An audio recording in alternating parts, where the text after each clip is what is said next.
Chapter 1. This is an era of broken etiquette and bad music. I swear, for the rest of my life, I will give up my fief. I will not marry. I will not have children. I will only be loyal to my king, even if I grow old, become handicapped, or have a mental breakdown. My life will end. I will not change it until death. The knight knelt on one knee, a pure white cloak draped over his shoulders. The enameled white scale armor was intricate but simple. It was as pure as a white land covered in snow. Aegon the Conqueror placed black fire on the knight's shoulder. A satisfied and relaxed smile appeared on his face. I accept your oath. From this moment onwards, the 7 of you will be my lifelong companions. The king and the knight had fulfilled their oath. In the first generation of Kingsguard, 2 of them died in battle to protect the king. The rest served the king honorably until they died of old age. Time flew by, and close to 300 years had passed. Generations of Kingsguard donned the white robes that represented glory. Among them, there were legendary figures like Dragon Knight Ymont and Tall Duncan. There were also scum like Letcher Lookhammer, who had many lovers and illegitimate children. There were even Kingsguard who cuckolded the king. They swore loyalty to their deeds, no matter good or bad, were recorded in the Book of White Knights, White Codex. When the White Codex was flipped to the page of Jaime Lannister, the glory and humiliation of the White Knights in the past came to an abrupt end. The 16-year-old White Knight pursed his lips with an inexplicable smile. Ignoring the king's struggles and cries, he grabbed his head full of silver hair and used a golden greatsword to cut open his neck with bulging veins. The blazing blood of the true dragon flowed under the Iron Throne like a venomous snake. The history of the White Knights came to an end. They existed in name only. This time, the sacred oath was broken without any punishment. With this precedent, Pandora's box silently opened to the Westeros. Countless traditions that were regarded as absolute in the past seemed worthless in the crazy game of power.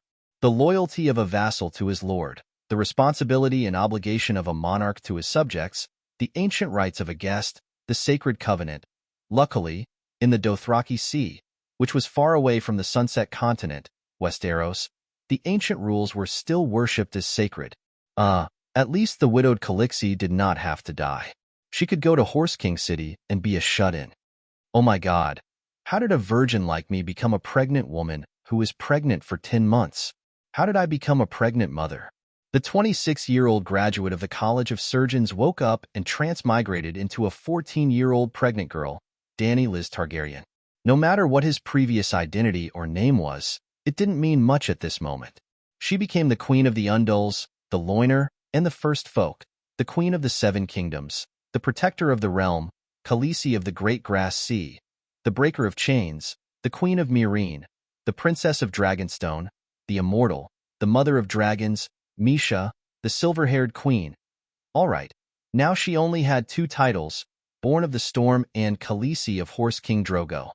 It was still too early for her to be called Dragon Mother. The most important thing was, how was she going to survive after Khal Drogo died?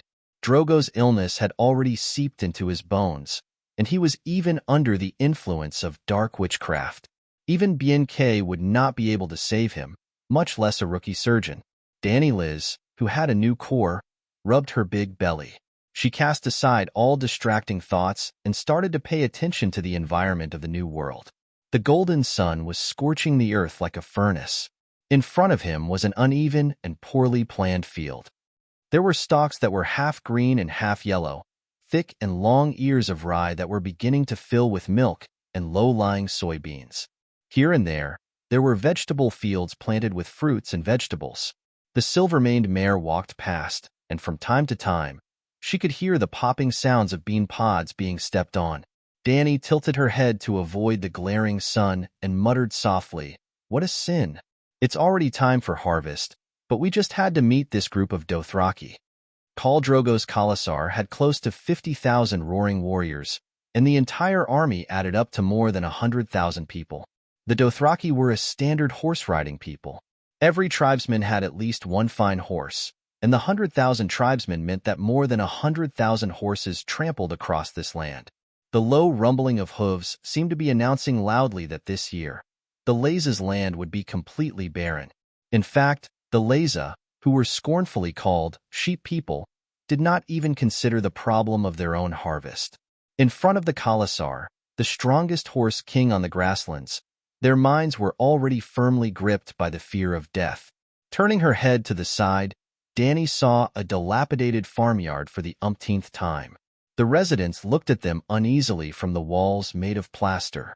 Their almond-shaped eyes, similar to those of the Dothraki, flashed with great fear and hidden deep hatred. Located in the south of the Sea of the Dothraki grasslands, on the south bank of the Leza River, there lived a small and weak tribe. They were somewhat similar to Danny's tribesmen, with bronze skin and almond-shaped eyes, but in comparison to the tall and barbaric Dothraki, the Leza, who were mainly farmers, were short in stature, had flat faces, and had a gentler and more cowardly temperament. Clatter, clatter, clatter. The sound of hooves came from behind, and Danny tucked her long silver hair behind her ear. 7 or 8 riders came out from the back of the group. The centaur riders looked like Huaxia Nuzan warriors, with thick and dark braids. However, the Dothraki did not have a moon gate on their foreheads, and there was a string of bells in their braids that represented victory, jingling as the horses galloped.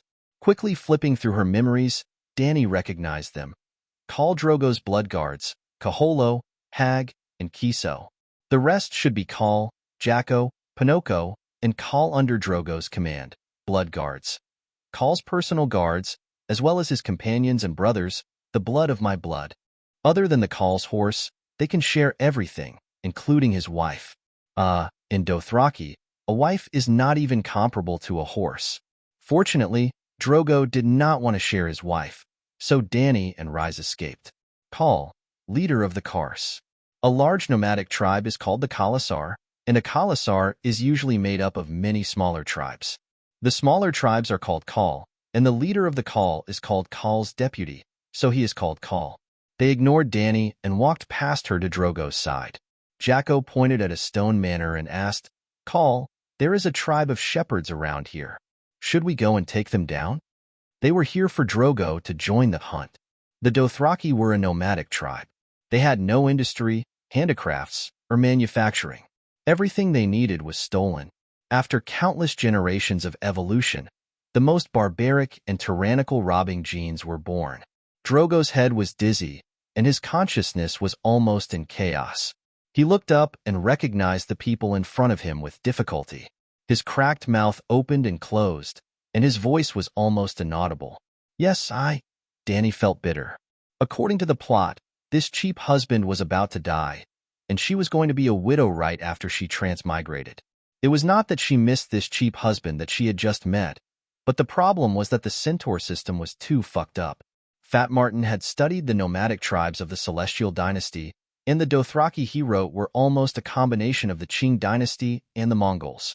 But Danny would rather transmigrate to the Qing Dynasty. In the Qing Dynasty, if the emperor was on the brink of death like Drogo, she would be overjoyed.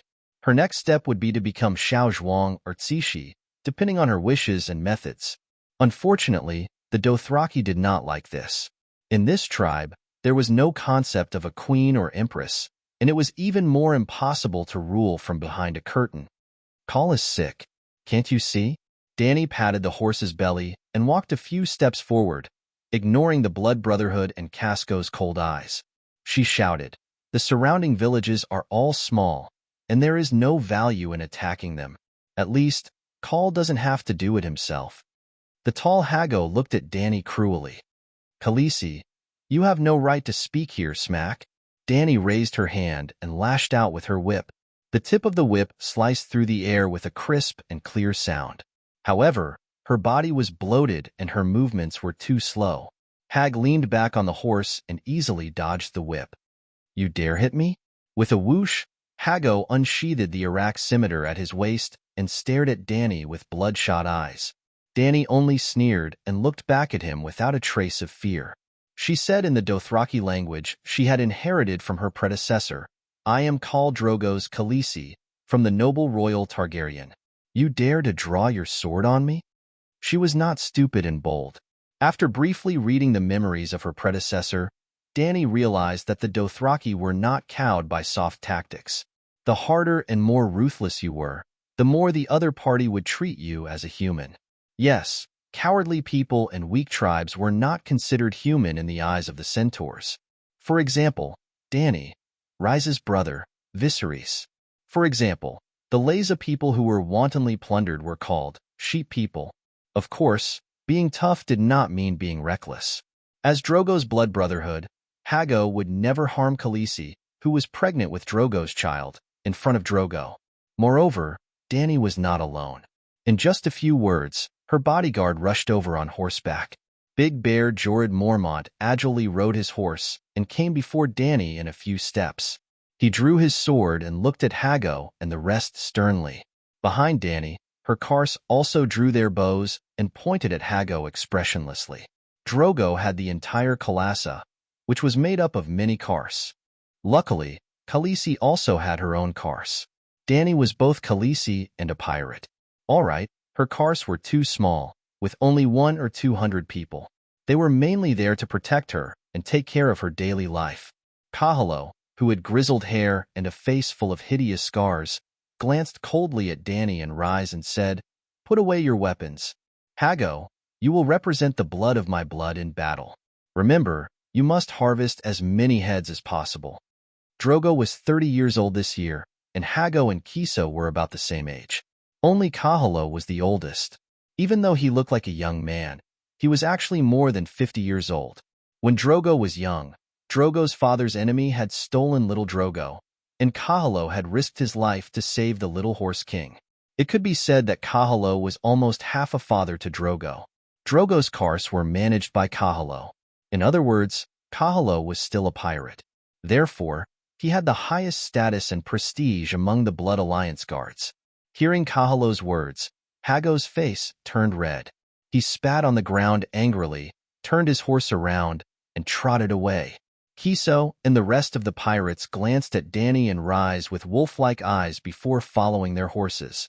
As the neighing of the war horses faded into the distance, Kahalo calmly said, "As the leader of Khalassa, Khal must lead the charge against the enemy. He should also be the first to scale the walls of the goat people. This is his responsibility and also his honor." Dany was grateful.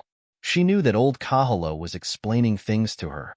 Of Drogo's 3 Blood Alliance guards, he was the only one who was the kindest to Dany. Or rather, he was the only one who treated Dany as Drogo's wife. The other Dothraki only saw her as a noble breeding tool that Drogo had bought from Illyrio. The Princess of Dragonstone, the Targaryen-born of the Storm, meant nothing to the centaurs. Dany Rise forced a smile and said, "With Khal like this, I'm worried." Kahalo raised a hand to interrupt her. "You should be worried that the pirates will start raiding without Khal's permission. Although your worries are useless." Dany watched bitterly as he rode away. Soon, the screams of the warriors and the cries of the goat people, mixed with the stench of blood and fire, reached Dany's ears. Standing on the hill, the lush grass crossed the bridle around her calves, tickling her soft skin like a baby's lick. Looking around, she could see pillars of smoke rising from the flames of war, like fingers reaching into the sky from the nearby Raza Manor. Dany Rise held her big belly and closed her eyes sadly, trying not to think about how many pregnant women like her would be slaughtered today, and how many children and women would be taken as slaves by Drogo's Khalasar. This is a cruel world. Dany Rise's little Karse was busy. Some were leveling the soil on the hill to make it easier to set up stakes and set up tents. Others were standing on carriages, carrying down large chests that contained Drogo and Dany's blankets and belongings. The Khal's camp was located in the center of the Khalasar, with the hill Dany had chosen as the center. Yurts were like mushrooms after the rain, suddenly filling up the fields in sight. The centaurs were unwilling to live in houses made of mud and stone. They were used to living in tents. The scene of more than 100,000 people working together seemed to be full of vitality. It made Dany, who had been depressed since she first came to this world, a little interested. "Sir Jorah, accompany me for a walk." Jorah Mormont, nicknamed Big Bear, was from the northern Westeros. He was the son of Old Bear, the commander-in-chief of the Night Watch at the Great Wall, and the uncle of Bear Island Lolita in Game of Thrones. Because he sold slaves, he was about to be beheaded by the Guardian of the North, eyed Stark, and fled to the mainland of Ursos on the other side of the strait. When Dany Rhys married Drogo, he had sworn allegiance to Viserys. After Drogo put the gold crown on Viserys' head, with melted gold, Big Bear became Dany Rhys' sworn knight. When he first joined Drogo's team, Big Bear was dressed in the standard Westeros knight attire: sweater, wool trousers, inner shirt, leather armor, and plate armor. After living on the plains for nearly a year, he began to get used to the centaur's attire: leather sandals, main leggings, a Dothraki sleeveless leather vest, and a bronze medallion belt. "Khaleesi, aren't you going to check on Drogo's injuries?"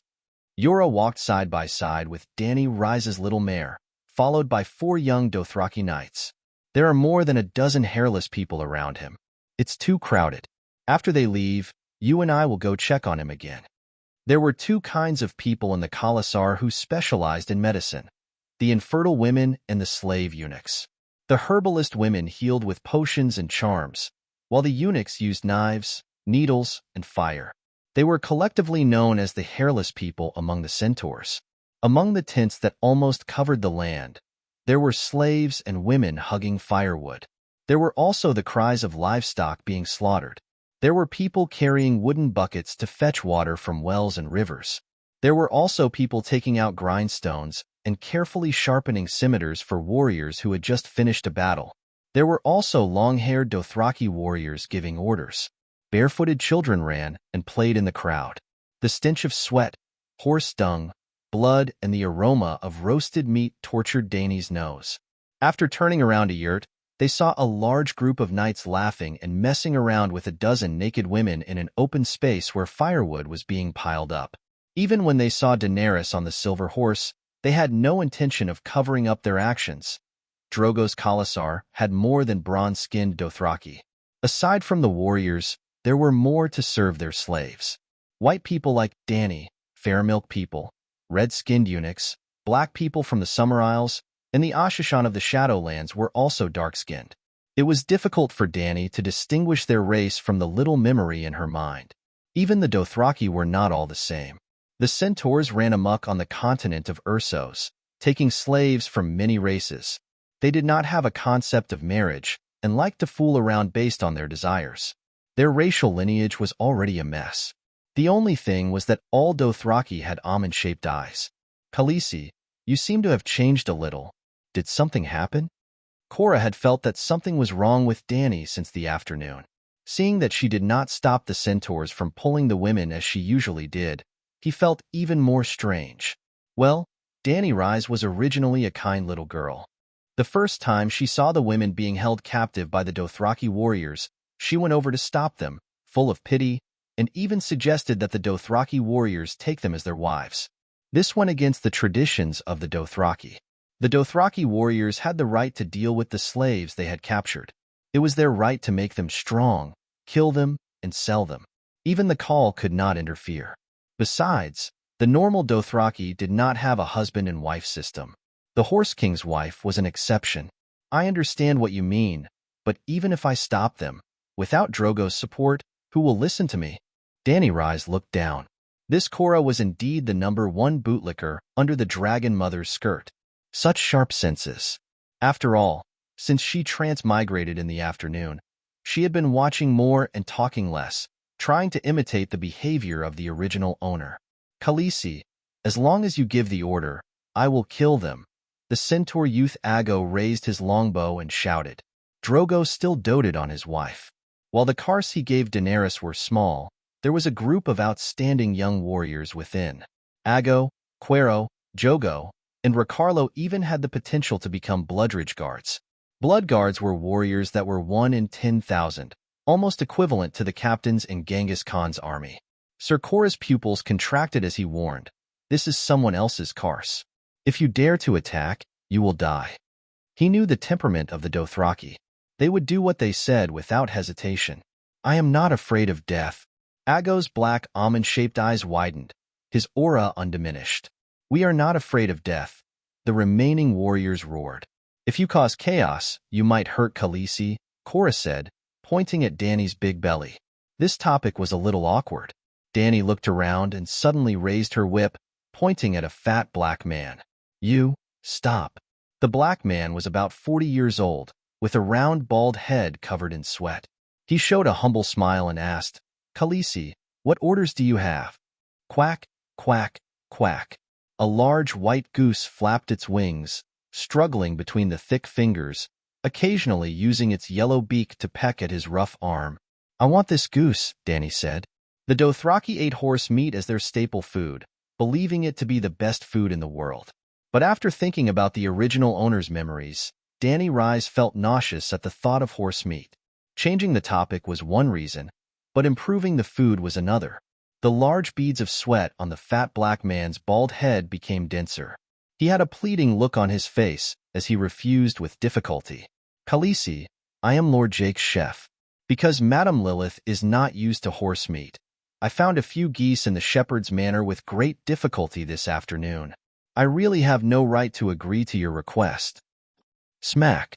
Aago was furious when he heard that. He whipped the fat man without any explanation, causing a centipede-like crack to appear on his right cheek. "Bastard. Even Jake himself can't refuse Khaleesi's request." The fat chef covered his face and squatted on the ground, whimpering. Even the white goose in his hand had escaped with a quack, so how could he continue the conversation? The entire process happened quickly. Dany's mouth opened and closed, but the whip had already been lashed out. There was no time to stop it. "Who wants to steal my goose?" An angry shout came from the sky blue tint beside them. Chapter 2. The brown leather curtain of the yurt opened, and a sweet smell of laurel perfume and urine wafted out. A woman with a big belly walked out with the help of two centaur girls. Dany was stunned at first glance. It was not a Dothraki vest, but a light lace dress from Myr. The yellow color made her skin look even fairer. She had long silver hair that reached her shoulders and hazy purple eyes. If not for the memories in her mind, she would have thought that she had met another member of the Targaryen family. Jon and Irene had cried out, "Strong seed," before they died, hinting at King Theon's tragic life as a cuckold. This was because people of the same bloodline often had the same physical characteristics. For example, the House Baratheon had black hair, the Tully family had red hair, the Lannister family had golden hair, and the Targaryen family had silver hair that was almost transparent.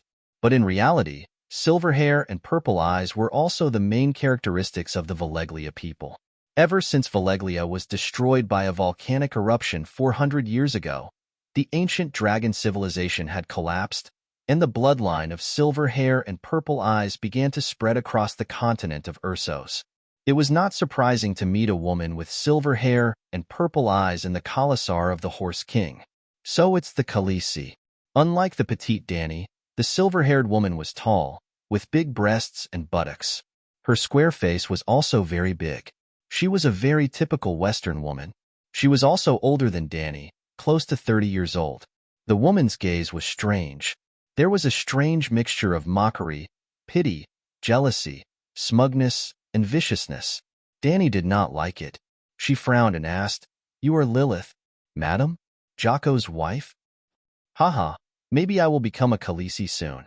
Lilith raised her eyebrows and smiled faintly. Khal Drogo was dead, and his Khalasar would choose a new Khal, and his wife would be a Khaleesi. Actually, in Dothraki, Khaleesi were not worth much. Not counting the Colossus on the grasslands, just Mong City alone had close to 100 Khaleesi, Dash Kalim, whose husbands had died. Just a few days ago, Drogo had arranged for a group of Ma Min warriors to escort the two Khaleesi to Vistos Lake. They were Ogo and his son, and the other was Khal of Kalasa. Dany's warrior, Kars, wasn't very smart and didn't hear the malicious curse hidden in Lilith's words.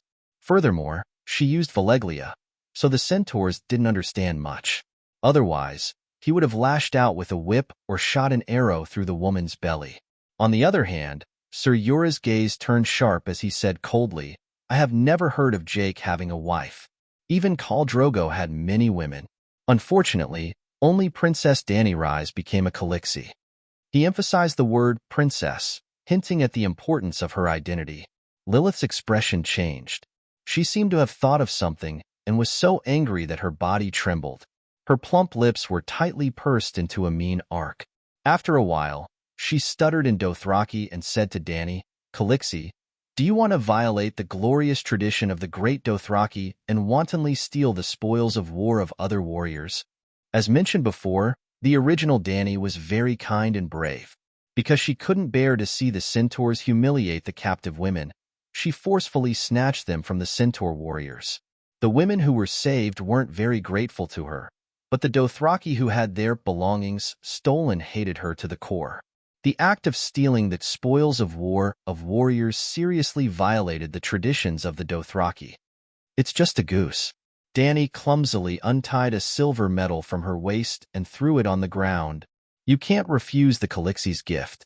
As a gift in return, the white goose that had just escaped from the fat chef had its neck pierced by Kueluo's arrow. The arrow had penetrated its neck and sunk 10 centimeters into the ground. The goose let out a miserable and weak squawk, its blood-soaked snow-white feathers fluttering weakly. Dany pointed at the white goose. It's mine now. Not only did the Dothraki not have a marriage system, they didn't even have finance. No, forget finance, they didn't even have a currency. There was no equivalent currency, no trade. If they needed something, they would either rob it or give it as a gift from other tribes and cities. With 100,000 Khalasars at their gates, not a single city on Essos dared to refuse gifts. It wasn't as if the centaurs didn't have gold, silver, and other metals as currency. They forged gold, silver, and copper into metals, and strung them together to form a belt around their waist. Then, just like what Dany was doing now, they would exchange gifts and trade with each other. For example, Dany Rise herself was a gift from her brother, Viserys, to the strongest call of the Dothraki Sea, Drogo the Horse King, with the help of Governor Illyrio of Pentos. The Dothraki Sea, the grasslands to the east of Essos across the sea from the Westeros. The grasslands are so vast that in summer, the grass billows like the waves of the sea. The powerful and primitive Dothraki people were born there. Strictly speaking, Dany Rise was sold to Khal Drogo like a slave. Viserys gave Drogo a gift, and according to Dothraki tradition, the Khal had to reciprocate with a gift of equal value. 10,000 howling Dothraki warriors. Or, Drogo could lead the Khalasar to sweep across the Westeros and help House Targaryen restore their kingdom. In other words, he would help Viserys' crown. But the arrogant Dothraki had a bad habit. If you give me a gift, I should give you a gift in return. But when and how I give you the gift was up to me. Viserys was even more eager to restore his kingdom than Morong Fu and demigods and semi-devils. Seeing that his sister's belly was so big that she was about to give birth, not only did Drogo not give him any soldiers, he also had no intention of helping him restore his kingdom. He began to harass Shwagoo in every way he could, as if he was a debt collector. Splashing paint, robbing and selling off his family's property, harassing him with phone calls, threatening his family's safety, cursing in front of his house, beating him up. Of course, there was no paint or phone calls in the world of ice and fire, but Viserys used a similar method to mimic all of these actions. He beat up Drogo's wife, who was his own sister, and scolded Drogo in public for being a traitor. Well, he didn't know Dothraki, so he cursed in the common language of the Westeros. Drogo couldn't understand, and because of Dany Rise's status as the Khaleesi, the others didn't translate for Drogo. Stealing dragon eggs and selling them for money wasn't a big deal. When Dany Rise heard about it, she even planned to give him 3 of her dragon eggs. What was even more outrageous was that Viserys even brought weapons into a place like the White Tiger Hall of the Dothraki people. At that time, Drogo was having a meal with a few khals. In front of countless people, he pointed his sword at Dany's belly and threatened Drogo. If you don't help me restore my kingdom, I'll stab your wife and son to death. Unfortunately, Viserys had the ruthlessness of a lone shark, but he didn't have the background or power of a gang. Drogo was also not an ordinary person who was obedient. In fact, Drogo didn't want to be a loan shark. It was just a custom of the Dothraki people. They roamed the Dothraki Sea as the seasons changed. Every year, they would make a trip back to Horse King City and ask the Dash Khaleesi, similar to priests and wise men, to predict their fate for the coming year. Viserys was in for a tragedy. Drogo's belt was strung with gold medals, which were thrown into a metal pot and melted into liquid gold. You want a crown, don't you? You poured the liquid gold on your head, and your brain was almost melted. What a miserable sight. The gift trade of the Dothraki people was just that fucked up and cruel. Therefore, Lilith couldn't refuse the Khaleesi's silver medal. The big white goose went to Dany. Before leaving Jake's tribe, Dany stopped the little mare under her and put her right hand on her waist. She turned to Lilith, who was gritting her teeth, and said, "You've been in Drogo's Khalasar for some time now, right? Since we're talking about tradition, you should know that there are no Khaleesi and Dothraki who can ride a horse, even if she's pregnant." After saying that, she rode away on the little silver horse. Everyone in Dothraki had a horse and had to know how to ride one. The first thing Dany Lilith did after becoming Drogo's Khaleesi was not to learn the Centaur language, but to get used to life on horseback. Of course, there were carriages in the huge Khalasar, but they weren't for normal people, nor were they reserved for nobles. In Dothraki, only eunuchs, crippled people, pregnant women, the old, the weak, and the young would ride in carriages. Dany Lilith was almost 10 months pregnant, but she still rode a horse. Khal Drogo's wounds were infected, and he was under the influence of dark witchcraft.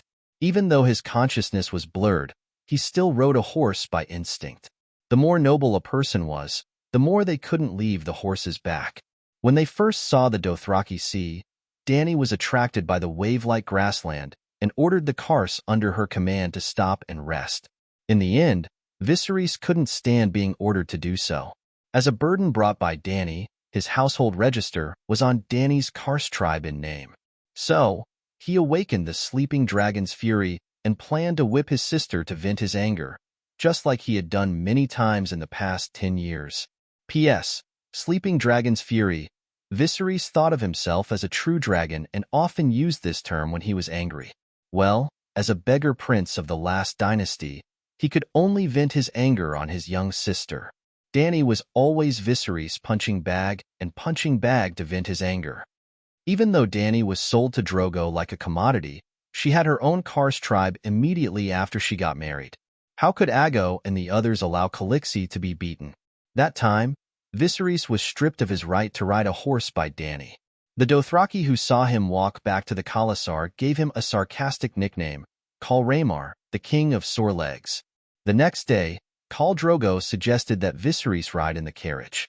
Viserys happily agreed, thinking that Drogo was apologizing to him for Dany's rudeness. Viserys then received a second insulting nickname, Khal Rajat, which meant King of Carriages. It was clear that not being able to ride a horse in the Khalasar meant that one was greatly discriminated against. Looking at the silver medal lying in the mud, and then at the smug Dany riding away, Lilith bit her fat lips so hard that they almost bled. "Before the Khalasar leaves camp tomorrow, prepare a horse for me.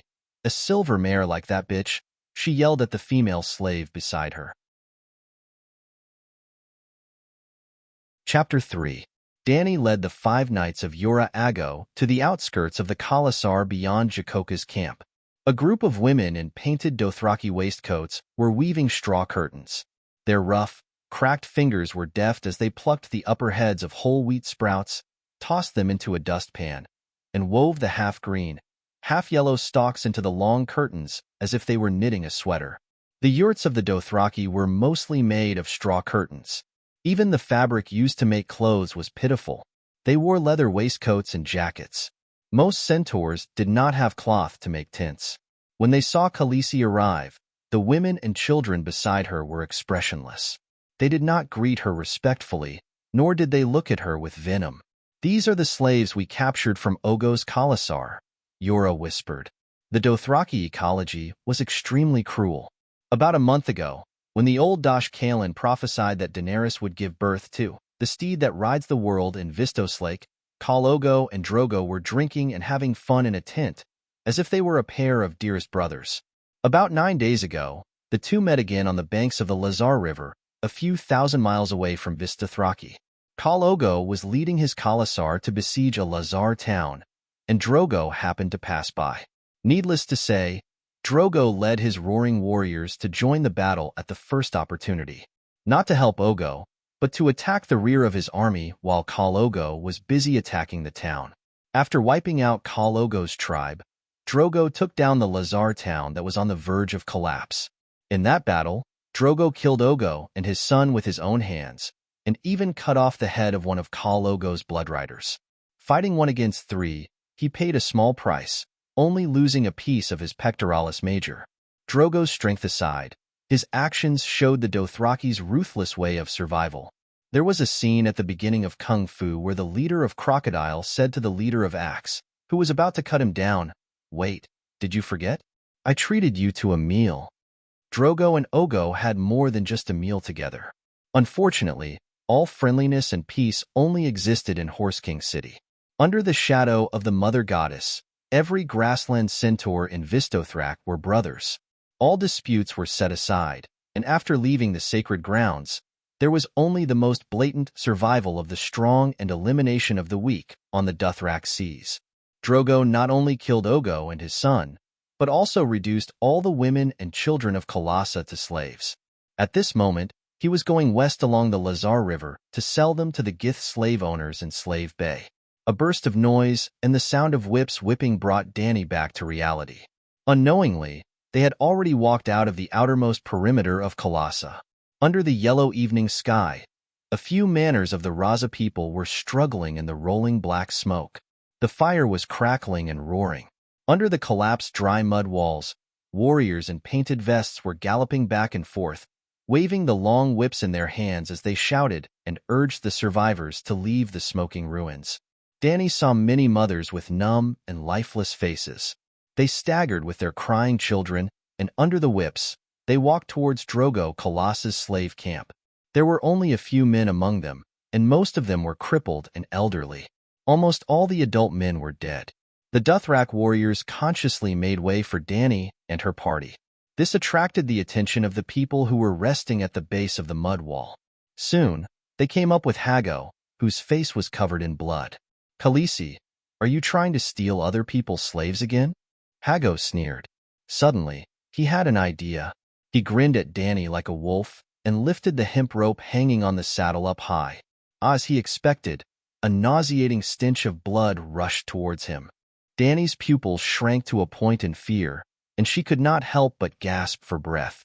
It was a series of human heads, some young, some old, some with fear on their faces, some with anger even in death. Sticky dark red blood dripped slowly along the hemp rope that tied the hair, soaking Hago's thigh that was hanging on one side of the saddle. Some of the heads were cut in half neatly. Some of the necks were jagged, as if they had been cut several times before they were cut. Dany also saw a head with a white spine hanging from the neck that was covered in black blood. Could it be that Hago had cut the edge of the blade and pulled the head that was cut in half from his shoulder? Their eyes were wide open, and their mouths were wide open. Dany's ears seemed to be filled with shouts of accusation and curses. Dany, who had seen such a cruel scene for the first time, was unsurprisingly frightened to the point that she was almost possessed. God had mercy on her. This morning, she was still in the bright and sunny Medical College Square, receiving her Master of Surgery degree. Sir Jorah hurriedly urged his horse to Dany's side, supporting her to prevent her from swaying and falling. He helped her catch her breath, and then picked up the water skin and poured water into her mouth. Dany was like a rag doll. She was tortured by Jorah and Ago for a while before she finally caught her breath and woke up. She tried hard to hold back the tears and fear in her eyes, trying hard to fill her eyes with murderous intent. Then, she tried hard to raise her head and forced herself to look at Hago, who was still holding the string of human heads high. Gradually, the cruel smile on Hago's face faded away. He lowered his head as if he was bored and hung the heads back on the saddle. But just as he lowered his head, Hago seemed to be annoyed by the quiet and gloomy atmosphere around him. "Khaleesi, what are you looking at?" He could not help but raise his head and roar at Dany. Dany's eyes were now completely devoid of fear and confusion. Her violet eyes were clear and cold, like a cold spring. "I'm counting to see if you have cut the most heads. Unfortunately, Pinocchio has 2 more than you." The veins on Hago's neck bulged. He was just about to flare up at Dany, but he immediately shut his mouth. He nimbly dismounted from his horse and walked quickly to Pinocchio's side. He faced him and started counting the heads in a low voice. After counting for a while, he started counting with his fingers with a confused expression. Dany could not maintain her cold expression anymore. The blood brotherhood was indeed very strong, but the Song of Ice and Fire was a world of low magic and low martial arts. The strongest individual martial arts could only fight against 10 people. A strong warrior would start to feel exhausted after killing 7 or 8 people in a row. Whether it was Hago or the 10 or so caskets, none of them had obtained more than 20 heads. But Hago actually counted with his fingers that were as thick as a carrot for almost a minute in the end. He returned to his saddle and held his own string of human heads to compare with Pinocchio's. The top student Danny Rise was right. Hago had indeed lost 2 heads. Bam! The bloody human heads rolled on the ground, covered in a thin layer of dust, like the chaff on a fried chicken drumstick. Hago threw his string of human heads away angrily. He pulled out a woman in her 30s from the group of shepherd slaves beside him. He ignored her cries and struggles, and did not care that Calixi was right in front of him. He immediately took off his sheepskin shorts and rode her. The woman's cries seemed to be his glory. He even raised his head and smiled proudly at Danny Rise. His smile was ferocious, cruel, and full of provocation. Everyone knew that Calixi had once violated Dothraki tradition and forcefully saved a woman who was being humiliated in public. Danny Rise knew that this was a war between her and Hago. She should leave as if nothing had happened. This was the best choice for her and the poor woman. Hiya! She kicked the horse's belly lightly, and the little silver horse left with light steps. Hago cursed a few times in Dothraki dialect to vent. Entering the battlefield, the dying horses were startled by Danny Rise. They raised their heads and neighed at her. There were also moaning wounded. They licked their dry lips and called out, "Calixi, please give me some water." However, before Danny could do anything, a jackarang trotted over. "I'm sorry, Calixi, for disturbing you." He smiled apologetically at Danny Rise. With a flash of his blade, the young man slit the neck of the wounded soldier who was begging for water. Accompanied by the sound of arrows of blood spurting out, the wounded man's eyes dimmed as he screamed. There was no pain or fear on his face, only faint regret and doubt. It was as if in the last moment of his life, he was only wondering, "Why don't you let me drink a mouthful of water before I die?" Jackarang and Dothraki were people who specialized in relieving the wounded. They shuttled back and forth on the battlefield, harvesting a series of heads from the dead and the dying. There was also a group of little girls carrying baskets running happily behind Jackarang. They looked curiously at Danny Rise for a while, then giggled as they walked towards the corpses. They extended their blood-stained little hands to pull out the arrows from the corpses and threw them into the baskets. The arrows that were in good condition would be kept for next use. The arrows with broken tails would be inserted with feathers. The broken arrows would also be retrieved with metal arrowheads. When they returned, the slaves or women would put them back on the wooden poles. Lastly, there was a group of skinny and hungry wild dogs with ferocious eyes. They first tried to sniff the corpses in front of Danny Rise. When they raised their heads and saw that she did not stop them, they bared their fangs and tore into the corpses.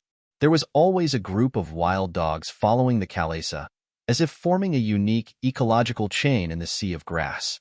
Similar things had happened many times.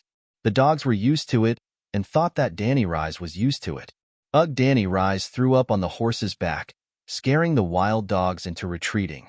They did not even bother to chew on the warm white muscle meat in their mouths. "Calixi, it's late. Shall we leave?" Sir Yora held her shoulders and advised her with a worried expression. "All right, let's go back." This cruel world had unraveled its veil on Danny Rise without any scruples. In the shortest amount of time, she had a sufficient understanding of her current environment. Chapter 4. When Danny and Rise returned to their tents, the hairless men who had treated Drogo were still there. A few horrifying women with wrinkled faces spread their legs that were as dry as tree roots, their messy white hair swaying with the ritual dance. Their mouths, which were missing teeth, were wide open as they sang an ancient Dothraki song. Their voices were sharp and piercing. They sang and danced around the naked man on the bed. The flames on the bonfire beside them followed the rhythm of the song. Sometimes, a 2-meter-high orange flame would jump up abruptly, and at other times, it would almost be extinguished, leaving only the flickering of the charcoal. Danny felt her scalp tingle. She stood at the door with her legs frozen like concrete pillars, unable to move a single step. This is just the Dothraki witch doctor's dance. It's no big deal. You're still the dragon mother. It's just a flame wave. Maybe it's the wind, she told herself. Roar on the bed of fur. Drogo suddenly let out an inhuman howl. There was only one emotion in his voice: extreme pain. Danny had seen him smiling in the face of injuries that were 10 times more serious. Even for a burly man like Zhang Fei, having a layer of skin cut off from his chest was only a superficial wound. Even if the wound was inflamed and infected, even if the germs had penetrated deep into the organs, she should still be groggy and unconscious. Although she had just graduated, she had dozens of internships and knew that inflammation would not stimulate the pain nerves like this. She thought back to the time when Millie Master had treated Drogo's wounds. Every night, Drogo would be in so much pain that he would kick and punch the air, tearing the sheepskin blanket apart several times. Danny was completely sure that the witch doctor was doing this on purpose. She wanted to use the cruelest means to take revenge on the Dothraki. There was no doubt that nothing would satisfy her more than letting the Khal die in extreme pain and endless suffering. No, she was not satisfied. Danny Rise rubbed her belly. The witch doctor wanted to sacrifice Drogo's son to the devil and make his Khaleesi suffer for the rest of her life. Drogo, who was groggy during the day and struggling in pain at night, was quickly forced to drink 2 large bowls of poppy wine by a few centaur women. Poppy milk, a milky white liquid extracted from poppy flowers, has the miraculous effect of relieving pain and anesthetizing. It was the most commonly used anesthetic in Westeros and the 9 free trade cities. The witch doctor did not know how to make poppy milk, but he did know how to make poppy wine, and the effect was about the same. These hairless people were definitely worthy of the title of Mongolian doctors. They had not received any formal training, and it was only because they could not have children that they became part-time doctors as a side job. They also did things like cooking and herding horses and sheep. Their medical skills were extremely poor, and they had almost no witchcraft. They could not treat slightly more serious injuries, nor could they get rid of the witch doctor's black witchcraft. Danny was sure that they did not realize that Drogo was under witchcraft. After the hairless man bowed to her and left, Danny Rise came to the bed with the help of a maid. "Jichi, find me a dagger, a sharp one," she said to the maid. When Danny Rise married Drogo, she received a lot of gifts, including 3 maids from Viserys: the Dothraki girls Jichi and Iri, and the blonde, blue-eyed Ristoria. Jichi and Iri were about the same age as Danny, 14 years old. Both of them were captured as slaves when their father's Khalasar was destroyed by Drogo. Doria was older, only 20 years old, and was the head of a famous brothel in Rhys. They were not ordinary maids. Iri was good at horsemanship and was responsible for teaching Danny Rise how to ride. Jichi was proficient in the common language, Dothraki, and High Valeglia, and taught Danny Dothraki. As for Doria, she trained the ignorant little Danny Rise into a master of horsemanship, commonly known as Old Driver.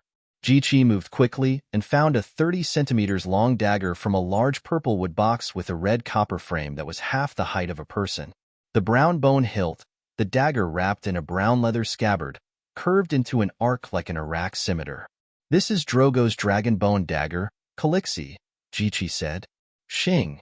The dagger was unsheathed and brought out a snow-white waterfall under the light of the dark red torch. The blade, as thin as a cicada's wing, did not have a single gap. Danny Rise's smoky purple eyes flashed with satisfaction. "Good dagger."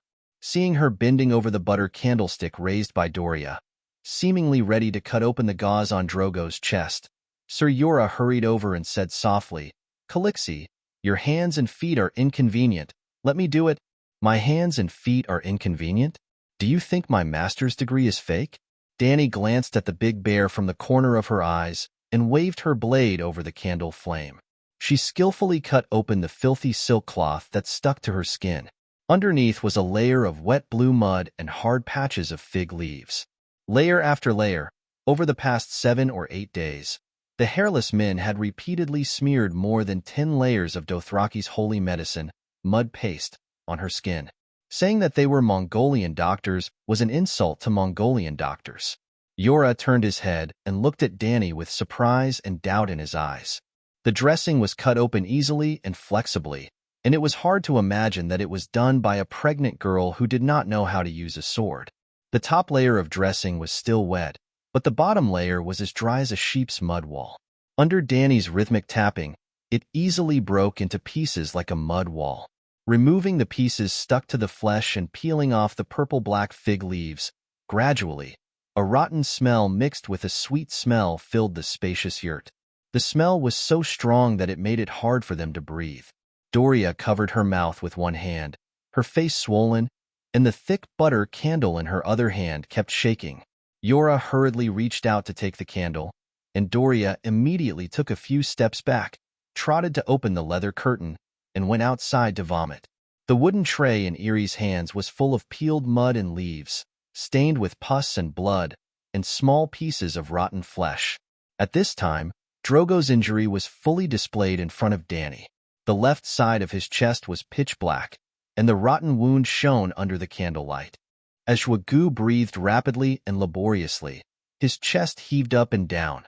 Purplish-black pus and blood flowed out into 3 forked streams, drenching the pure white lamb wool blanket beneath him.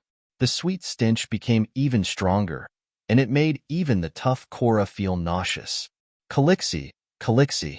Sir Yora looked at Danny, who was standing on the spot with a pale face, and then looked at Irie and Jichi, who were covering their noses and turning their heads.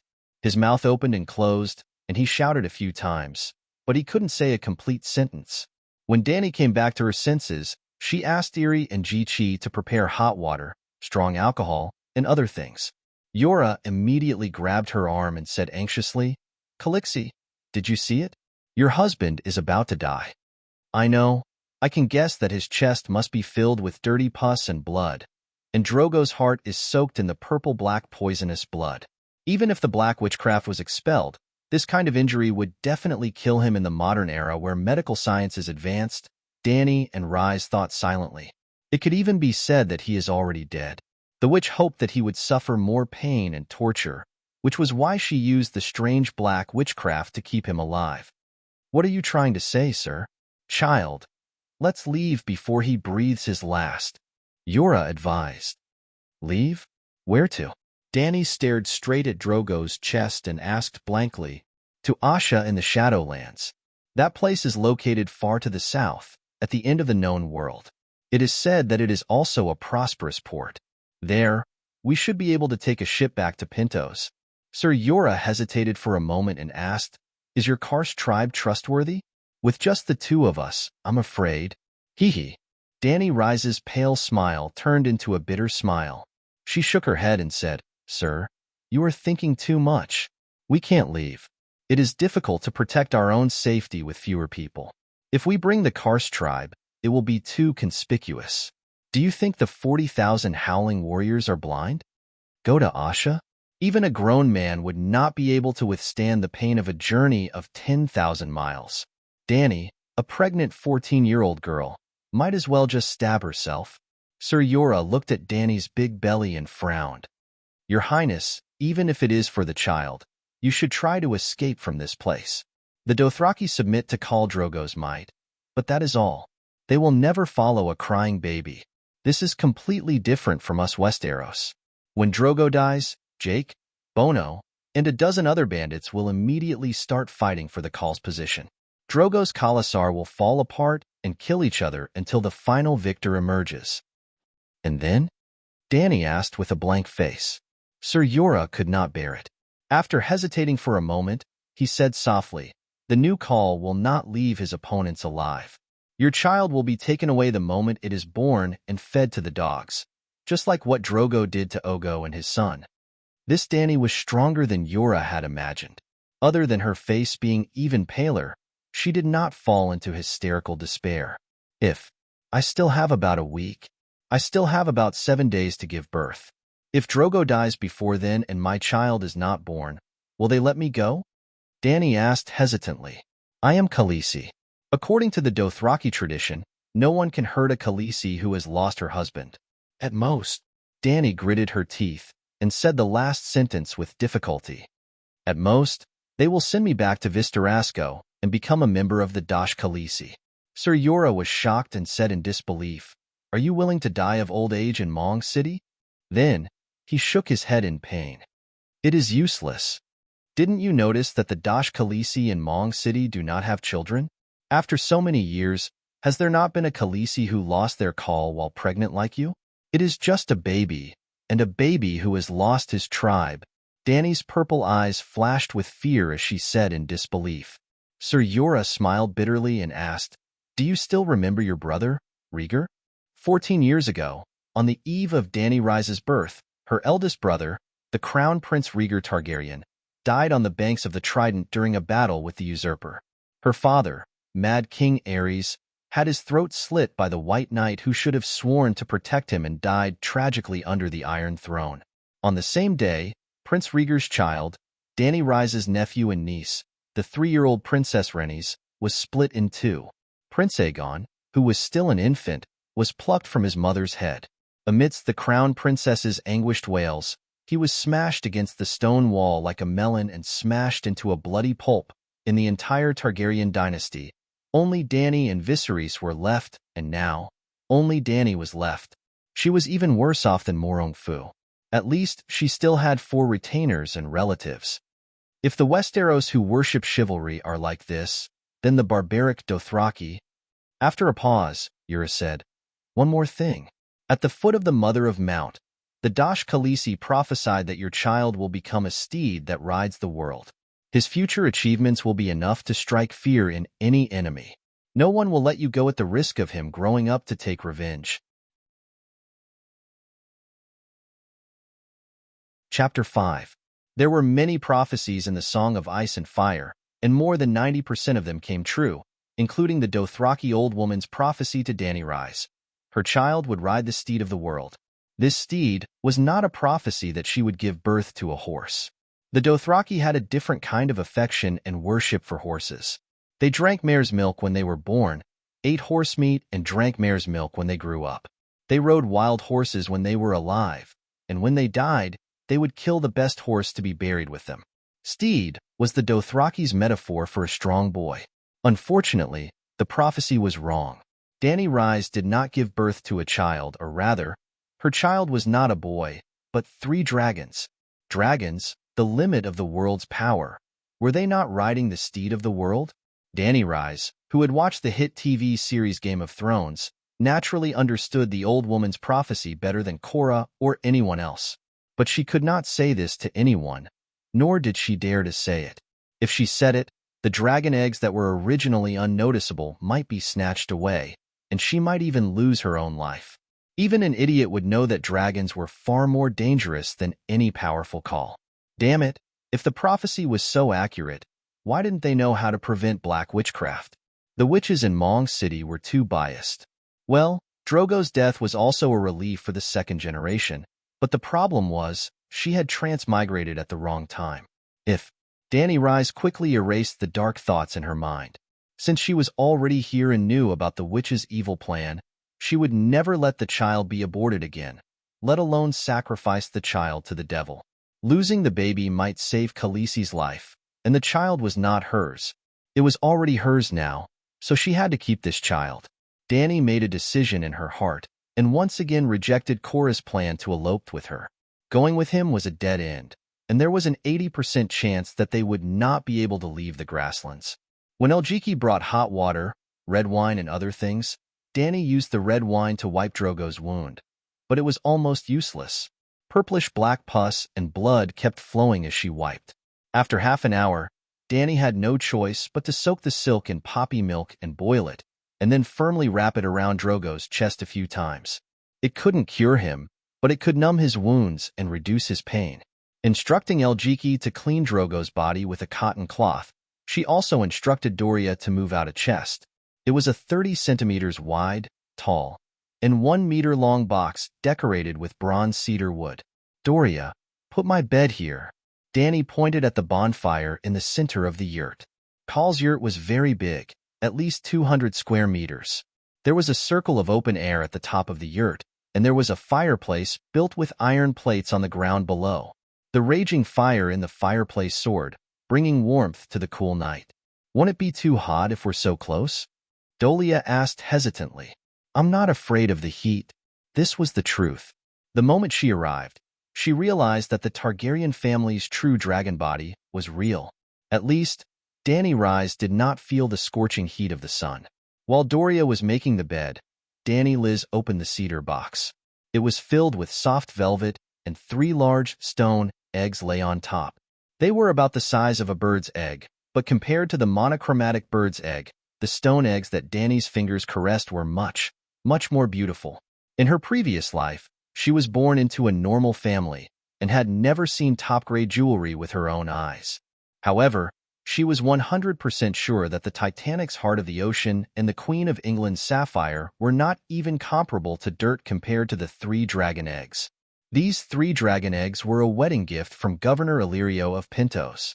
They were fossilized dragon eggs from the Shadowlands and had existed for millions of years and had been fossilized into crystals. They looked like they were made of high-quality porcelain, glaze, or glass, especially the rich and colorful patterns on the surface, so exquisite that one would think that they were inlaid with jewels and diamonds. The 3 fossilized dragon eggs were covered with small scales, and as Dany's fingers fiddled with them, they reflected the setting sun and emitted a metallic luster. One of them was dark green with bronze spots and nurtured a green dragon. Another was pale milky white with golden stripes and was a white dragon. The last one was black, like the ocean at midnight, with vibrant dark red waves and whirlpools. As Dany caressed them, the dragon eggs began to emit heat, and the scalding heat from them made her so comfortable that she almost moaned out loud. "Doria, come and touch them. Are the dragon eggs hot?" She retracted her hand and turned to the maid. Doria didn't understand. She rubbed the 3 dragon eggs back and forth and asked doubtfully, "They're cold, just like before?" Dany waved her hand and let her prepare dinner. That big fat goose." Dany ate a small half of the 4 to 5 caddies of goose, 1 leg and half a breast. The goose meat was stewed with turnips and apples, and it was surprisingly delicious. Dany dipped the black bread in the soup and ate almost 3 caddies of food in a days. This little girl's physique is ridiculously good, and her skin is tough and durable. Could it be because of the true dragon bloodline? Burp. Doria, give the rest of the goose meat to Sir Jorah. Iri, Jichi, help me wipe my body, Dany said tiredly after a burp. Iri and Jichi were Dothraki and were more willing to eat roasted horse meat. Doria had a small appetite and was full after half a bowl of soup. Sir Jorah, on the other hand, was a foreigner like Dany and was not used to horse people's food. After bathing and watching Iri feed the unconscious Drogo a big bag of thick mare's milk, Dany prepared to sleep. There were only 3 people in the quiet and empty tent. Not far away, Drogo's body twitched from time to time due to his nerves being stimulated by black witchcraft, and he occasionally let out small and rough moans. Dany slept on the side of the bed closest to the bonfire, and Iri was sleeping on the same bed as her outside. Every night, the 3 maids took turns sleeping on the same bed as her to take care of her daily needs. The centaur girl was very careless. Her call was about to die, but she fell asleep as soon as she covered herself with a feather quilt. Dany's naked body was pressed tightly against the 3 dragon eggs, as if she was absorbing the energy that represented life and origin power. This wasn't an illusion. The dragon egg really did have the effect of helping with the healing of injuries. Dany Rise was a princess of a fallen kingdom. A few months before she was born, her father and brother's thrones were stolen by the usurper, Robert Theon. If not for a loyal old knight who took her and Viserys to Braavos, she would most likely have followed in her nephew's footsteps, smashed against the wall and broken into a red and white pulp. Before the age of 5, with the old knight's care, she lived a comfortable life as a commoner for a few years. After the old knight died of illness, her younger brother took the young Dany Rise and began to wander through the 9 alliances.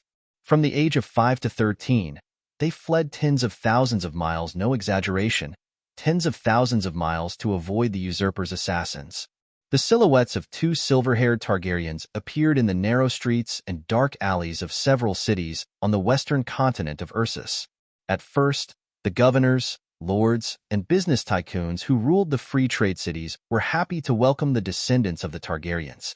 But as Robert Theon sat on the Iron Throne more and more firmly, the doors that had been opened for them closed one by one, and the siblings' lives became increasingly difficult.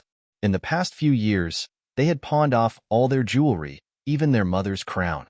The money they had earned was quickly spent, and they became the laughingstock of those who knew them.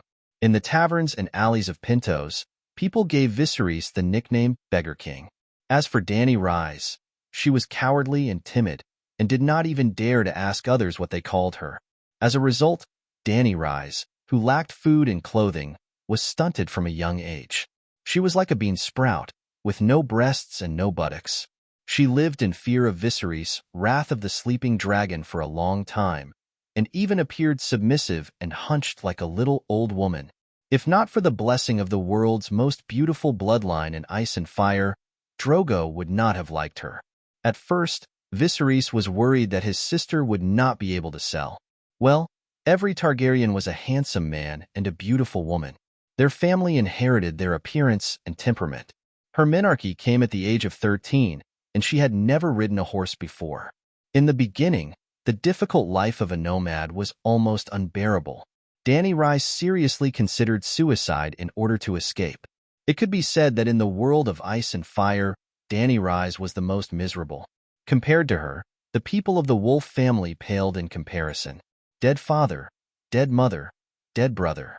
Was losing the country, the Northern Territory, bad enough? Dany Rise had already experienced it. Putting aside the hatred of the country and family, in her personal experience, she grew up without food. It was not easy to meet Drogo, who was genuinely good to her, but in a few days, she lost her lover, her backer, and her son. The future would continue to be miserable. The people of the Wolf family still had a chance to turn things around, but she kept falling into a bottomless abyss and never stopped. Who dares to be more miserable than me? All right, I digressed. Back then, Dany Rise was injured physically and mentally. She was on the verge of death and almost committed suicide. And the thing that changed her physical and mental state was the dragon egg. Through the soul communication with the dragon in the dragon egg in her sleep, her injuries healed overnight. From her body to her soul, it was as if she had been cleansed, glowing with vitality as if she had been reborn. This was a fantasy world. There were dragons and magic. Dany Rise's bloodline was different from that of mortals. Little baby, give mommy strength. Dragon baby, give mommy strength.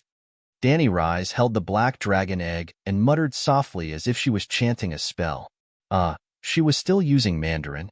Other than the continuous waves of heat, there was nothing wrong with the dragon egg. Dany Rise placed the dragon egg beside the feather pillow. She turned her body sideways and looked at the flame that was close to her. Since I've taken over someone else's body, I have to do my best to protect their baby. In order to live, I have to try. Gritting her teeth, Dany Rise extended her palm towards the dancing flame. When she was still in the modern world, she often saw various videos on TikTok that challenged the limits of barbecue. Things like making popsicles, barbecuing air. Today, she wanted to ask out loud, have any of you barbecued yourselves alive? Dany Rise wanted to barbecue human flesh. Yep, barbecue her own flesh. Chapter 6. Pain. Burning pain. It was as if a sharp blade was scraping her bones. Dany Rise's forehead was covered in sweat, and she almost couldn't help but yell and retract her hand. However, she still stopped her subconscious impulse. Her palms kept holding the unpredictable flame. Her motor nerves and muscles were not burned, and her slender and fair fingers were not charred and dripping with oil like roasted chicken feet. She succeeded. She had successfully inherited the talent of her predecessor, the immortal. Fire is power. Dany Rise endured the burning pain and said faintly. She could continue with her plan now. Dany Rise had always known that she had a high resistance to heat, but she had never tried to burn herself with fire. She had no choice when she hatched the dragon, because although her body was resistant to fire, she still felt the same pain as when a normal person was burned by fire. I'm not afraid of pain, Danny Rise told herself. She buried her hand in the bright red charcoal, as if she was stewing sweet potatoes, and kept repeating, I'm not afraid of pain, hoping to hypnotize herself by counting sheep. Sweat soaked her hair and dripped down her hair onto the pillow and blanket. After stewing in a daze for half the night, she licked her dry lips, retracted her charcoal hand, and pushed Eerie, who was half rolling off the bed like a dead pig. The blanket was spread on the ground near the bonfire. Eerie was too hot and unconsciously rolled away from the fire. Calixie? Eerie slept soundly and woke up quickly. She was a good candidate to be a maid. Get me some water, Danny Rise said in a hoarse voice. Do you want to go to the river to get water? Eerie hesitated. Danny Rise was stunned for a moment before she understood. The horse people rarely had the habit of storing water and drinking unboiled water. Tea leaves were even more invisible. Forget it. Give me 2 bags of mare's milk. The horse people rarely drank water. They were nomads and didn't have a fixed safe water source. Every time they drank unboiled water, it was a risk to their lives. If they could afford it, they were more accustomed to using milk and horse milk to quench their thirst. In the Middle Ages on Earth, the European nobles who hadn't seen tea used low-concentration wine to quench their thirst because unboiled water had bacteria. To the Dothraki, mare's milk was no more valuable than safe raw water. After drinking almost a liter of horse milk that smelled like horse urine, Danny Rise felt extremely comfortable, as if she had been reborn. Eerie, put in a few more bundles of firewood. She lay on the pillow and pointed to the pile of firewood in the corner. Calixie, your hair is wet with sweat. Isn't it too hot? Ellie hesitated. I'm fine. Sweating makes me feel good. She waved her hand. Danny was glad to see the flames begin to lick at the tower of logs, and she was kind enough to give Eerie a blanket so that she could find a comfortable place to make her nest. After Ellie fell asleep, she simply lay down on the woolen blanket and propped her 2 slender white feet on the pile of firewood. When she first put it on, the flames burned her and made her mouth hiss. It didn't take long for her to fall asleep in a daze. In her sleep, Danny Rise came to a strange place. For pillars of fire stood around her, and the world was a sea of flames. She wandered in pain and joy. After an unknown period of time, a black shadow shrouded the sky above her. When she looked up, she was stunned. A giant dragon with black scales was looking down at her with eyes that looked like lava pools. Its body was so huge, its head was like a mountain peak, its eyes were the size of swimming pools, and its wings were so big that they could cover the sky. Unlike her predecessor who passively accepted the dragon dream, the previous Danny Rise would feel uneasy about the abnormality of the dragon egg. This Danny was more mature and purposeful. She placed the dragon egg close to her skin and kept roasting herself with the flames. Other than training her adaptability to the flames, she had a more important goal: to resonate with the dragon's soul. She had to be Mother Dragon. Transmigrating to this fucking world, it was almost impossible to survive without a dragon, so she was only shocked for a moment before she happily opened her arms and hugged her. She even shamelessly shouted, "Are you a black dragon? I'm your mother. Remember me and contact me every day.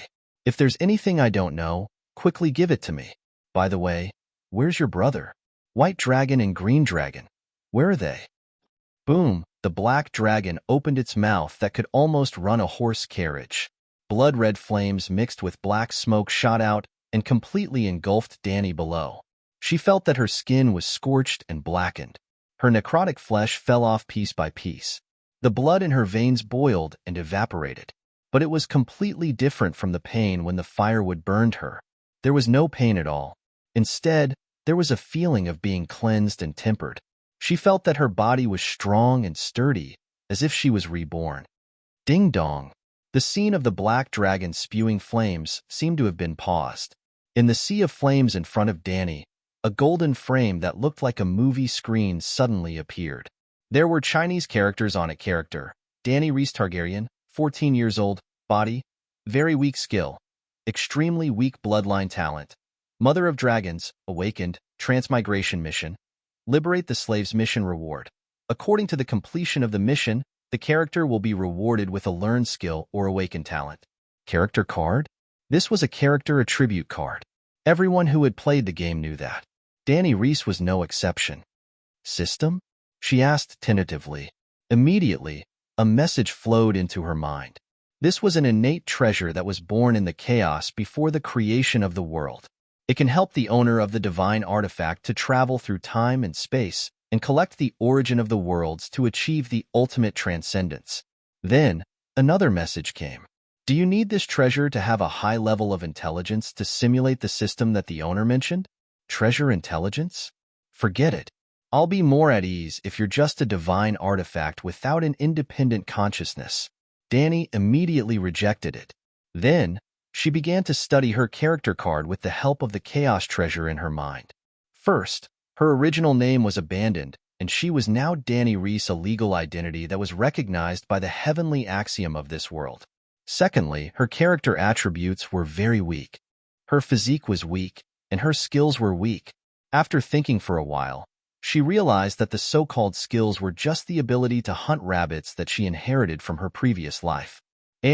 Shooting rabbits with a bow and arrow, the kind that misses 9 times out of 10. This is so fucking awkward. Did my master's surgical skills get eaten by a dog? On the other hand, that bloodline talent is very powerful and useful. Mother of Dragons, Awakened, Beginner 1. Immortal. Normal flames may cause varying degrees of burning pain depending on your adaptability to flames. However, flames are the partners of the Mother of Dragons. They will not harm your body. 2. Dragon hatching. Bestow flames and spirituality to the dragon egg. Thus, the dragon egg that retains the origin of the soul will be fossilized. The dead dragon egg and the healthy dragon egg will hatch into a young dragon. 3. Dragon dream. You and the dragon are 2 parts of the same body. Your soul can fuse seamlessly with the dragon. When you're unconscious, in your sleep, you can resonate with the dragon's soul. P.S. Lastly, she still had a transmigration mission. It was not to restore her country, protect her unborn son, or have a happy ending love story with Joshua. It was only to break the slave chains of the continent of Ursos. At this moment, I have finally become the complete Danny Reese Targaryen. After lamenting, Danny fell asleep in a daze.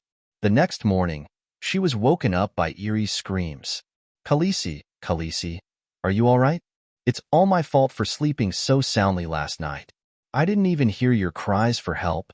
Looking at Danny Reese, whose legs were buried in the soot, the centaur girl was scared to tears. After a moment of confusion, Danny woke up from her sleep. She quickly lifted her legs in front of the little girl. Other than the soot stains on her fair and tender skin, it was still soft and chubby. What's going on? Irri asked in shock. I am the Targaryen of the Born of the Storm. I have the bloodline of the true dragon, Danny said with a straight face. But your brother. Irri pouted and brought up the true dragon Viserys, who was burned to death by the golden liquid. You will understand in the future. Help me change.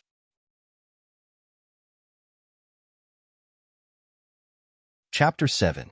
Unlike modern people who usually stayed up past midnight, Ma Min went to sleep at dusk and woke up before dawn. When Danny Reese got up, dressed, and walked out of the tent, Drogo's khalasar was already boiling. Women were shouting to children. Soldiers were giving orders to pull out the tent. Horses were neighing. The grayish-black smoke and the steam from the iron pot blurred Danny's vision. The horse meat boiling in the hot water, the fresh and warm horse dung outside the tent, and the broken grass under the horse's hooves mixed together to create a strange and lively atmosphere. According to the yolk-red sun that just emerged from the horizon in the distance, Danny guessed that it was not more than 5:00 in the morning. She did not know if she guessed correctly, because she did not even know the season here. The world of Ice and Fire did not have fixed seasons. The maxim of the House of Stark, winter is coming, was not a joke, but the most severe warning. Here, it was often a season for several years. If the cold winter with no harvest lasted for too long, humans would die of hunger even if they did not freeze to death. Every time there was a long winter, more than half of the Westeros in the northern region would die. If they were even more unlucky, the long night would come, and 90% of the entire continent's population would be wiped out. Breakfast was mutton soup with barley, onions, carrots, turnips, and mutton sprinkled with pepper, saffron, and other seasonings. It was stewed for more than an hour. Long before Danny woke up, her maid had already started cooking. Danny ate a big red copper bowl that was as big as a lunchbox in the canteen. After eating, she was surprised by the appetite of a pregnant woman. Or was it because she had awakened the constitution of the mother of dragons and resonated with the soul of the black dragon in her dream last night? She was not sure if her constitution had been strengthened, but she was full of energy when she woke up early in the morning. Danny Reese, who was following behind Drogo's black horse, looked down at the black dragon egg in her arms and thought. Less than half an hour after breakfast, bathed in the golden red morning light, the huge Khalasar slowly moved forward like a dark cloud, leaving a mess behind. It was as if a brown stain was smeared on a green curtain. Cow's hooves pointed in the direction of Colossus' advance. Zhugu was even more groggy than the day before. When he woke up in the morning, he did not even recognize Danny. Not to mention mutton porridge, he did not even drink much mare's milk. His once tall and sturdy body was visibly shriveled, and it was almost only his skeletal frame that did not collapse. By noon, the lush green grass and wheat fields of the farmers gradually became sparse and finally disappeared without a trace. Instead, they were replaced by low hills and yellow-brown gravel.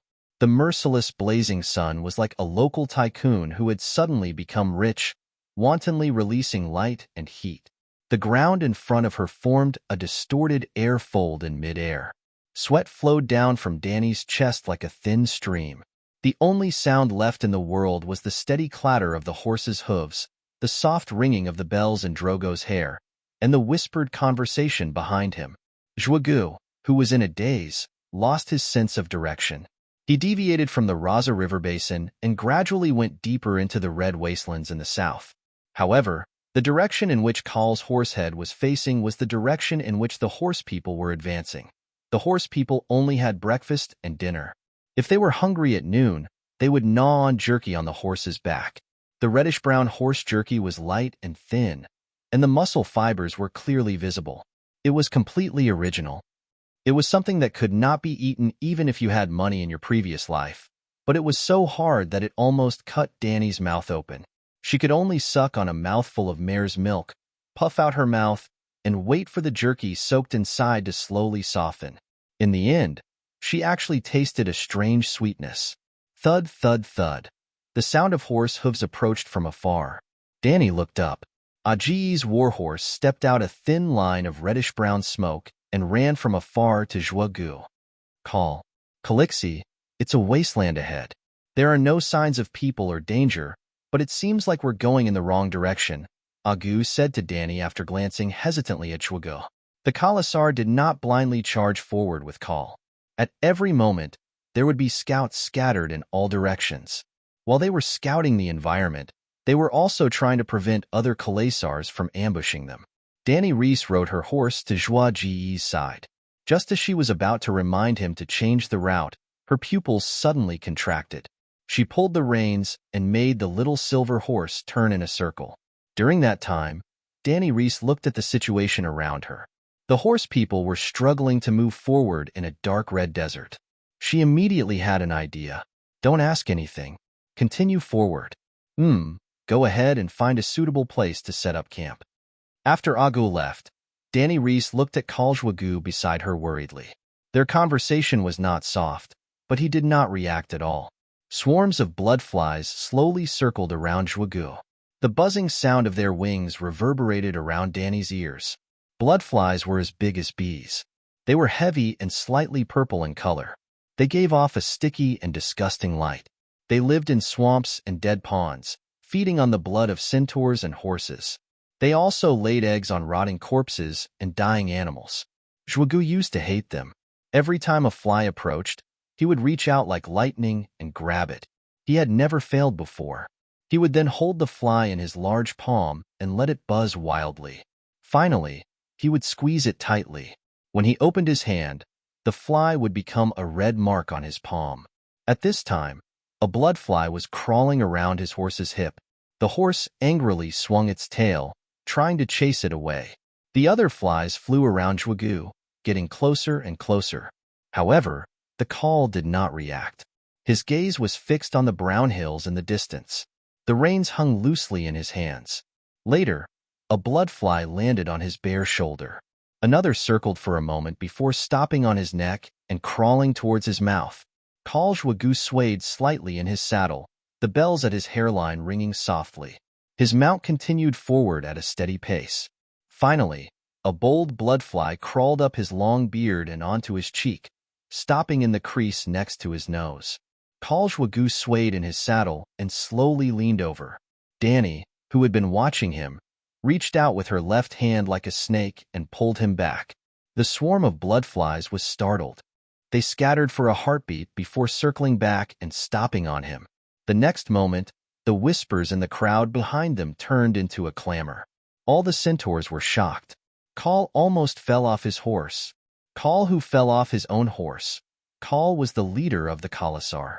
He was the focus of everyone's attention. His actions seemed to be under a magnifying glass.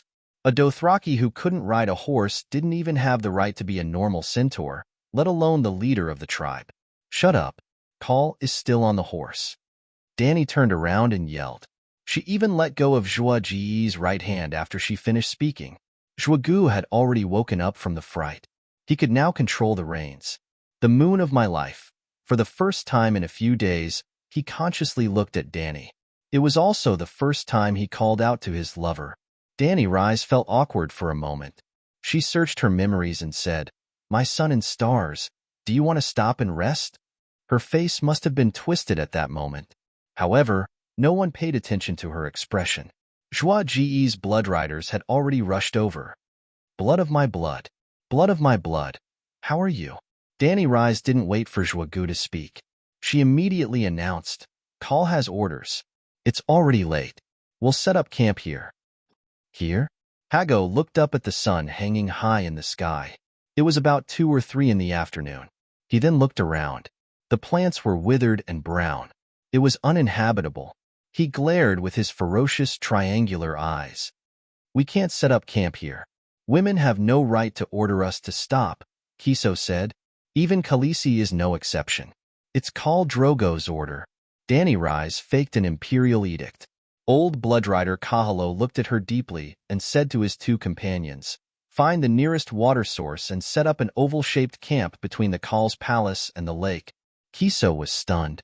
He then left with Hago. Then, Kahalo began to order people to build Zhuagu's grass-curtained palace in the shadow of a hill. Soon, news of a stream being found came from the front. The large group of people passed by Danny Rise and continued to move toward the water source. "Save me, water. I want to drink water. Save me." A faint cry for help came from a wooden carriage passing by. The voice was weak, but it gave Danny a sense of familiarity. Silver-haired Rise. After returning last night, she had heard about Rise from Doriana. Like Doriana, she was a prostitute that Illyrio had bought from Rhys. She was a gift from Drogo to Jacko when he got married. However, Doriana was the current top prostitute. Rise was almost 30 years old and could only be considered the former top prostitute. Now, she was lying alone on the rattling wooden carriage. Blood dripped from her lower body and soaked her dress. One of her golden sandals had fallen off. Her pale calf swayed unconsciously with the shaking carriage. "Wait." Danny Rise stopped the woman driving the carriage. Covering her nose to cover the pungent smell of blood, she asked, "What's wrong with her? Why aren't you treating her? Where's her maid? She keeps asking for water.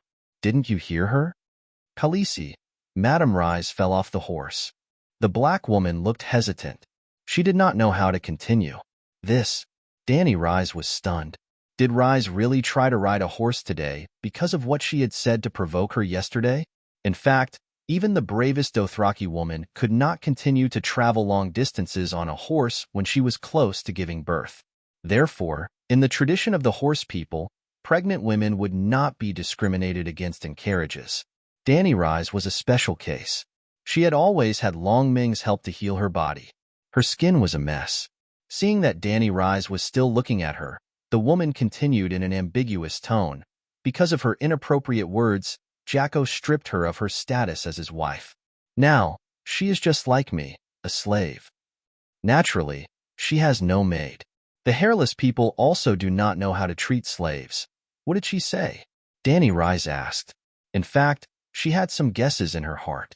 Before the skinny black woman could reply, Rise on the wooden carriage groaned in a daze. My child, call Jacko's son. Save him. He is the future call of the Jacko tribe. I am Khaleesi. Save me, is this woman really from a brothel? Why is she so unsophisticated? The black slave immediately fell to the ground in fear. His numb face was filled with fear. Spare me, Khaleesi. I will drag her out and feed her to the dogs. Feed the dogs? Danny Rise asked in disbelief. Jacko asked me to drag her to the outskirts of Khaleesi and feed her to the wild dogs, the woman said. Is Jacko crazy? She is pregnant with his child. She can't give birth. The black slave pointed at Rise's slightly deformed belly and explained, she fell off the horse in the morning. Jacko originally sent the hairless people to take care of her, but she kept bleeding. The doctor also said that she could not be saved, but she insisted on not dying. She kept saying some outrageous things.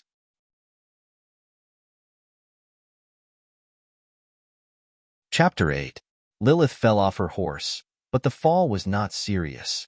She was riding a short filly like Danny, but she was going into premature labor. Premature labor was not a big deal, and the due date was only a few days away. The key was that the fall had caused the fetus to be in the wrong position, and the fetus would be stuck in the womb. The Dothraki hairless men were blessed by the horse god for the most common knife wounds, and they had given Lilith a death sentence. Send her to my palace. Danny's violet eyes flashed with a dark light, and she turned to the maid behind her. Eerie, get someone to isolate a corner of the palace, and do not disturb the call. Drogo's grass curtain palace had to accommodate the daily meetings of the Khalasar leader. It was 200 square meters wide, and there was enough space for a pregnant woman. The black slave woman and the centaurs were not surprised by Khaleesi's actions. Danny Lilith had offended a group of Dothraki warriors in order to save a shepherd woman who had been raped. Lilith was one of the centaurs after all. Well, if you marry a chicken, follow the chicken. If you marry a horse, follow the horse. She made a mistake and said something she should not have said, and she should be punished, but she has also bred a new seed for the Khalasar. Tell Jake that if this woman gives birth to a strong boy, her crime will be forgiven, but if it is a girl, I will give her 20 lashes and demote her to a slave. The slave woman received Khaleesi's orders and hurriedly went to report to Jake. Danny Lilith had just returned to the tent when Ser Jorah asked her to dismiss the maids and servants, and said with a serious expression, there are rumors everywhere, all of the Khalasar. Khal Drogo fell off his own horse. He did not, retorted Danny, because you supported him. I saw it. His blood riders saw it, and the Khalasar behind you all saw it. His bear-like face was covered in sweat. You know his situation better than I do. Even if he can fool them today, what about tomorrow or the day after? Soon he won't even be able to climb onto the horse, and then a Khal who could not ride a horse would not have the ability to rule, and Khaleesi, who was alive and kicking, as wise as Juga, was also useless. I've already made my decision. Don't bring up the idea of escaping again. Leaving will only lead to death. Pausing for a moment, she looked straight into Korra's eyes. Sir, you are my knight of oaths. I hope you can keep me safe in the upcoming turmoil. There is no doubt about that. Before I lose my life, no one will harm you. Jorah Mormont nodded solemnly and made a promise. But, if we lose Drogo, his Khalasar will immediately fall into chaos. If I'm alone, I'm afraid. Don't worry, my Kosh tribe will cooperate with you. Danny looked him up and down. He was wearing a bleached Dothraki vest, and his bare skin was red from the sun. He was wearing loose, striped sand silk trousers, and riding sandals that were tied to his knees and exposed his toes. His sword was hanging from a zigzag horsehair belt. Other than the braids without bells, he was completely dressed like a centaur. From now on, you must wear the knight's armor, she said. Yes, I understand.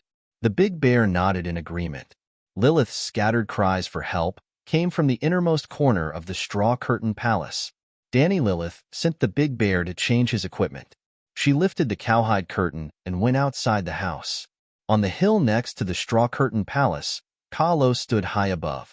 He shouted with a serious expression and commanded the tribe to set up camp. It was obvious that he was worried about Drogo's injury and was in a bad mood. Danny waved him down and said, "Kahlo, go and find Millie Maz Tur." Which? He spat. "I won't do it. Khaleesi, you have no right to order me." Although Danny Lilith had saved Millie Maz Tur, her status as a slave did not change. She should be with the other sheep people in the long line of slaves. For Lilith, "Our hairless people can't heal her. Why don't we let Millie Maz Tur try?" She told him. Kahlo stared at her from his horse. His eyes were as hard as flint. Witches are women who sleep with demons. They are evil, cruel, and soulless. They perform the darkest and most terrible witchcraft. At night, they will look for men and drain their energy until they die. Trusting them is the stupidest thing in the world. Fear the ghosts and avoid them. The Dothraki were not proficient in black magic, but they had developed a smart and applicable tradition over thousands of years of life evolution.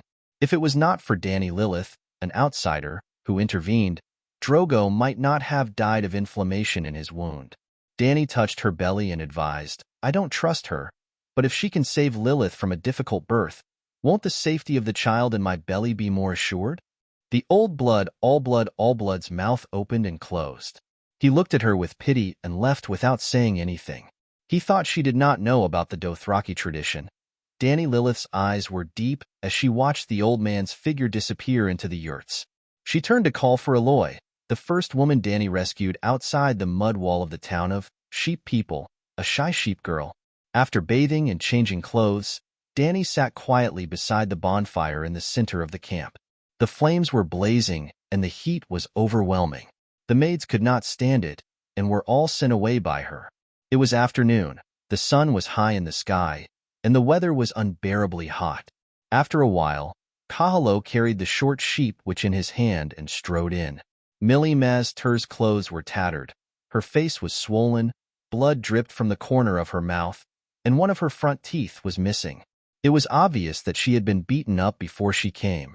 After instructing Sir Jorah not to let anyone in, she handed Millie Maz Tur a cup of mare's milk and asked, "You said before that you are proficient in the art of childbirth?" Millie Maz Tur wiped the blood from the corner of her mouth and took the cowhorn cup. She gulped it down before she panted and said, "Mistress Silver, my mother was a former priestess.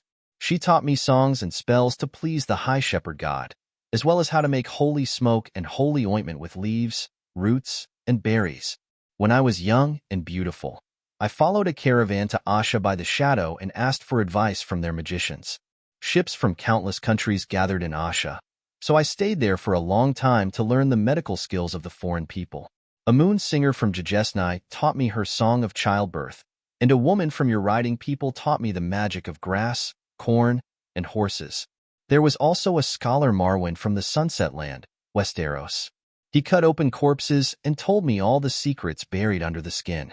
He was a sea turtle who had studied abroad and had obtained several doctorates in medicine." Millie looked at Zhugu on the bed 20 feet away and explained helplessly, "I am proficient in many medical skills, but Zhugu gave up on my ointment 7 days ago."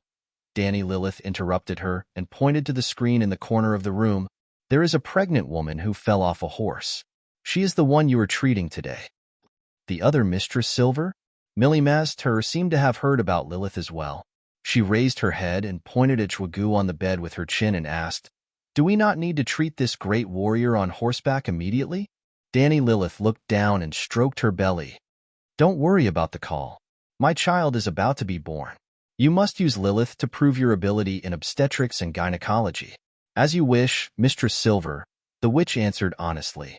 In order to avoid affecting Zhugu, the straw bed where Lilith was placed was separated from the main body of the palace.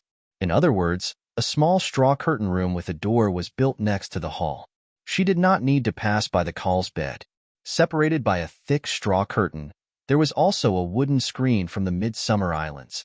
There were hundreds of lifelike and colorful carvings of rare birds and beasts on it. It was a gift from the Trade Federation to Zhugu. Millie Maz Tur began to sing a strange song in a language that Danny had never heard before. It was soft and melodious, like a girl's song, but also like a passionate poem. Was it the childbirth song taught to her by the moon singer of Juxne? Or was it the sorcerer's spell of Shadow Yasha? As the song entered her ears, Dani checked the items around her again. The black dragon egg, the crossbow with a taut bowstring loaded with a metal-tipped arrow, Shuaji's dragon bone dagger, the needle and thread for sewing wounds from the hairless people, poppy wine, and a large piece of cotton cloth that was boiled in water and dried under the scorching sun. The poppy wine was rubbed on her belly. It felt cool. She bit a piece of cork with her teeth. The dagger cutting her belly did not seem to hurt that much. At least it was much easier than grilling a beauty's leg on charcoal last night. Dragon baby, you are the pinnacle of the world's power. The spiritual energy of heaven and earth has been revived with your arrival. You are the god of this world. I need you to give me strength. Sticky blood stained the blanket under her. Dani's face was pale. Her forehead was covered with bean-sized beads of sweat. She seemed to be in a daze. The piece of cork in her mouth fell from her open mouth. Suddenly, the warm, fossilized dragon egg between her knees became as hot as charcoal. The stimulation of the heat cleared her mind like never before. Under normal circumstances in modern hospitals, a cesarean section would take about half an hour. This included the anesthetic process in the early stage. Dani was in a daze for about 20 minutes. Then, a bloody baby boy appeared in her arms. Covering his bloody mouth, Dani steeled her heart and poured a small glass of poppy wine into his mouth. Riding the horse of the world, a little anesthetic won't hurt you, Dani whispered to him. The little guy fell asleep. He hugged the white dragon egg with both hands. The dragon egg was boiling hot. Another 15 minutes passed. The witch next door was still singing. Dani held the black dragon egg in her left hand and wiped the blood on her body with her free right hand. Then, she threw all the blood-stained cotton cloth and blanket into the burning firewood beside her. Thank you, dragon baby. Dani caressed the fine scales on the dragon egg lovingly. Her heart was filled with gratitude and love. Just like how Bran and Stark could feel the emotions of Summer, his direwolf's name, at any time. She also had the closest soul bond with the Black Dragon when she was on the verge of death. Daenerys could now control the process of entering the dragon dream.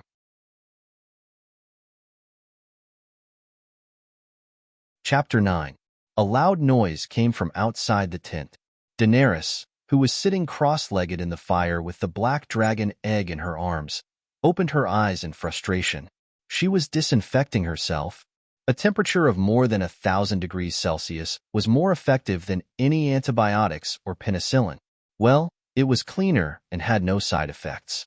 Clenching her fist, Dani felt lighter and stronger than before. She stepped out of the fire and washed the stains on her body with boiling water. She picked up the down bundle that she had prepared earlier, which was made of duck feather pillows. Soon, Dani, who looked exactly the same as before, lifted the cowhide curtain with difficulty and walked out with her big belly. The scorching sun was setting in the west, dragging a long shadow behind the hills. The weather was hot and windless, and a group of Dothraki warriors were hiding in the shadows of the hills. Outside Drogo's straw palace, a circle of guards stood like javelins. Ser Jorah was like a tin can, placed 3 meters outside the camp gate. He was arguing with a Dothraki. The man pointed his scimitar at him and scolded, "Coward. The cowardly Undulls have retreated back into the tin." Undulls was the name the horse people gave to Jorah Mormont. The story of A Song of Ice and Fire had 3 storylines. The Great Wall of the northern region of the Westeros, the biting cold wind, the threat of the other to the entire human race. King's Landing, the capital of the Westeros, the game of power. Ursos, the 9 free trade city-states, Dany's slave liberation. In other words, the core of the plot was located in the Westeros. The continent of Westeros was made up of 4 races: 1. The Aboriginals, the children of the forest, giants, and other fantasy races. They had a history of millions of years, knew magic and used stone tools, and were completely primitive. Now, they mostly lived north of the Great Wall. 2. The ancestors, the Aboriginals who migrated from Ursos 12,000 years ago. They were the first generation of invaders, the descendants of the ancestors in the northern region and north of the Great Wall. 3. The Undulls were invaders from the continent of Ursos 8,000 years ago. They brought the Iron Civilization and the faith of the seven gods. 4. The Loinans, who came to Valeglia 1,000 years ago to hide from the dragon and magic civilization. Super civilization, similar to Atlantis. They did not have a civilization of a higher level, so they could not invade the Westeros, who had developed a civilization of knights. They could only choose to integrate with the relatively desolate Dorne, the southernmost Westeros, the desert, and the Gobi. Therefore, the title of the king of the Westeros is King of the Undulls, the Loiner, and the First Men. Jorah Mormont was the Count of Bear Island in the northern region. He should belong to the ancestors and not the Undulls. However, the Knight civilization was started by the Undulls, and Knights were almost the main impression the other races had of the warriors from the Sunset Continent. Korra was even dressed as a knight. Alright, Korra might not even be a knight. Knights originated from a type of belief the seven gods had anointed them with holy oil, and they had been sworn by another regular knight. Jorah Mormont, the Count of the northern region, the First Men, believed in the old gods and not the seven gods. He had received complete knight training, a set of knight armor, and a warhorse, but he might not be a knight. For example, the House of Stark and Winterfell, from Duke Ned down, none of them were regular knights. The primitive tribe on horseback, the Dothraki, thought that those who wore iron armor were cowards. Wearing iron armor equals being afraid of death equals being cowards. That was probably their logic. When the centaur saw Dany walking out of the tent, not only did he not restrain himself, he laughed even harder. Korra pressed his sword with his left hand and pointed at the Dothraki warrior with his right hand. He scolded back unceremoniously, "You primitive trash, horse bastard, you don't know anything. My plate armor can be exchanged for 100 of your dog heads." Sometimes he cursed in Dothraki, directed at the centaur himself, and sometimes he cursed in the common tongue of Westeros, with a northern accent, venting his anger at the Dothraki race as a whole. He spat out all sorts of profanities, none of which the others could understand. Because he had been wary of the centaur warrior, he immediately noticed the change in the centaur warrior's gaze. He turned back to glance at Dany and Rise, and guessed that he had completed his guard duty for the day. He pulled out his two-handed sword and rushed towards the centaur warrior. The centaur warrior had been waiting for him. He did not attack earlier because this was Cow's tent, and if he dared to barge in, he would be shot by the guards like a porcupine. The centaur warrior that Dany thought was a small fry was so fast that her eyes could not keep up with him. His Arak scimitar danced in the air, forming a curtain of silver blades. Korra was wearing a full body armor made of dark gray fine steel. The huge helmet was pulled down, revealing only the two slits of his face. Below that was a throat guard, knee guard, gauntlets, and long boots. They were all shining with a metallic luster. Even though he was wearing such a heavy armor, his movements were not slow at all. His two-handed sword was swung like a fan. Ping, ping, bang, bang, bang. The two of them exchanged blows. The sound of swords clashing was as dense as the sound of raindrops on a banana leaf in front of the window. Yellow sparks could be seen flickering between the swords and Ser Korra's armor, like fireflies dancing around Korra. The entire process seemed long, but in reality, Korra took 3 steps back in an instant. He held onto his sword with both hands, and the sound of heavy panting traveled into Dany's ears from below the helmet. The centaur warrior fell onto the red sandy ground, his 4 limbs struggling as he groaned in pain. Dark red blood flowed out from his chest, but it was quickly swallowed by the cracked earth, like a gluttonous demon. Dany estimated that Korra had been stabbed at least 3 times in the 4 to 5 seconds of battle, but he was completely fine. Perhaps there were fresh dents on his steel breastplate. The centaur warrior had the upper hand all along, but at the last moment, his breathing slowed down and he was stabbed in the chest. Khaleesi. Korra and his Karst bodyguards greeted her one by one. The centaurs in the shadows pointed at Dany with a relaxed expression. They had also mocked the cowardice of the Undulls just now. Now, their comrade was struggling on the ground, about to bleed to death, but they seemed to think that he deserved it. They did not care or sympathize with him at all. Khaleesi, you left the witch alone in the Khale's palace? Kahalo rode over and criticized angrily. She's not with the Khal. She's helping Lilith with her labor. Didn't you hear her labor song? As she said that, she instructed Ago to lift the grass curtain outside the labor room. The scene inside was immediately revealed to everyone. Millie Maztur was singing a mellow ballad of the land of moon shadow while caressing Lilith's swollen and glistening belly. It seemed that she was helping Lilith to adjust the position of the fetus. On the simple bed made of rushes, the pregnant woman's square face was as white as wax. The hair on both sides of her temples was wet and her teeth were clenched tightly. The veins on her cheeks were bulging. She was moaning in pain, and the faint smell of blood passed through the curtain and hit the onlookers in the face. Half an hour was more than enough for a cesarean section, and 4 to 5 hours was not considered long for a normal labor, especially if it was a difficult labor. The witch had been singing for more than an hour, and her voice was a little hoarse. When she saw the grass curtain lifted and everyone looked over, she shook her head at Danny, who was 30 feet away. She did not stop singing the labor song and hurriedly reached out to close the curtain again. Seeing that the witch did not use black magic, everyone quickly turned their attention away and continued with their own business. Water, water. The Dothraki warrior who was lying on the ground and waiting for death begged for water. Danny walked over and threw a bag of mare's milk on the ground. She then instructed the maid Eerie to remove his painted vest. She remembered that she was a pregnant woman with limited mobility and could not lower her head to feed him water, let alone squat down to check his injuries. His sternum blocked the sword and did not hurt his organs. Danny Rise looked and ordered, "Eerie, go and press that cotton cloth on the wound to stop the bleeding. Chui Luo, call the hairless man over and stitch his wound up. Khaleesi, he has failed in his challenge against the Undulls. He should accept his fate. Do not move him, and do not treat him. Whether he lives or dies will be decided by the horse god in heaven. Everyone knows this." "Everyone knows this," the maid Eerie replied. "Everyone knows this," Jogo agreed. Danny glared at Chui Luo and said unhappily, "Do you want everyone to know that you disobeyed Khaleesi's orders?" Chui Luo also widened his almond-shaped eyes.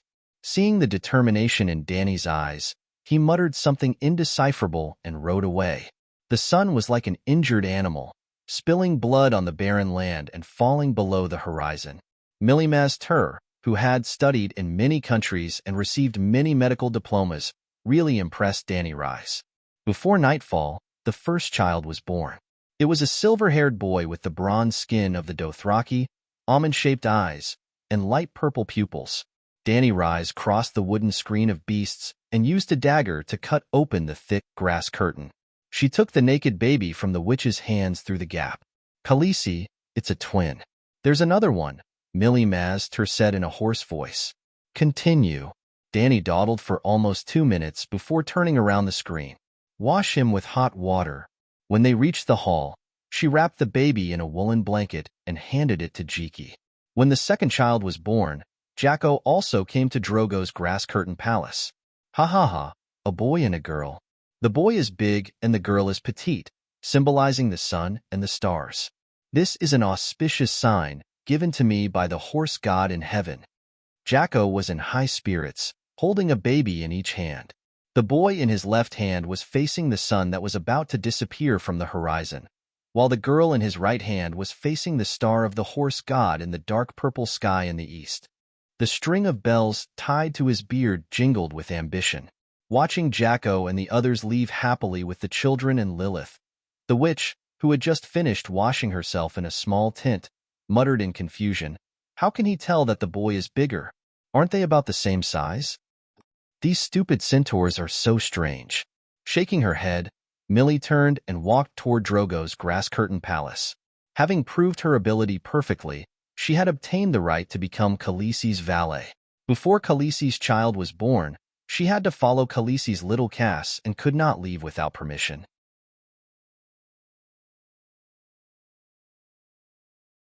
Chapter 10. Drogo's Khalasar had stayed in this desolate desert for 2 days. The news of Khal's death was constantly spreading in the tribe. It was not a rumor because everyone knew that Khal Drogo was so sick that he could not even get on the horse. Therefore, without Khal Drogo's leadership, the Khalasar could not move. That night, Millie Maztur announced with an ashen face, "Khal's wounds are festering and no healer can save him." The only thing left is to guide him on the dark path and let him ride painlessly into the kingdom of the night. Danny Rise pretended to be heartbroken and begged her to save her, sun and stars. Millie Mazter looked at Danny and her bulging belly with her dark eyes. Her voice was strangely quiet, almost like she was talking in her sleep. There is indeed another way, a type of magic. But this magic is not only difficult to cast, it is also very dark. For some people, death is easier. I learned this magic in Asha and paid a terrible price for it. My teacher came from the Shadowlands. Blood Witch. She softly spat out a word, and for the first time, openly revealed her identity witch. She had always denied her identity as a witch and only said that she was a doctor and a priestess. Her voice seemed to have some kind of dark magic. Danny, who was being roasted by the fire, suddenly felt that her neck was being strangled by a cold and sticky tentacle. She could not breathe, her brain was lacking oxygen, and her thoughts were blurry. She heard herself say in a daze, "Do it, save." Scalding lava suddenly gushed out from her lower abdomen. The intense heat stimulated her nerves and woke her up instantly. The dragon egg was hidden in her belly. She suppressed the shock in her heart and showed a hesitant expression. Call's blood guards will not agree. Is there no other way? The witch was startled and shook her head. No. Danny pursed her lips and looked straight into her eyes. She said coldly, "You admit that you are a witch? Is that so?" Millie Mazter seemed to be fearless. She smiled and said, "Silver Lady, only a witch can save your warrior now, and you have to pay a price." Danny looked at the unconscious Shwagu and asked, "What do you want?" "Gold. Horses." The witch interrupted her bluntly, "This is not about gold or horses, madam. This is blood magic. Only death can be exchanged for life." "Death? You want my life?" The witch assured her, "It's not your death, Calixi."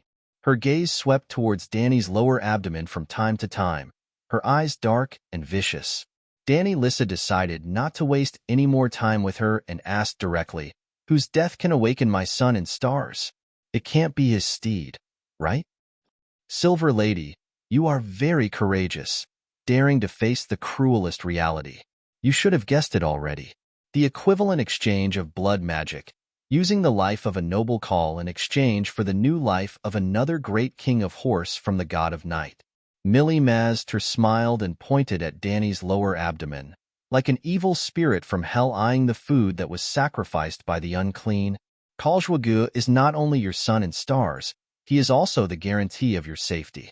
As long as your husband survives, there will be a large group of children waiting for you to raise in the future. Perhaps, like the Silver Lady, you will give birth to twins that represent the sun and stars. Danny's expression changed. She picked up the teapot in front of her and smashed it. Bang!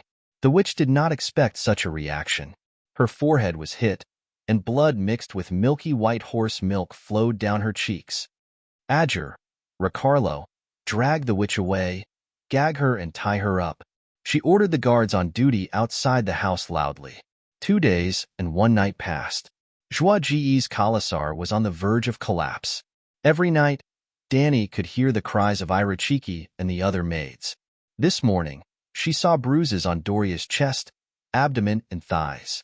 It was Kiso and Hago who did it. The Call's blood riders could share everything other than his mount. Joagu did not allow them to touch Danny, but they had been taking all of Danny's maids. They had not been so overboard before, but now, everyone knows that the Call is about to die. According to Dothraki customs, his blood riders will live and die with him.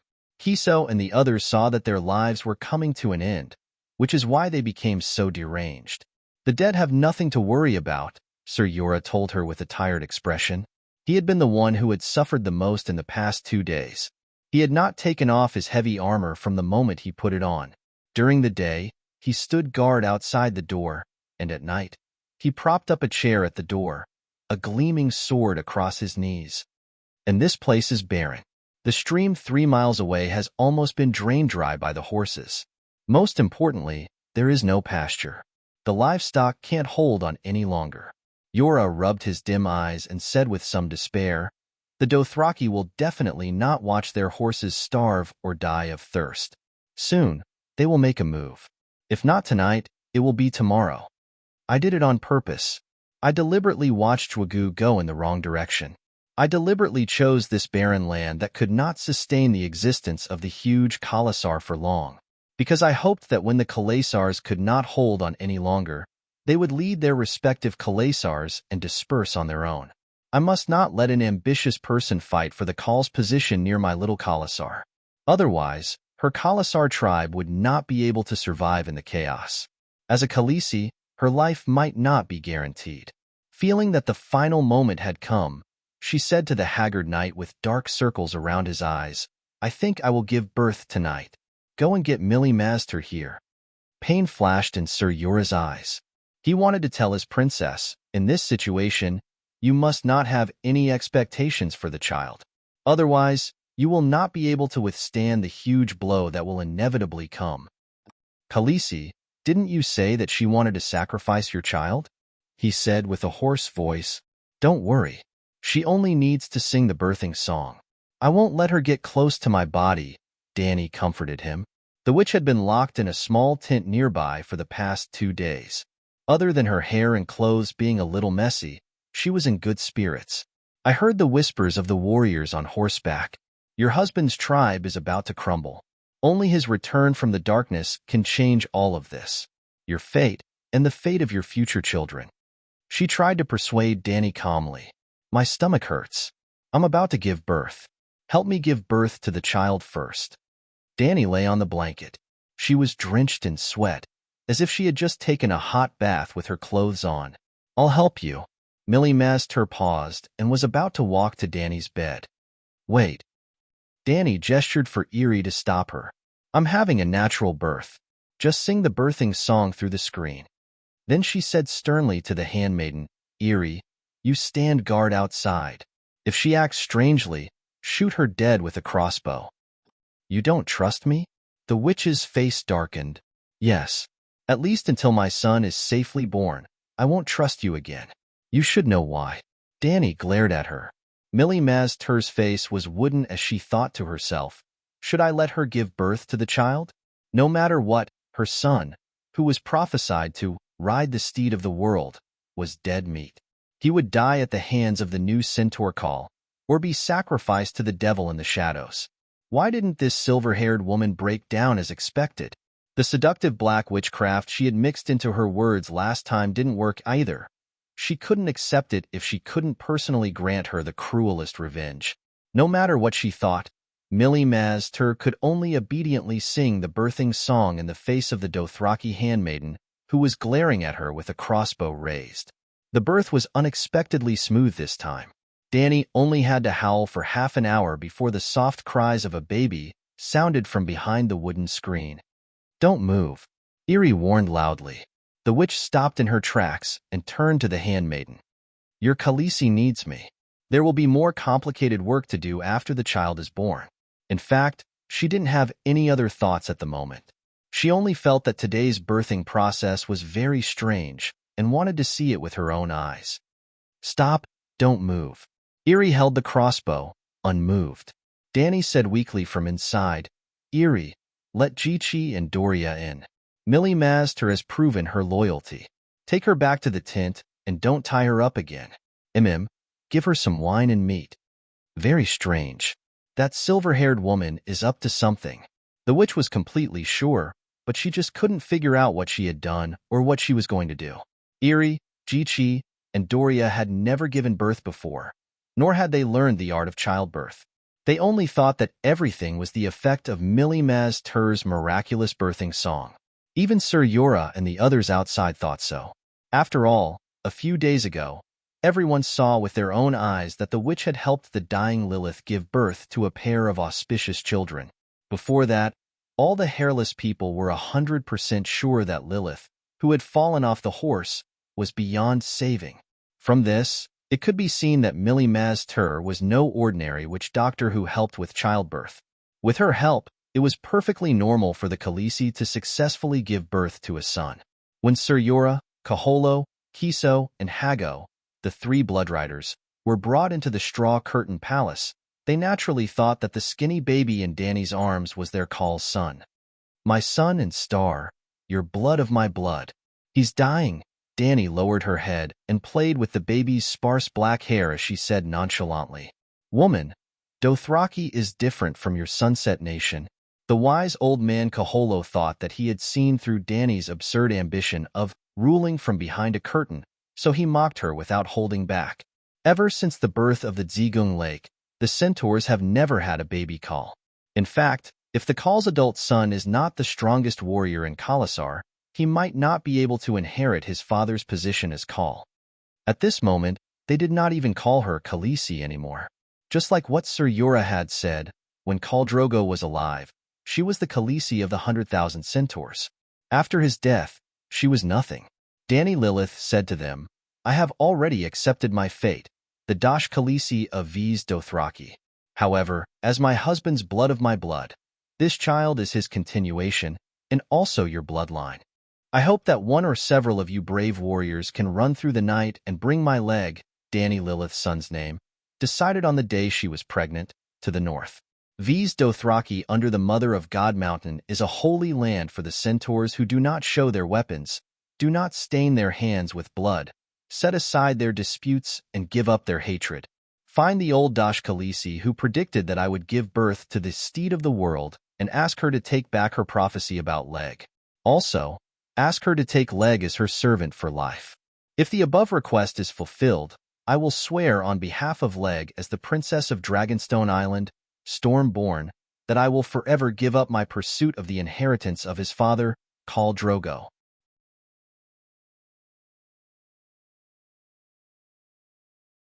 Chapter 11. The night Dany gave birth to Leg, there was a riot in Drogo's Khalasar that affected the entire camp, but it was not caused by Kahalo. Yes, the old Bloodrider was moved by Dany's words. He led the 500 elite riders of Drogo's cause and quietly bypassed the camp's defense team, rushing north through the night. They took advantage of the chaos last night, but they were not the cause of the chaos. During the chaos last night, the entire camp was filled with shouting and horses neighing. Torches were like stars in the sky, covering the land as far as the eye could see. Ser Jorah strictly prohibited anyone from entering or leaving, and even led a team to kill 17 centaurs who tried to break into Drogo's straw curtain palace. It was not until the next morning that Aggo heard the definite news from the smoky ruins of the camp. Pinocchio had left Drogo's Khalasar with 20,000 Dothraki roaring warriors. The chaos came from the conflict between those who tried to stop them. Pinocchio seemed to be well-behaved these days, but he had been secretly contacting the leaders of the small cause. While the other bandits were still staring at Drogo's straw curtain palace, he had already thought, no matter when Drogo died, the strongest army would always be king. Drogo's Khalasar was the strongest in the Sea of Grass, with more than 40,000 roaring warriors. Including the young knights, there were more than 50,000 soldiers who could fight. Pinocchio took 20,000 roaring warriors with him, but the remaining 20,000 had to be divided among a dozen other bandits. In just one night, Khal Pinocchio became one of the strongest Khals in the Dothraki Sea. The chaos caused by Pinocchio's departure was just the beginning. The collapse of Drogo's Khalasar had begun. Over the next 2 days, more than 10 bandits came one after another to divide the remaining men, wealth, slaves, and livestock. On the 4th day, Dany stood on the hill and looked around. The Khalasar that had once been like a brown carpet covering the red land was now folding in half, until only a small part of the cause was left, like a stain on the red floor. The Dothraki had to leave the land immediately, or they would die. Without water and horse grass, the nomadic centaurs could not survive. Everything was as Dany had expected. No, she had missed something. The Dothraki valued the prophecy of the Doshi Kalian more than she had expected. Dosh Kalian, the widowed Khaleesi, the wise woman of the Dothraki, the manager of Horse King City, the priestess of Mount Our Lady, the creator of the Khalasar operation in the Sea of Grass. Tut, tut, tut. On the evening of the 4th day, with the huge red setting sun as the background, 1,000 elite cavalrymen galloped over from afar. It was Giacomo. Outside the wooden fence outside the grass curtain palace, Ser Jorah led more than 100 Slake knights. Their sharp blades were unsheathed, and they were ready for battle. Nay, the front hooves of Jakku's warhorse were raised high. The incoming sandstorm made Cora squint slightly. Since you've already left, why did you come back? Cora's muffled voice came from under the helmet. Boom. Jake didn't say a word. He just threw a black thing, a bloody head in Danny's direction. It rolled a few times under Danny's feet. She saw an old scarred face. His eyes were wide open, and his mouth was wide open. He seemed to be complaining about the unfairness of fate. No, the Dothraki warriors wouldn't complain.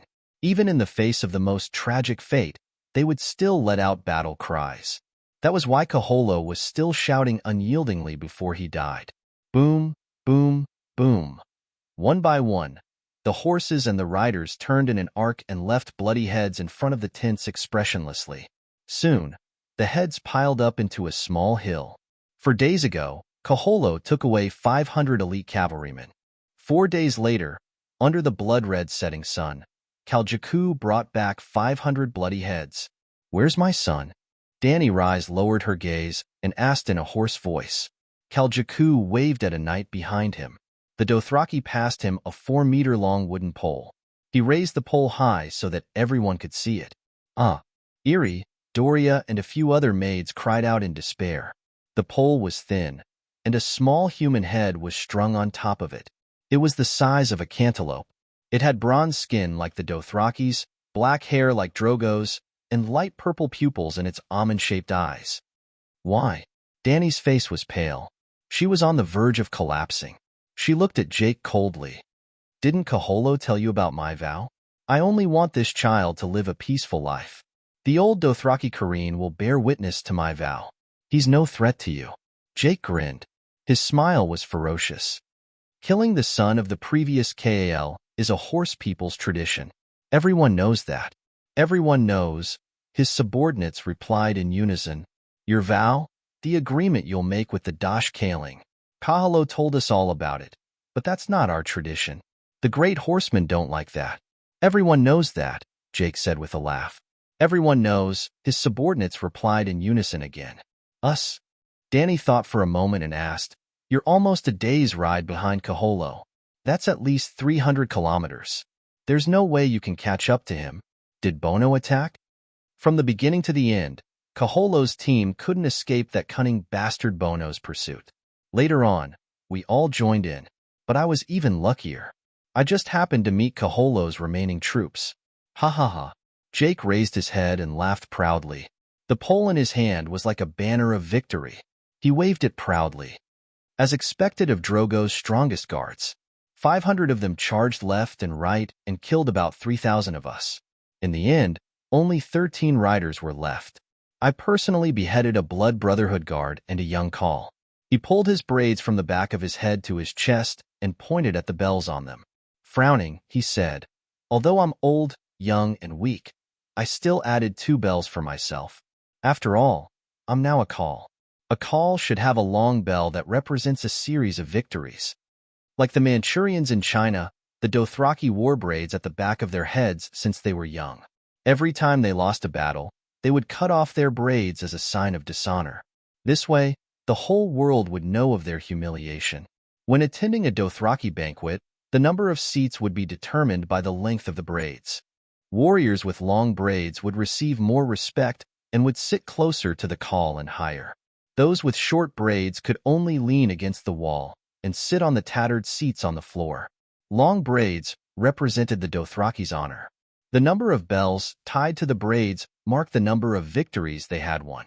Khal Drogo had never lost a battle in his life. His Khalasar was the largest. His braids were thick and long, reaching below his hips. His black braids were full of jingling bells. In the end, there wasn't enough space. His beard was also braided and tied to a string of bells. At this moment, Khal Jocko regarded Kaholo and the baby he was protecting as 2 victories. You'll regret what you did today. Danny was furious.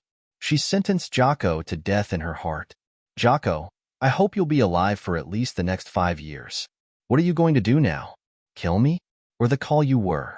She asked coldly. She's not crying? Jocko turned to Margot and muttered, What a cold woman.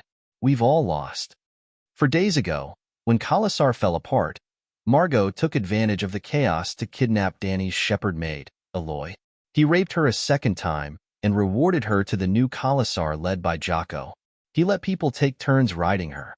In the end, he cut off the poor maid's head and threw it near Danny's tent. Aloy was stolen from Margot by Danny. He wanted revenge. Half a month ago, during Drogo's attack on the shepherd town, the girl Aloy was captured by Margot and raped in public by the Dothraki. Dany Liz Targaryen happened to be passing by at that time. She had stopped the Dothraki warrior who had tainted Aloy and made him her slave.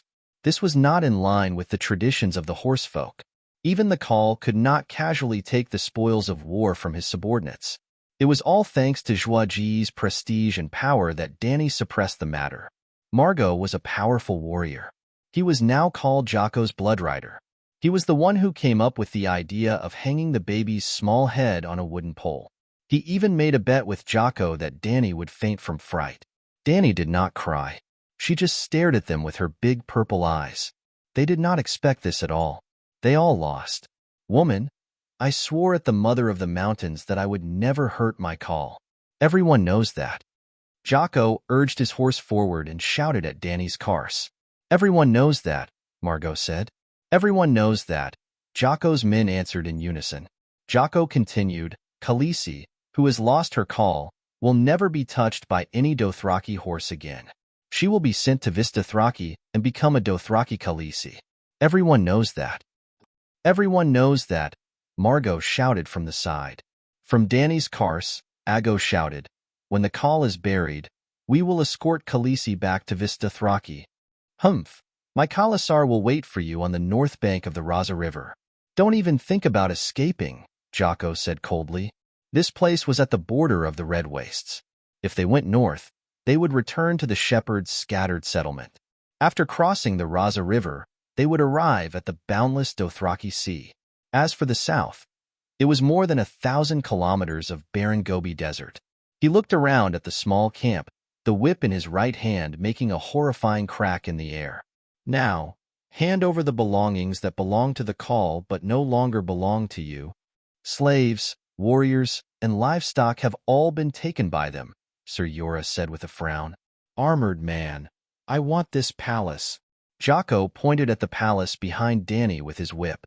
Only the call can live in the call's palace. The Dothraki Khaleesi do not need it. Jorah turned back to look at Dany. His right hand was on the hilt of his sword, and his left hand quietly pulled down the visor of his flat iron helmet. Dany shook her head at him. She turned to Kueluo and ordered, have the woman tear down the tent.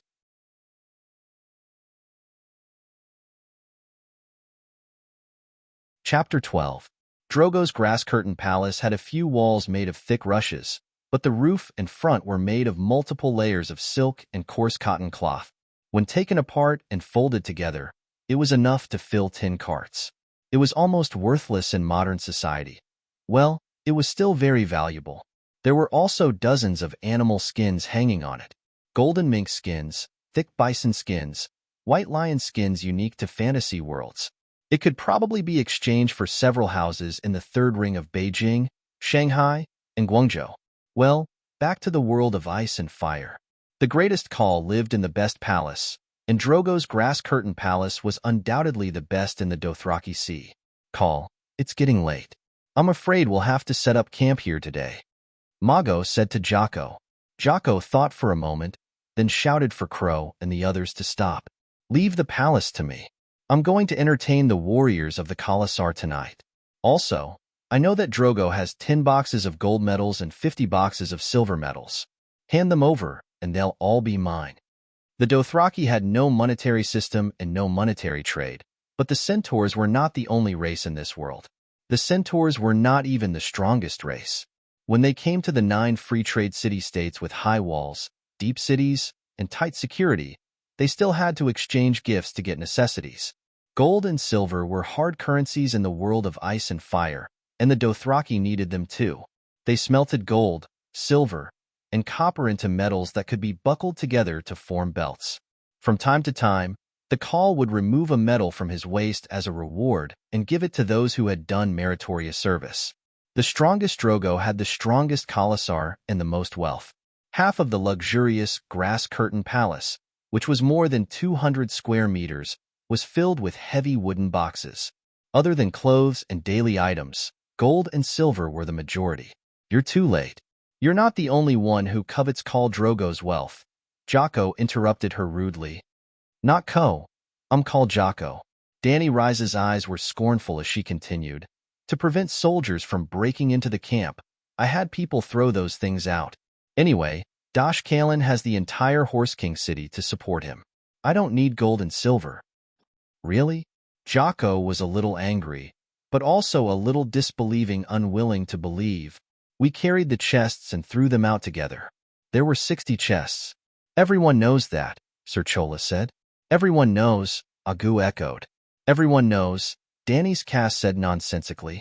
Damn it, leave now. Jake waved his whip in exasperation.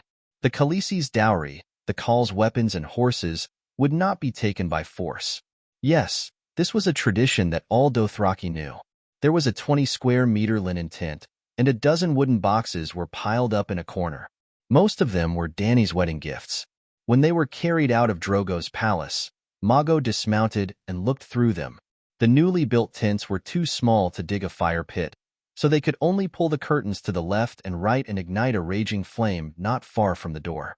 Kiso's gloomy face was illuminated by the dim yellow flames.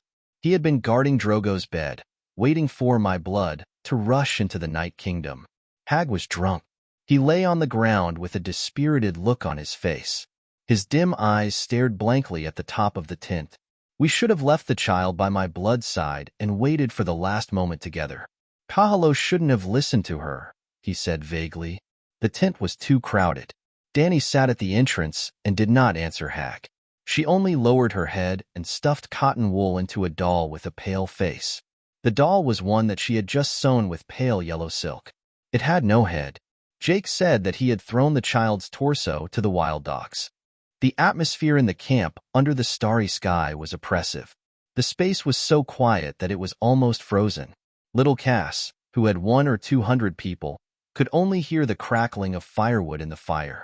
Sir Jorah was still fully armored. He looked at his princess with pity. Several times, he opened his mouth to say something, but it was as if his throat was stuck. He could not say a single word of comfort. Perhaps, thought the knight sadly, no words could lessen the pain of her heart at this moment. Involuntarily, an image of what had happened at the King's Landing appeared in his mind. It was 15 years ago, the night before the Targaryen dynasty was completely destroyed. As the heir to the Earl of Bear Island, he was chosen as the personal bodyguard of Ned Stark, the Duke of Winterfell in the Northern Territory. When he led the army of the Northern Territory and followed Duke Stark into the Red Keep, he saw a similar scene as tonight. The 3-year-old princess was beheaded, and the prince, who was not even a year old, was turned into a pool of blood and paced on the wall. Thud, thud, thud. The sound of horses galloping from afar woke everyone up from their silence. Quello rode his horse to check it out and quickly returned. He reported to Dany and Lilith, Calixie, it's Calixie of Jake. Madam Lilith says she wants to thank you in person. Dany sat cross-legged on the ground. There was a bundle folded with a wool blanket in front of her. She lowered her head and looked at the baby's corpse in the bundle for a while. Then she said with a hoarse voice, "Ask her to come here." "I'm coming." A female voice came from the darkness. Following that, a series of knights holding torches appeared. Without waiting for Dany's order, Lilith's men barged into the small circle. "You." Dany said one word and stopped. The flames danced in the wind, illuminating a smug and mocking smile. Now, even a fool would not think that she came with good intentions. Dany put the cleaned baby's head on the neck of the rag doll and said in a muffled voice, "I saved you. You see, I'm also riding a horse." Lilith pulled the reins awkwardly and made the horse turn in a circle. A little mare with a silver mane, just like yours. In fact, they were not the same. Dany's little silver horse had shiny silver hair, but Lilith's was white. Unlike the Myrish dress last time, she also did as the Romans did and changed into a painted Dothraki vest. Dany covered the bundle and looked up into Lilith's eyes. She said again, "I saved your life." Lilith pursed her lips and waved behind her. Two strong Dothraki female riders came over and helped her off the horse. Although she could sit on the back of a horse, Lilith was still in the confinement period. Her limbs were weak and her body was not well. She needed the help of her maids to walk. She could not be compared to Dany, who held the dragon egg dragon dream every day. She staggered to Dany's side and sat cross-legged on the magic carpet on the ground like her. Lilith leaned over to Dany's ear, covered her mouth and whispered, "I hate you." Obviously. Dany nodded seriously. Ha ha ha. She put her hands on both sides and leaned back slightly. Looking at the gem-like stars in the sky, she sighed and said briskly, I'm also a Khaleesi. I have my own little silver horse, my own Khaz tribe. New, it's them. More importantly, I have a son as strong as a dragon." As she spoke, she exerted force in her hands and leaned forward instead of backward. She lowered her head and lifted the cloth in front of Dany. Tisk, TSK, TSK, what a poor little thing. He's not even half the size of me, Django. Oh, what's below the head? That's right. His original body was eaten by a dog. Hearing this, Dany inexplicably relaxed a lot. The heavy guilt in her heart was pressing down on her until she almost couldn't breathe. "Thank you," she said sincerely. "Thank." Lilith was stunned. "What are you talking about? Are you crazy?" Dany grinned and sneered viciously. "You may be a disgusting bitch, but at least you know to come and visit me. You've exceeded my expectations of you before. Then how low were your expectations of me before?" Lilith was stunned for a moment before she fully understood what she meant. Her face contorted for a moment. Before she could flip out, Dany immediately warned, "Dothraki cannot hurt the Dash Khaleesi, or they will be cursed by the horse god. Everyone knows that." She then turned to look at Lilith's maidservant. The Dothraki woman immediately replied, "Everyone knows that. Everyone knows that." Iri and Jichi also said, "You." Lilith glared at Dany. After a while, she suddenly laughed. "It's okay. I'm a bitch, and you're no better. I saved your life." Dany reminded her for the third time. "I'm grateful, but that's all." Lilith scanned the crowd for a moment and found the witch who was looking over. She pointed at her and sneered. "You saved her too, but she still killed your call and child." "I didn't." The witch waved her hands and denied loudly. "Mistress Silver, have you forgotten that I used the Song of Moon to help you give birth?" Lilith didn't want to talk to her at all. She only looked back at Dany with a smile. "Drogo is your man. You know better than anyone how many scars he has. Many of them are more serious than the broken skin on his chest, but he is still the strongest call in the Sea of Grass. Even Rhys's brothel has his bloody and deathly reputation." "I believe her," Dany said flatly. She then asked, "Why do you hate me so much?" "Just because you're jealous. But Khaleesi isn't something to be envied for, is she?" Lilith stroked the silver hair hanging in front of her chest and glared with her lilac eyes. She gritted her teeth and said, "Because I hate being someone else's replacement." "What do you mean?" Dany was confused. There were many silver-haired, purple-eyed women in Ursos. Even Drogo's Khalasar had dozens of them. "I was originally Illyrio's woman. He wanted to fuck you but couldn't break the membrane that belonged to Khal Drogo, so he bought me from Rhys's brothel." Lilith leaned over to Dany's ear and whispered in a venomous voice, "That fat pig. He kept calling out your name when he fucked me." "That's it?" Dany's eyebrows twitched. She didn't seem to care at all. In modern society, which beautiful woman hasn't been lusted after? Do men always look at themselves in the mirror when they get blisters on their hands? The Targaryen family was blessed with beauty genes. Every member of the family was handsome and beautiful. Dany's dead brother, for example, was extremely despicable. His appearance and personality were two extremes. Dany Lilith's appearance was naturally top-notch. More importantly, she was probably blessed with the identity of the last princess. The last princess of the ancient Valeglia royal family. Just thinking about it made one excited. Seeing that she didn't provoke Dany, Lilith was a little unhappy. She gritted her teeth and continued, "My status was lowly. Illyrio didn't take me seriously and often used me to entertain others. The night before you married Drogo, your beggar king brother, Viserys, was about to sneak into your bedroom. It was Illyrio who stopped him and told him that if he angered Drogo, not only would he not be able to use the Khaal's roaring warriors to restore his kingdom, he wouldn't even be able to save the lives of you and your sister. Then, the Beggar King fucked me and called out your name again.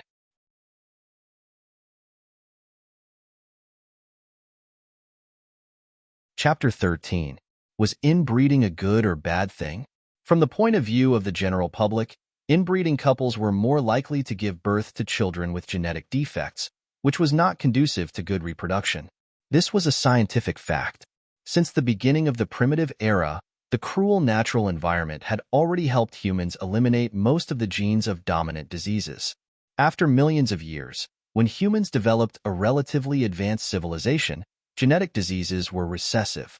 Only when both parents carried the recessive gene of the same disease, their children had about a quarter of the chance of suffering from genetic diseases. Note that it must be the recessive gene of the same disease.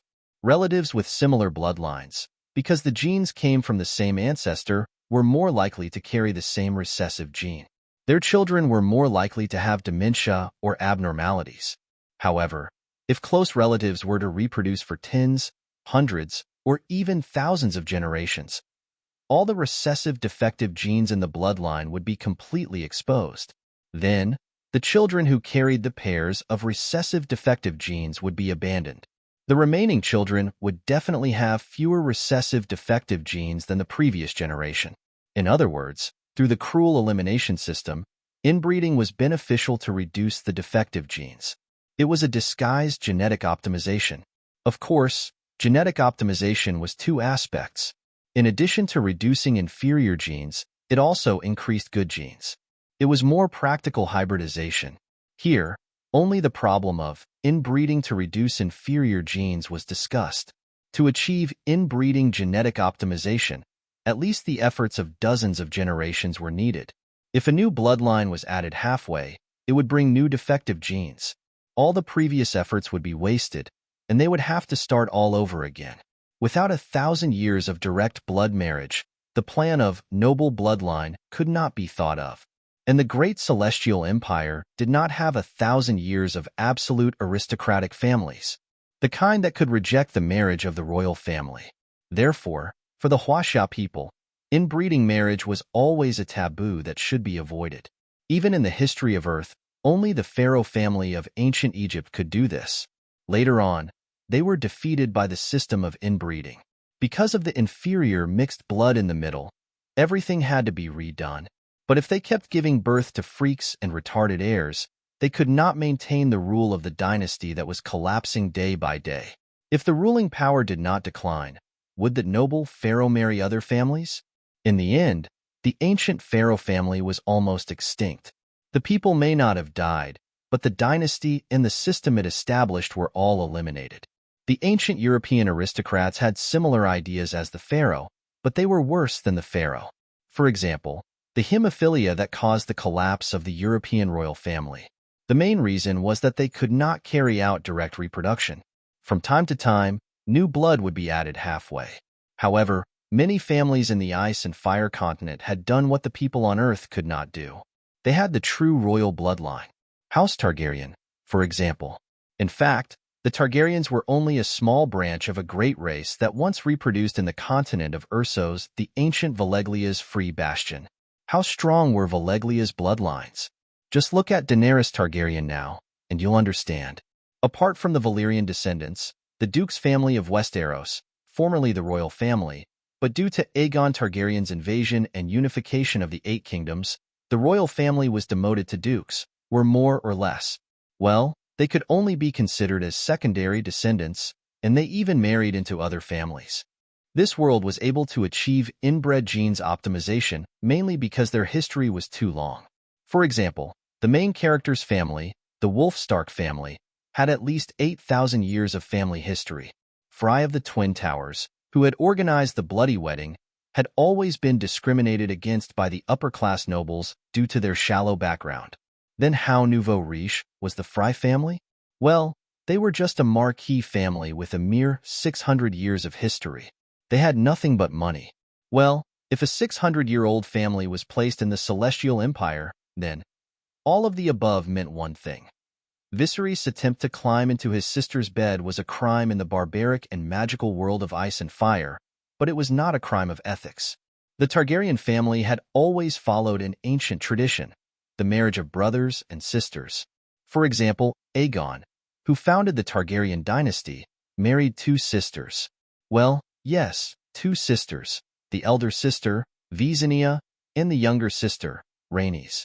The King's Landing city was made up of 3 hills, Aegon's High Hill, Rhaenys Hill, and Visenya Hill, to commemorate the 3 founders of the dynasty. In fact, Dany Targaryen's parents, Mad King Aerys and Queen Rhaella, were also siblings. Even her grandparents were siblings. If Dany had been born 10 years earlier, about 5 years would have been enough. She would most likely have married her elder brother, Rhaegar. And then, Dany said to Lilith calmly, "Viserys is a bastard." I already knew. Lilith looked at her strangely, puzzled by her nonchalance. At the same time, seeing that she could not hurt Dany with words, the anger in her heart grew.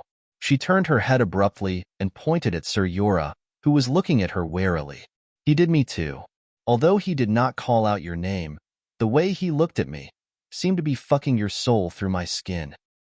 No, Ser Jorah had been guarding against Lilith from hurting the pitiful and weak Dany, but he did not want to be dragged into it. His face flushed red, and his hands in iron gloves waved. "You are slandering me. I did not think that way. I have read countless people. You can't fool me." Lilith smiled contemptuously. "Ahem, you are Khaleesi now. You are no longer the red card of Rhys's brothel." Dany was embarrassed and immediately warned her sternly, "I don't think Khal Jocko wants to hear what you said before." She had long known that Jorah Mormont had feelings for Dany Lilith.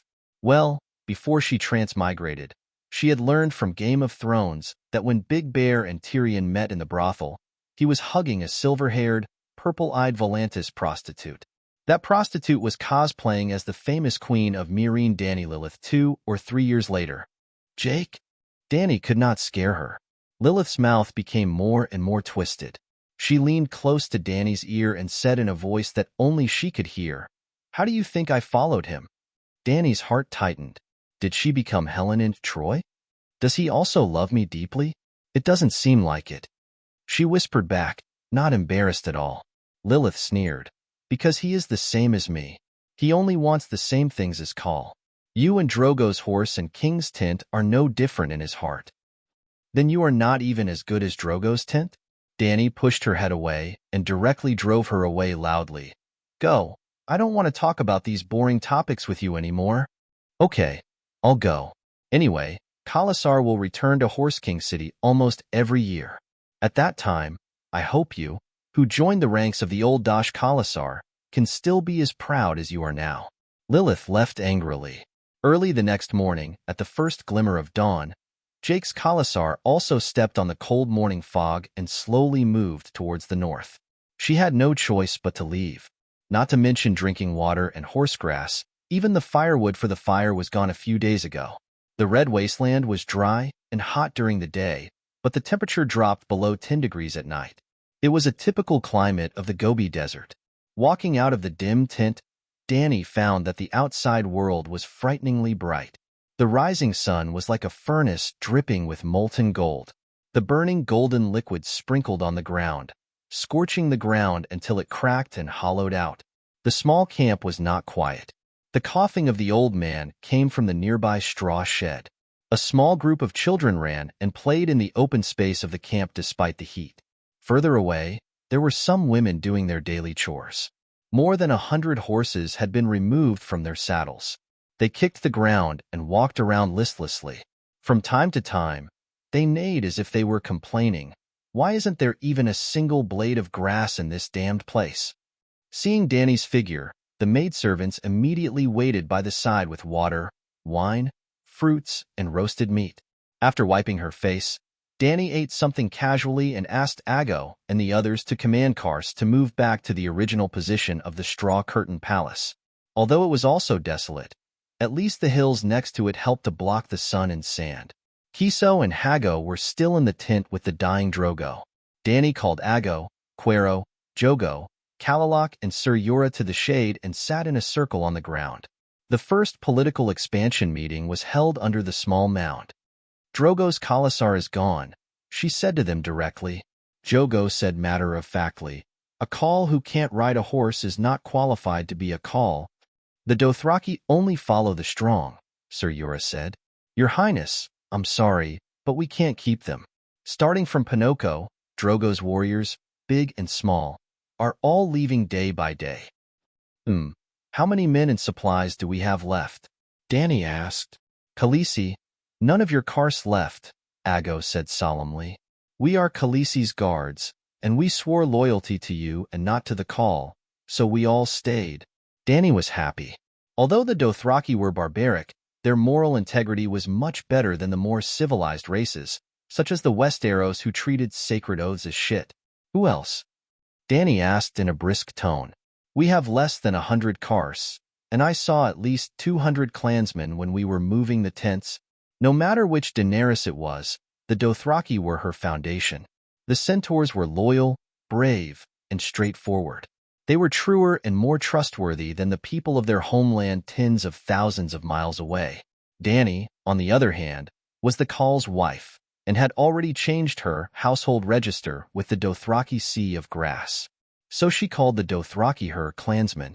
The others did not notice such a subtle change in mentality, or it could be said that the centaurs in front of her had always regarded her as a clansman. Drogo answered her. The elderly who can't move freely stayed, as well as the cowards, the weak and the sick. The new Khalasar who left was unwilling to take them in.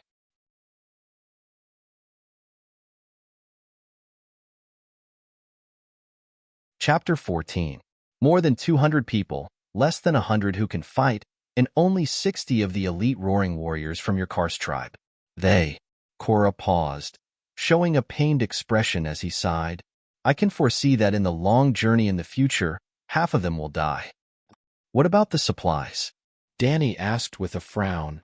I can guarantee that everyone has a horse, and there are only about 200 cows and sheep. As for the water source, after the Khalasar leaves, that little stream is barely enough for us to use, but it's a little far, about 5 kilometers away. Dany was puzzled. There's not even a blade of grass nearby. What do the horses and sheep eat these days? There's reddish-brown devil grass between the cracks of the rocks. Although it's tough, and enough to satisfy the horse's hunger, this situation won't last long. The resources here have already dried up, so we need to move. Ricardo warned her. Where to?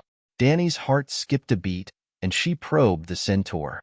What do you plan to do next? If I reorganize this little Kars into a Khalasar, and let the 4 of you become my blood brotherhood guards, will you accept? Dany's words seemed to cause a lot of trouble for the centaur warriors. They frowned and thought for a while, and Kueluo was the first to reject. This won't work. I'll feel ashamed to be a female blood brotherhood guard, and there are only 3 of them. Dany looked at the next person, and Aggo lowered his eyes. I can't swear it either. Only men can lead the Khalasar. You are Khaleesi and only Khaleesi. Ricardo continued. I will ride with you to Weiss Dothrak at the foot of the Mother of Saints mountain and protect you from danger until you join the old woman of the Dosh Khaleesi. Other than that, I can't make any more promises. All right, I understand. Without waiting for Korra to speak, Dany interrupted him. Let's put this matter aside for now. Our first priority now is to send the great Khal Drogo back to the Night Kingdom. Knight Yora abruptly stood up from his cross-legged position, pulling out the sword at his waist with a whoosh. The bright blade of the sword dazzled Dany's eyes. Then Yora Mormont knelt down on one knee and put the sword at Dany's feet. Your Highness, I swear to serve you and carry out all your orders, even if I have to sacrifice my life. He glanced at the 4 centaurs beside him and declared firmly, I swear on the sword in my hand and the emblem of my family, unless you're willing, no one will take you back to Viz Dothraki. You don't have to join the Dosh clan. The 4 Ma people looked at each other, their almond-shaped black eyes flashing with confusion and unease. It seems that even the Westeros who are corrupt in etiquette also have great loyal ministers of noble character. Although Sir Yura's motives were not pure, and his loyalty was more derived from unrequited love, Dany was still very happy. According to Dothraki tradition, The call will ride his horse back to the arms of the horse god in the blazing fire. So I order you to lead the knights to gather all the firewood, dry grass, vines that can be burned. This was a bitter cold place that could not be lived in for long, so Dany had to leave as soon as possible. Hearing that Dany was going to cremate Drogo, the two blood riders who had been depressed all this time also left Drogo's bed once more. They also had to prepare their own luggage. You two go out first. I want to end his pain and humiliation, Dany said to the handmaidens beside her. Drogo had not woken up for 4 days. Half of his chest was black and rotten, but he was still breathing weakly. To him, this was not only a painful ordeal, but also a great humiliation. A great warrior on horseback should not lie in bed all the time. Dany spent 3 minutes freeing him with a feather pillow, then cut open his rotten flesh to remove the pus and blood before filling his chest with a sticky balm. Irri and Jichi helped Drogo clean his hair and body, then Dany rebraided his washed long hair and wrapped it with a series of small bells. There were more bells, gold, silver, and bronze. These bells would announce his arrival to his enemies and make them cower in fear, even in the kingdom of the dead. Next, Doria put on his horse's main leggings and tall boots for him, and tied a heavy belt full of gold and silver medals around his waist. Irri and Jichi worked together to lift Drogo's broad but bony body, and helped him put on a painted vest to cover the scar on his chest. Although the vest was old and faded, it was still his favorite. Dany had planned to hold the cremation that night, but even after the sun had set in the west, they still hadn't gathered enough firewood.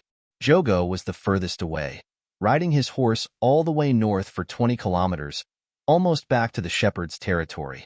They shot at me with arrows. The shepherds do not welcome horsefolk, Drogo said angrily. Isn't this nonsense? Every year when you go south from Horse King City to the Great Sea of Grass, you have to go to the Raza River to harvest, as if the shepherds are your New Year's luck. This year seems to be especially strange. 2 calls in a row died in the newbie village. Drogo quickly became excited again. But I met Ordo's Khalasar. They heard that I was preparing firewood for the Khalasar's cremation and offered to help us take down a village as a sacrifice. Ordo was also one of Drogo's former Khalasars. The Khalasar he split off was not large, and most of them were eaten by Bono and Jake. Of the 40,000 roaring warriors, Bono took 20,000, Jake took 10,000, and the remaining 10,000 were divided among 10 Khalasars. One Khalasar only had 1 or 2,000 warriors.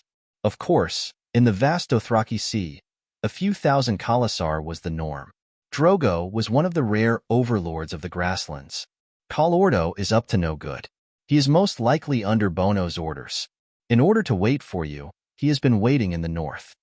After Drogo left, Cora said with a serious expression, Your Highness, what are you thinking? You tried to subdue Kaluo and the others. They obviously do not want to be Dash Khalasar in Horse King City, so we seem to be trapped. And your Khalasar is loyal to you, but he also has his own will. This is a Dothraki tradition that has lasted for thousands of years. Dany gave him a reassuring look. You will understand this problem in 2 days. The next day, at dawn, Kiso rode alone to the place where he and Ordo had agreed to meet in the north. At noon, he returned with a large group of horses.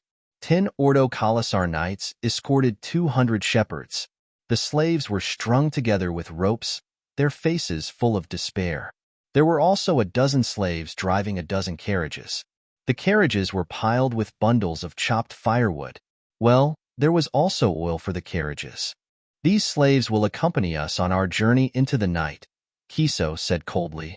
Dany wore loose sandsilk trousers and a pair of sandals tied to her knees.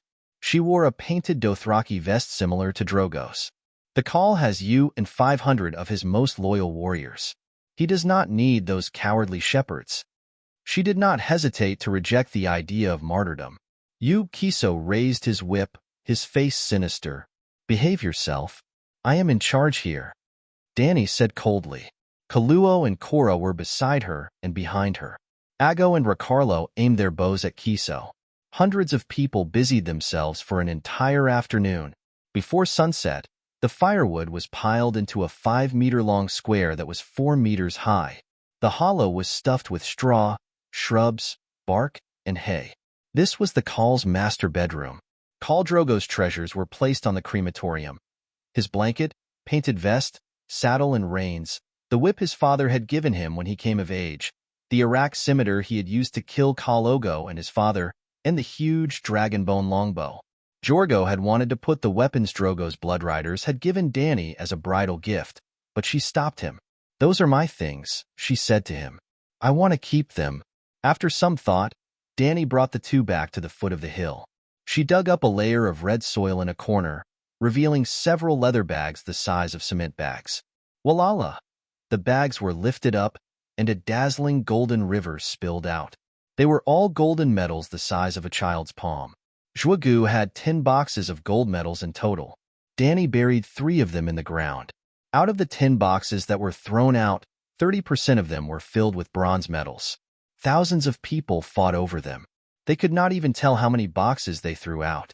How would they know that Dany had passed them off as genuine? The barbaric centaurs had not evolved such a trick. Another layer of gold medals was placed on top of the Khaal's treasures, and then a few bundles of hay. Kaso and Hago carried Drogo's body out of the tent with solemn expressions. The Dothraki watched in silence. They let him lie on his pillow and silk quilt, his head facing the Mother Mountain in the far northeast. Ricarlo brought over Drogo's red steed. It was tall and ferocious, its body as red as charcoal. Its fur was as smooth as the most precious silk. It was a rare beast in the world that dared to bite even the white lions of the grasslands. The Dothraki were a cruel and heartless people. According to their customs, they never named their animals. Otherwise, Drogo's steed would have a name that would be passed down through the ages, like the famous horses of the ancient Celestial Empire. The horse was especially well-behaved today, obediently being led to the east side of Drogo's crematorium. As if it knew its fate, it lifted its head and barely reached Zhuge's head. It licked his face, and 2 streams of crystal droplets dripped from its agate eyes, wetting Zhuge's hair and pillow. Then it ate a shriveled apple that Dany handed over. It stomped its hooves on the spot, raised its head, and neighed for a while before calming down. It showed no fear in the face of Ricarlo's axe, nor did it dodge. It was cleanly chopped to the ground. Ma Min used firewood to build a platform on top of the horse's corpse. He used the trunk of a small tree and the branches of a large tree. The firewood was placed from east to west, symbolizing the rise and fall of the sun. Kaso and Hago built a slightly lower platform to the north and south of Drogo. It was also covered with treasures and weapons. They also brought over their own steeds. Like Drogo's red horse, they fed it an apple and cut off its head with an axe. That crematorium belonged to the 2 bloodriders. They cleaned themselves up and laid down on it with their Iraq scimitars. Extending outwards along the bloodriders' platform, Ma Min used tree branches to build a long third platform. Drogo's was 4 meters tall, the bloodriders was 3 meters, and this was 2 meters tall. It was covered with dried leaves and branches, from north to south, symbolizing black ice and raging fire. 500 heads were placed on the 3rd level of the crematorium, the heads of the warriors who had died in battle with Kaholo.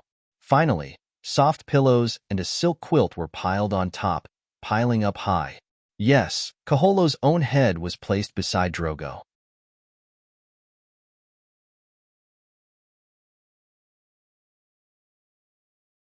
Chapter 15. As the sky darkened, Dany said to Ago, "Detain Otto's people, give the shepherds some food, and let them leave on their own." Ago vigilantly glanced at the shepherds who were cowering at the side and said, "Calixi, the shepherds hate us. Now that they know our location, they may bring the shepherds to encircle and annihilate us.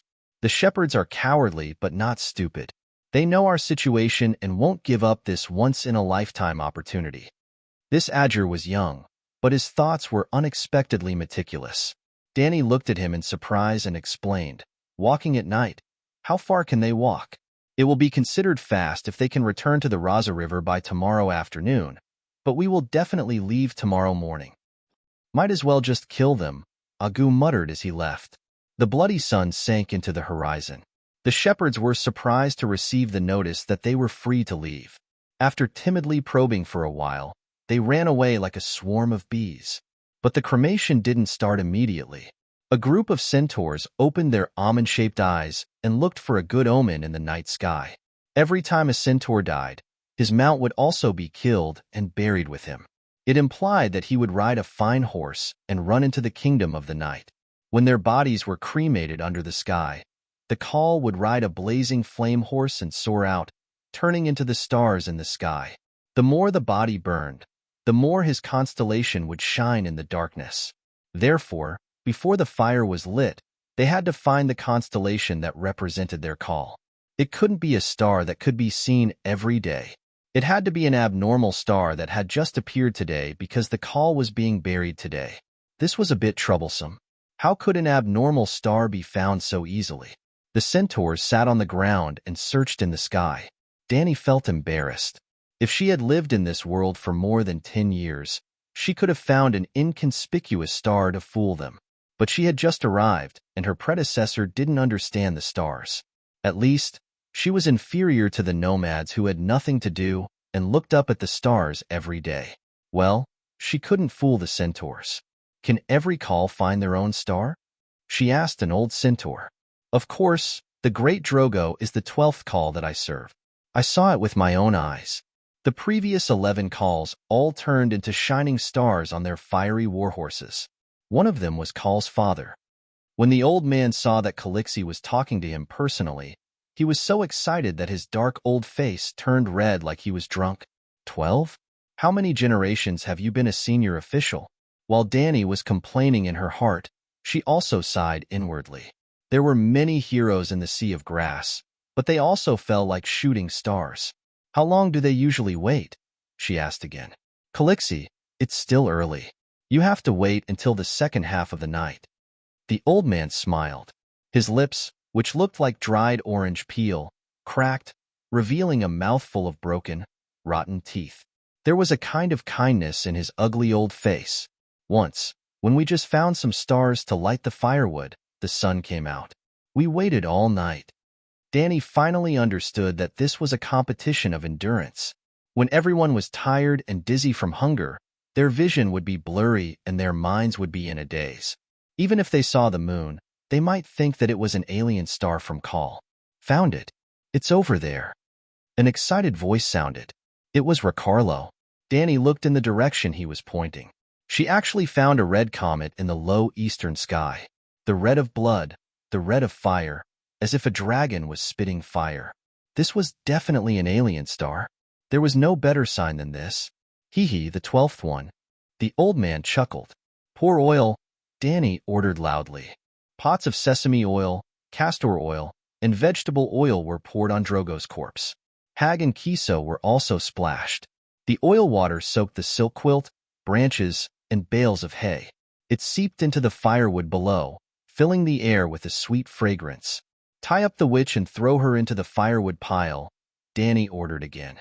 Millie Mazda had been hiding in the crowd, silently watching the cremation platform being built.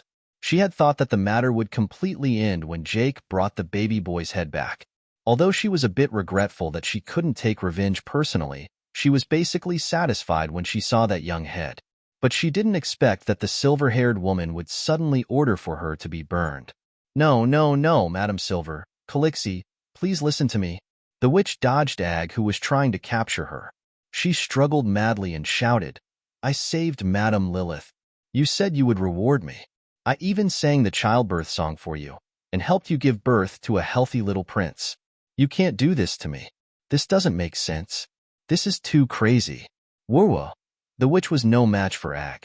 In just a few sentences, she was pressed to the sand and couldn't move. Bring my dragon eggs over too, Danny ordered the maids. There was a certain meaning in her words that made them run. Cora's face was pale. He stepped forward and grabbed her arm. Your Highness, Drogo has no use for dragon eggs in the Night Kingdom. Why don't we sell them in Yashia? We only need to sell one to buy a big ship and return to the free trade city-state. The wealth we can get from selling 3 is enough for you to enjoy for the rest of your life. Am I short of money? Danny found it funny. Cora couldn't laugh.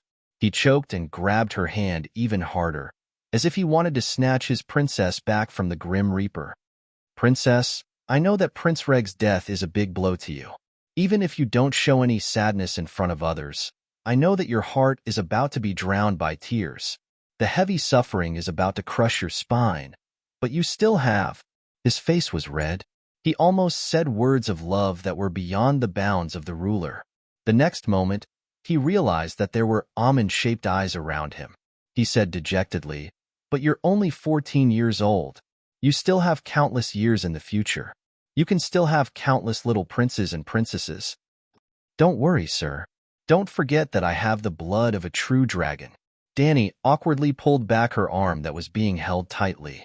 She said softly, "Last time, I thought Viserys was like me and wouldn't die from the molten gold. So, he's not a true dragon." Cora let go of Danny in a daze. He tried to guess what she meant while watching her hug the 3 dragon eggs that the maid passed to her. With the help of Ago and Ricardo, she climbed up Drogo's cremation platform step by step. Danny waved her hand to let the centaur warrior leave. She put the white dragon egg in front of Drogo's chest and used his hands to hold the dragon egg in place. She hugged the black dragon egg and laid down beside Drogo. The green dragon egg was placed between them. "So you've gone mad." The witch whose hands and feet were bound saw Danny finish everything and laughed strangely. "The endless pain has driven you crazy. Ha ha ha, so that's how it is. You should have accepted my suggestion and used your life to exchange for his. If the blood witchcraft could revive that butcher, you could have at least saved your husband's life. Ha ha ha, now you regret it. Ha ha ha, I'll kill you first." Kiso was furious. He turned around and prepared to hack the laughing priestess to death. "Stop. I want her to be burned alive." Danny stopped Kiso. The unruly Blood Brotherhood guard was surprisingly obedient this time. Not only did he not insult Danny, he even looked at her with respect that he had never shown before, as if he was touched by her noble act of being buried with him. Or perhaps he thought that if they were to return to the Night Kingdom together, his call would still choose her to be the Khaleesi. Danny turned around and said to the witch, "Have you forgotten? In your temple, when you first healed Khal's injuries, Khalo said that if Khal dies, you'll die too. I'm fulfilling the promise of that day. No matter whether Khal's death is related to you or not, if he dies, you'll die too." "Ha ha ha, you're right. If Khal dies, the witch who healed him must die too." On the other side, Hage laughed and slit his throat. In the end, he mumbled, We should all go down." To accompany Khal, Tisk, the sound of blood spurting out from Kiso's throat was immediately heard. "They're all gone." Danny looked at the red comet at the end of the sky. Her tone was complicated. "Next, it's your turn. When Zhugu fell from the horse, I already thought of your ending today. Don't deny it. You killed him and even wanted to sacrifice his son to the devil. What's even crueler is that you did it through the hands of a wife, a mother. Hee, so you're smarter than I thought." The priestess did not deny it anymore. She smiled proudly and said, "But your son is still dead. That's enough. I've completed my revenge." "Yes, you want revenge. That's right." Danny agreed with her.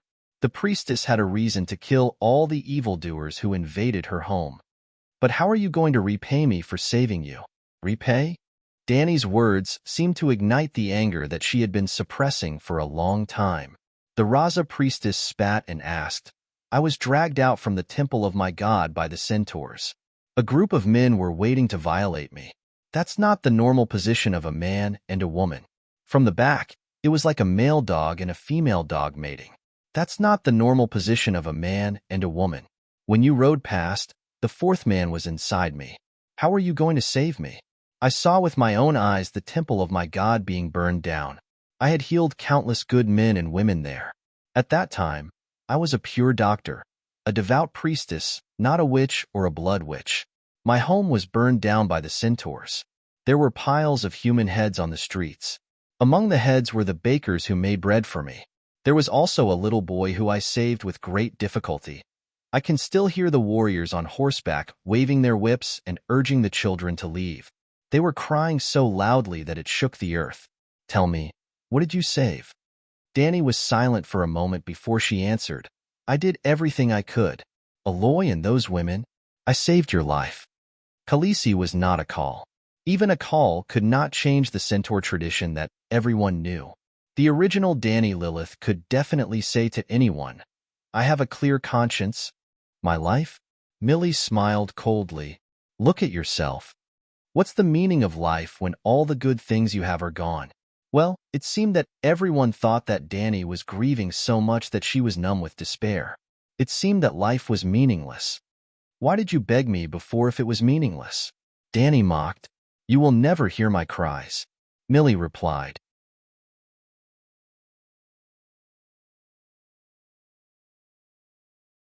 Chapter 16. Ouch! The Raza priestess wailed in the flames, her voice shrill and filled with pain. She was still not as strong as she had thought. Danny sat cross-legged beside Drogo and threw the torch into the pile of firewood herself. Whoosh, whoosh, whoosh. Tiny blue flames followed the traces of the incense oil and jumped out from all over the pile of firewood like swift snakes. The oil first ignited the twigs and dry grass, and a few seconds later, the firewood began to crackle. A wave of heat rose from the fire towards the people around the crematorium. At first, it was like the caress of a lover, gentle and warm. But soon, the flames transformed from fire snakes into fire dragons. They circled in the air, baring their fangs and claws as they wantonly squandered their light and heat. Sir Yora and the rest looked at the flames and heard the crackling of the burning wood and the priestesses singing. At first, Mealy had used her loud singing to hide her fear and vent her pain, but as the flames rose and the fire grew stronger, her singing became louder and sharper. Then, as the smoke came, she suddenly gasped for breath, and then gasped for breath, and then her singing turned into a trembling wail. The smell spread into the crowd along with the heat, and it seemed to be no different from the smell of horse meat roasted over a bonfire. Yora felt like vomiting after smelling it. Would there be the smell of his princess in there? Thinking of this, he really threw up with a wah sound.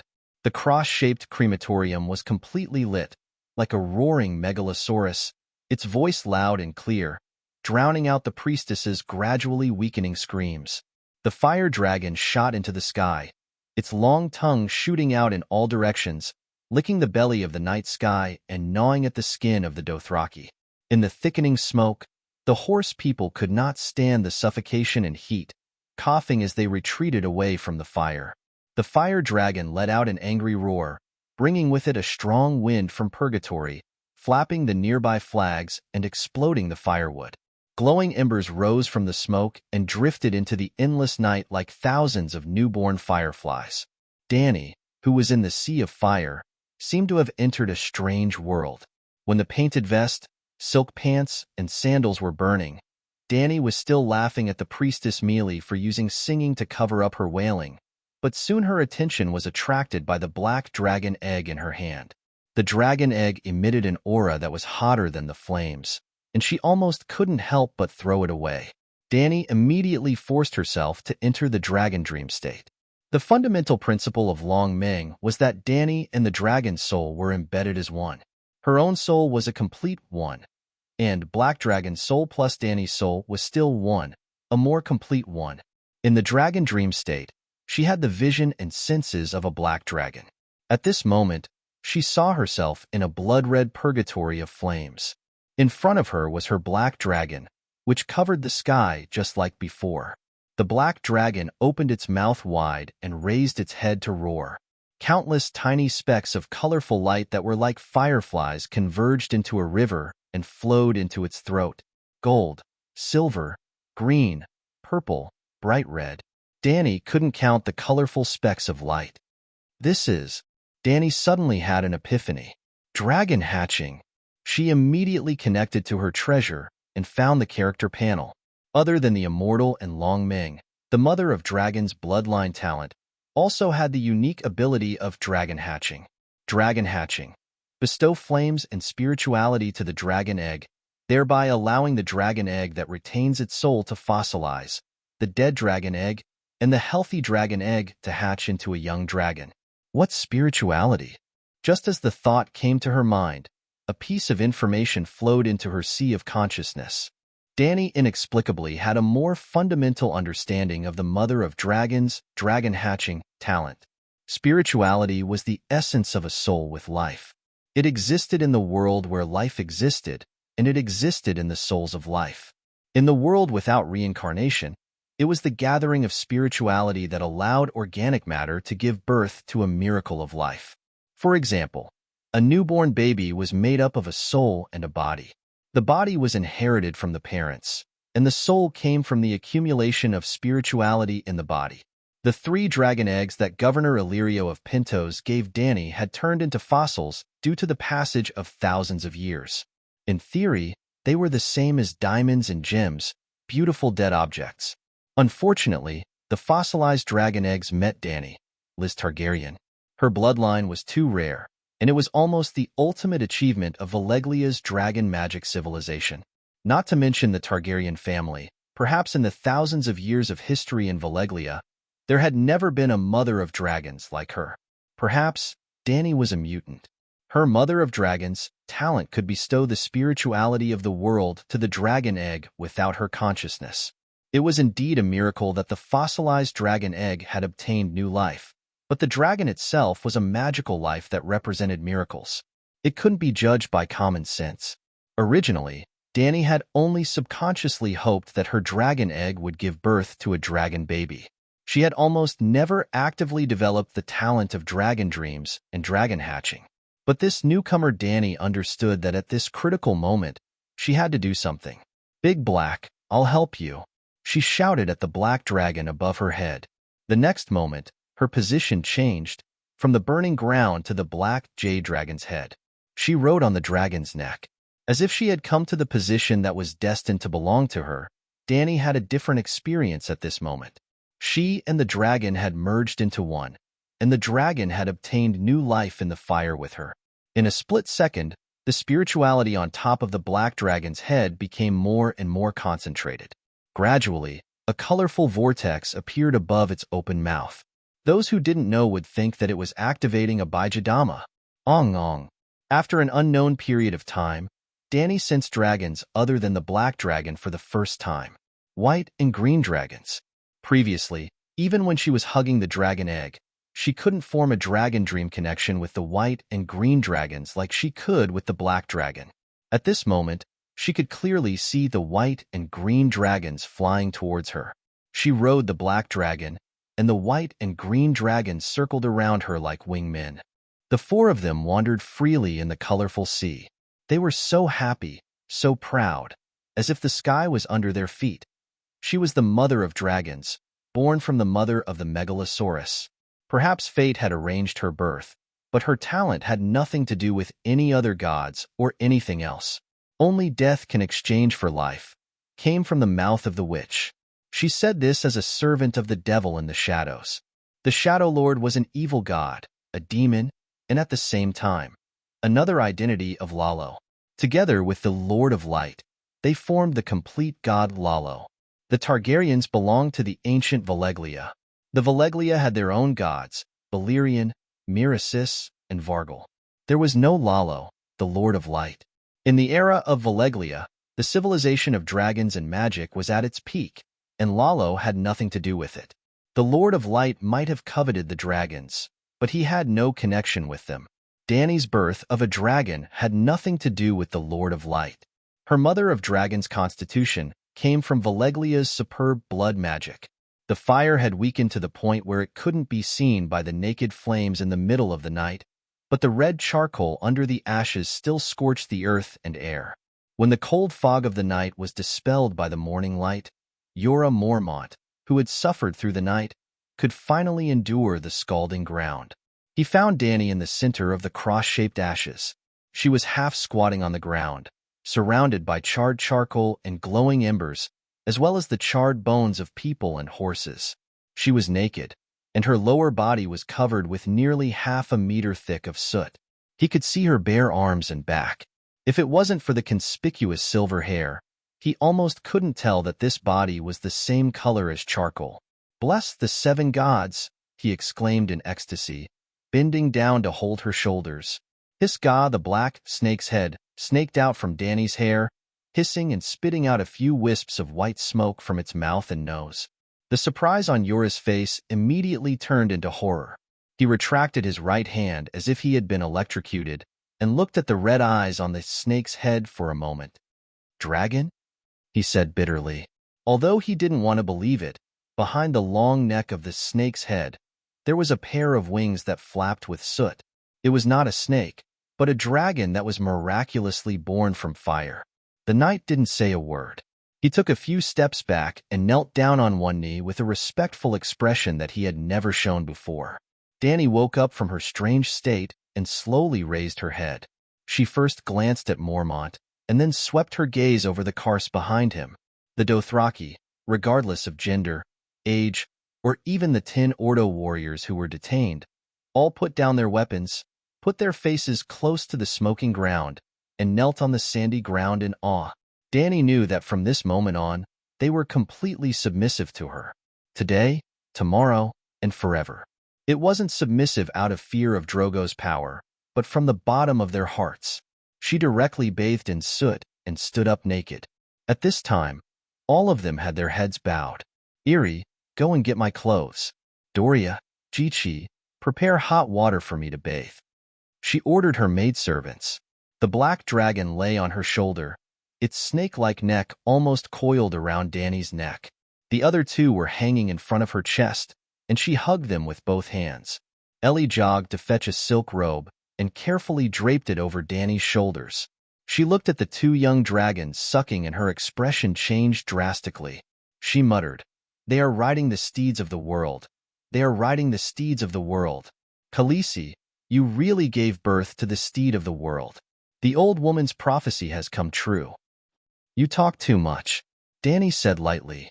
Hiss hiss, the black dragon immediately turned its head and roared at Iri. Its two brothers also let go of Dani at the same time and joined in its roar. Ugh! The poor centaur girl covered her mouth and was about to cry.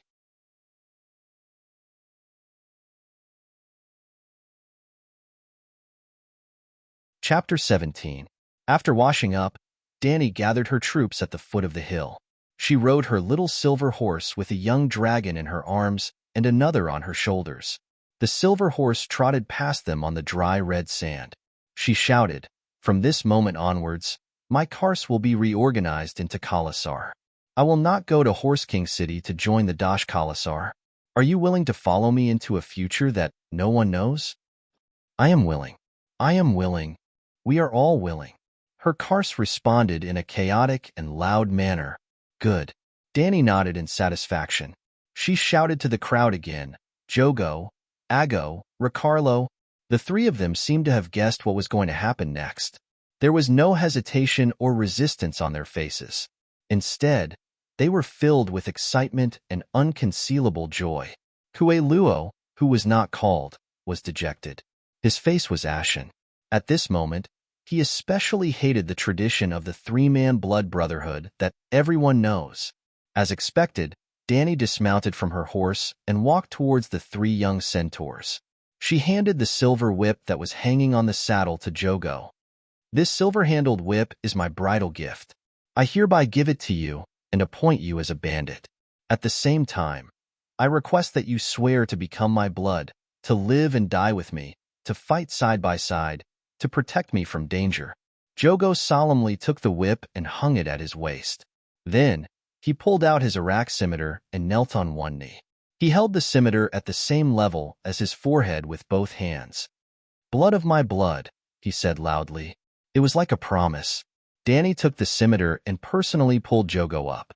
She put the scimitar back into its scabbard. "Blood of my blood," she promised in the manner of Dothraki. Ago and Ricarlo were next. She gave them a double-curved dragonbone longbow and a gold-plated Arak scimitar. These three weapons were Dani's bridal gifts. Drogo's blood brotherhood gave it to her during the wedding. Hago gave her a horsewhip. The scimitar came from Kaholo. The longbow that was taller than Dani was given by Kiso. It was only a year ago. Now, they were gone. The three new blood brotherhood guards left the crowd and stood behind Dani. She looked at Kueluo. She met his hopeful gaze and said, "Kueluo, I have an important mission for you. Have you seen my dragon?" She deliberately held the white dragon high in her hand, and the white dragon clumsily flapped its translucent membrane wings in her palm. In the future, they will be able to control the entire world, but now they are so weak that they can't even fly. I need a loyal and brave Megalosaurus guard to protect them. Are you willing? This is my honor, Calixi. Kueluo excitedly drew his scimitar and swore loudly. Knight, you have pledged your allegiance to me. Danny finally looked at the knight who had changed back into his Dothraki costume. One day, you will get a sword from me that is unparalleled in the world. It will be forged by a true dragon and made of Valeglia steel. Korra didn't repeat the process of taking an oath. He just nodded seriously. It is noon now, and the weather is too hot. Everyone go rest in your tents first. We will leave in the evening. Danny made a decision. Where are we going? Ago asked. Danny thought for a moment. In the original plot, they seemed to be marked by the comet in the sky. But the problem was, who had ever seen a comet that did not move in a fixed direction? Comets were called comets because they did not have fixed observable coordinates. They appeared suddenly and left at an uncertain time. For example, the Weeping Blood Star, the name given to it by the Dothraki. Last night, it suddenly appeared in the east near the horizon. It was blood red, a dot the size of a coin, with an almost indistinguishable trail. It was almost impossible to find it if one did not look carefully. After a night, it had risen a lot, and its direction and brightness had changed. In broad daylight, it was still possible to see a smear of blood red in the south of the east, at a 30-degree angle to the horizon. It was like a long scratch on the face of the blue sky. Following it was almost like going in circles on the ground. This was the Red Wasteland. Going in circles here was courting death. In fact, in the original plot, Danny's cars had suffered heavy losses. The elderly and young were almost all dead. Along the way, they left a trail of corpses. It was as if they had used blood and death to pave a journey of elimination. Those who were not strong were eliminated, and even her maid, Doria, died. Well, the strange thing was that Danny, who had just lost her husband and her 10-month-old son, who was sacrificed to the devil by the witch, did not go through confinement. She passed through thousands of miles of the Gobi Desert, and in the end, she survived with her tail intact. This, the effect of the dragon dream, was too good. Danny snapped out of her thoughts and smiled at her subordinates. She asked, "Tell me where we can't go first." Sir Yura was the first to speak. "We cannot go north. Not to mention that Ordo's Khalasar is waiting for us. Even if we avoid them, when we enter the Dothraki Sea, the first Khalasar we meet will devour your battered troops. The warriors will all be killed, and the rest will become slaves. The land of the goatmen, south of the river, is also not feasible. Your troops are too weak, and can't even stand up against that tribe that is not fond of fighting. The Raza hate the centaurs, and they have no reason to treat us well. Avoid the goatmen village and follow the river downstream to the ports of Mirin, Yuan-Kai, and Astapor." Rakarov immediately warned. "Martin told me that Bono's Khalasar is driving thousands of slaves there. He plans to sell them at the slave market along Slaver's Bay." Martin was a newly joined centaur warrior. Well, he was not a newcomer. He was originally a roaring warrior of Drogo's Khalasar and left with Ordo in the chaos. Now, it was returned to its rightful owner, subdued by Danny's identity as the immortal and mother of dragons. Yes, the Dothraki were secretly calling her immortal and mother of dragons. Those slaves were all taken from Khal Drogo. Bono didn't care for the gold medal left behind by the Khal because the slaves were more valuable, Ago added. "Then we can only go south, through the red wastes." Danny looked at their serious expressions and sighed. "When we reach the sea, whether we go to a trading city or find a place rich in resources to farm? Yura was confused. "My dragons are too young," Danny said vaguely. As a super late-stage hero, of course she had to develop as wretchedly as possible. No matter how miserable the early stages were, when the 3 dragons grew up, wouldn't she be free to do whatever she wanted? At that time, forget about reviving her kingdom. She could even become Genghis Khan or Alexander as she pleased. Doria, who was standing behind Danny, said with a face full of fear, "Khaleesi, that is the Red Wastes, a desolate and terrifying land of demons. Not only do the horsemen know about it, but I also heard of its terrible reputation from the seafaring merchants and lists. Almost no one can pass through that place where demons and hell creatures are entrenched. I'm not afraid of demons, and you don't have to be afraid of any ghosts if you follow me." Danny comforted her and pulled her hand over to stroke the dragon in her arms. It was as hot as iron that had been baked for a long time under the scorching sun. After the maid's emotions were soothed, Danny ordered her subordinates, "Although our Khalasar is small, I have decided to reorganize it. What is the most important thing in a troop?" She glanced at everyone and asked. "Courage. The courage to not fear death in battle," Ago said. "The strongest call," Kalalo immediately said. "Under the leadership of the strongest call, our troop will be invincible." Previously, Khal Drogo conquered the entire Sea of Grass in this way. There are also warhorses and tribes.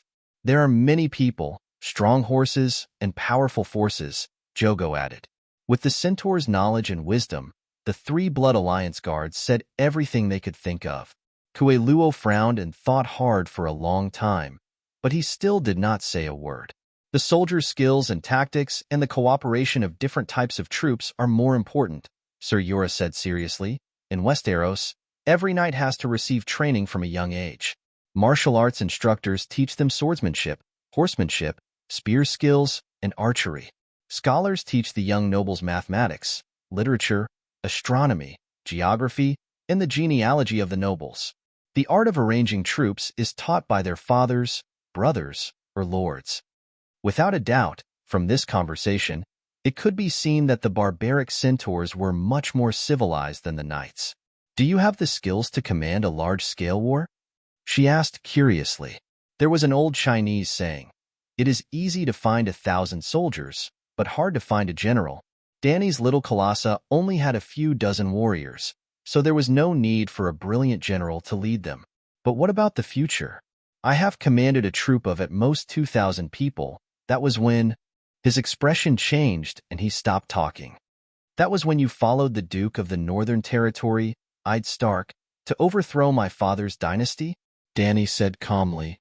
"I'm sorry, Your Highness." Yura lowered his head and said softly, "Don't be sorry. You are serving your lord. There is nothing wrong with that." Danny waved her hand and continued the previous topic. "I think the most important thing for an army is a perfect system." "What system?" Ago asked curiously. "First, establish the system of sergeants, then perfect it step by step." Danny met the centaur's puzzled gaze and said with a smile, "From today onwards, the Dothraki warriors under my command will abandon all the messy flags from before and raise the dragon flag together. Men who are 14 years old will automatically be incorporated into the army." Danny could not be blamed for being cruel. She was only 14 years old herself. Her maids and blood guards were all centaurs who were around her age, deliberately chosen by Zhuge.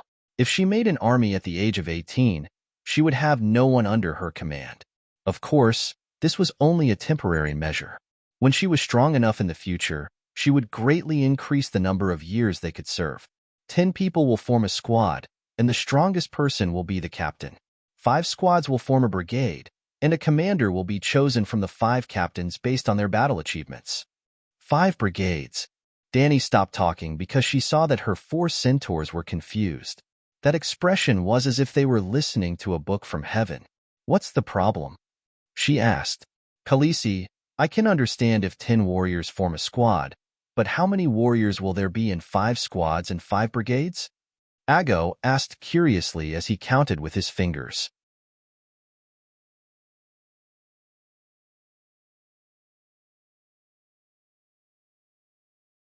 Chapter 18. The Dothraki seemed to be confused by the number above 10 and the complicated management system. Danny frowned. Drogo's 40,000 howling warriors moved in Kars, and Kars were the smallest group under the Khalasar, led by Casco. He only needed to manage a dozen or so Kars. In other words, the Dothraki only had 3 military ranks: Kars, Kars, and howling warriors. In fact, Kars and Kars were of the same rank, and Kars and howling warriors were of the same rank. Kars were the most powerful Kars, and Kars were the most powerful warriors. There was only a difference of 2 ranks between the 3. The centaurs were very primitive, so primitive that they almost achieved true democracy. But she did not want this kind of democracy. If the Dothraki were more feudal, Khaleesi would not have ended so badly. Well, she could at least be a regent and empress dowager. Dany's purpose of reorganizing the Khalasar was to let the Khalasar form a hierarchical system. With a hierarchical system, they could quickly transition to a feudal and centralized society. Because feudal systems had existed in other races for thousands of years, they only needed to learn and adapt, not innovate. Simply put, this world had enough productivity to develop feudal systems. Dany's minimum requirement for the Dothraki was to establish a golden family with her blood as the main bloodline. Before Genghis Khan appeared, anyone could be called Khan on the steppe, which was the Kars of Centaurs. It did not matter about bloodline. It only depended on one's bravery and power. At that time, the Mongols did not even have a complete system of bloodline and surname inheritance. It was almost exactly the same as the Mamini now. But after Genghis Khan unified the north and established the Mongol Empire, only the Bori could be called Khan. If you were not a Bori, you had to marry a woman from the Bori family as your wife, and your son would still have the blood of the Bori family. These Bori had a loud and great name, the Golden Family. Dany did not think so far about whether she could dominate the world. But with 3 dragons, if she could not create her own Golden Family, it would be a waste of such good resources and opportunities. The Dothraki, who were still a mass of scattered sand, was a gift from the heavens. The Gold family only had one chance. Originally, Dany was a little naive, or perhaps it was an obsession like Morong Fu. She had always wanted to return to the Westeros and become a queen. She was tens of thousands of kilometers away from the Westeros. Moreover, the nobles there were all, full points for palace intrigue, full points for martial arts, full points for authority and ambition, full points for brutality, full points for loyalty. Negative, all of them were ingrates. That's right, the hostile environment value was also maxed out. Every once in a while, deviant ghosts would come out to destroy the world. Dany wouldn't want that shabby place even if it was given to her for free. Therefore, no matter how difficult it was, the Dothraki reforms could not be stopped. Agu, how many is 5 tens? She asked her Blood Alliance guard. Gu thought for a while and replied, Is it 50? Dany nodded and asked, What's the sum of 5 50s? This time, he spent even more time. With a bitter face, he counted with his fingers for a while before he said uncertainly, 250? That's right. Dany spread her hands to encourage him. But didn't you say there are still captains and commanders? How many knights are there if we take them out? He asked. Why should we take them out? If you are the commander, the other 249 knights are all warriors under your command, Dany told him. But Gu looked conflicted. The captain is also a commander's warrior? Isn't the captain Ko? Ko works for Call, but it doesn't count. Ge's words were clumsy, and he couldn't express what he was thinking perfectly in words. He was so excited that he couldn't even form a complete sentence. But Dany understood his problem. It was still the old saying that the Ma Min were not used to a multi-level hierarchy. This is a new rule. Everyone will get used to it slowly. She could only use her authority to force them to adapt. Cora understood Dany's thoughts and helped a plan. Khaleesi, don't use words like squad and brigade. The Ma Min have their own division of teams. Brigade and squad were the words Dany translated from the common language into Dothraki. Cora could understand it, but it was the first time Cora and the others had heard it. Is there? Dany looked puzzled. Why don't I know? What is it? Do you know Sakado and Goldu? Cora said 2 Dothraki words. Sakado is the hunting team, and Goldu is the banner. Dany muttered and looked at the knights in confusion. This is the division of teams? Cora smiled and said, The tradition of the Ma Min is that the hunting team is usually made up of 10 people. If there are too few people, they can't deal with a beast like a lion. If there are too many people, there won't be enough prey to share. 10 is just right.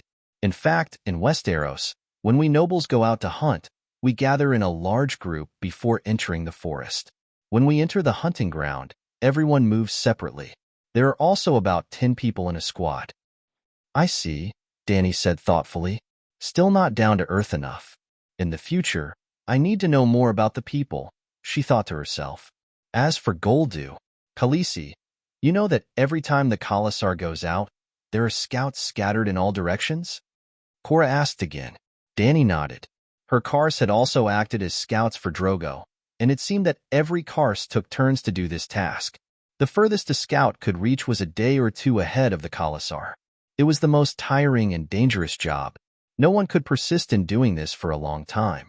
According to the size of the Khalasar's team, the number of scouts sent out is different.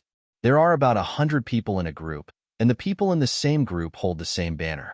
If two Khalasars meet, they don't fight immediately. They judge the strength of the other party by the number of banners, so as to avoid a Pyrrhic victory. So, you can see that Drogo's Khalasar has many kinds of banners. Similarly, they call a team of 100 scouts Goldu. Cora explained to Danny in detail. Danny suddenly asked, could it be that someone is deliberately using false banners to deceive the other party? For example, 10 people using the same banner. Or, they are deliberately sending more scouts to make the other party think that they have more people. Cora was stunned. This is not in line with the horse people's tradition. No one would do that. Ago and the others agreed. Cora thought carefully and said seriously, Khaleesi, look at the camp around us. The traces of life are too obvious. Wherever the Khalasar moves, there are traces of people and animals living. The most obvious is the ashes of the bonfire.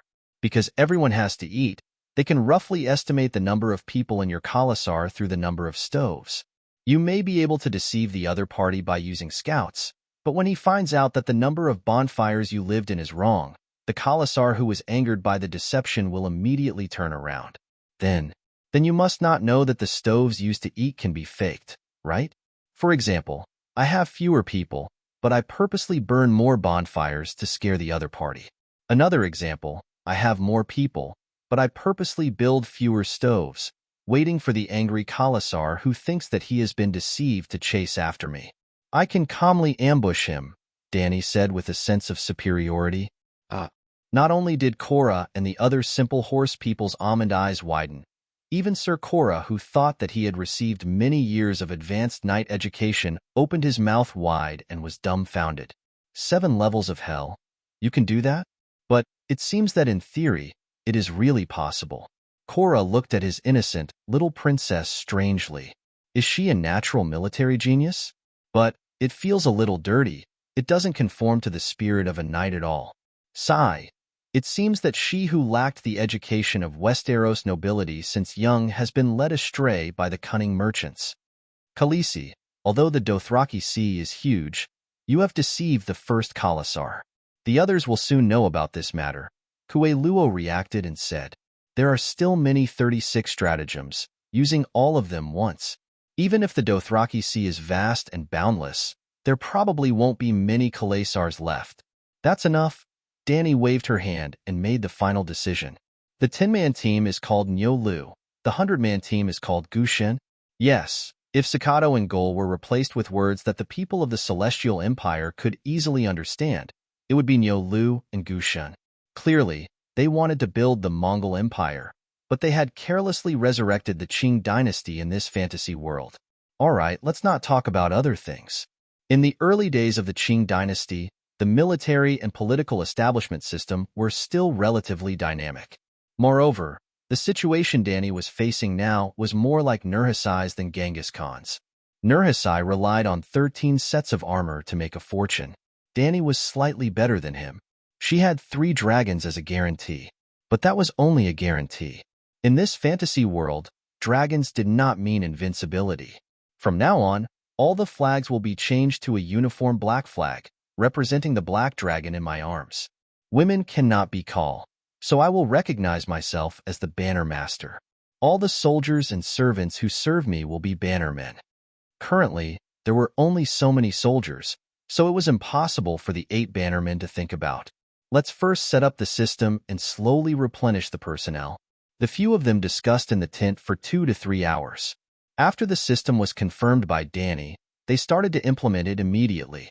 First, they separated the soldiers and the people. Including the elderly and the half-grown children, Danny finally gathered enough people to form a Gushen. She recognized herself as the banner master and received a Nyolu. There were 9 Nyolu left. Excluding Agara and the other 5, there were 4 left. Just as Danny was reorganizing the old, weak, women and children's household registration, the centaurs on the other side of the open space became noisy. A few of them even pulled out their scimitars. Danny hurried over and let her Nyo-Lu separate the troublemakers. She rode on the little silver horse and looked down at the red-faced Dothraki warriors below. "What's going on?" she asked. "Khaleesi, I'm stronger. Let me kill that bastard," a centaur said loudly. The centaur he pointed at with his scimitar also shouted, "Kill me? Don't stop me. I'm going to peel off his skin." Both of them were old members of Danny's Kars. They had protected her together for more than a year. At this moment, they turned hostile. It was very Dothraki. Korra explained. "They want to compete for the position of the leader of the Nyo-Lu. But we only have so few people left. We can't afford to waste them."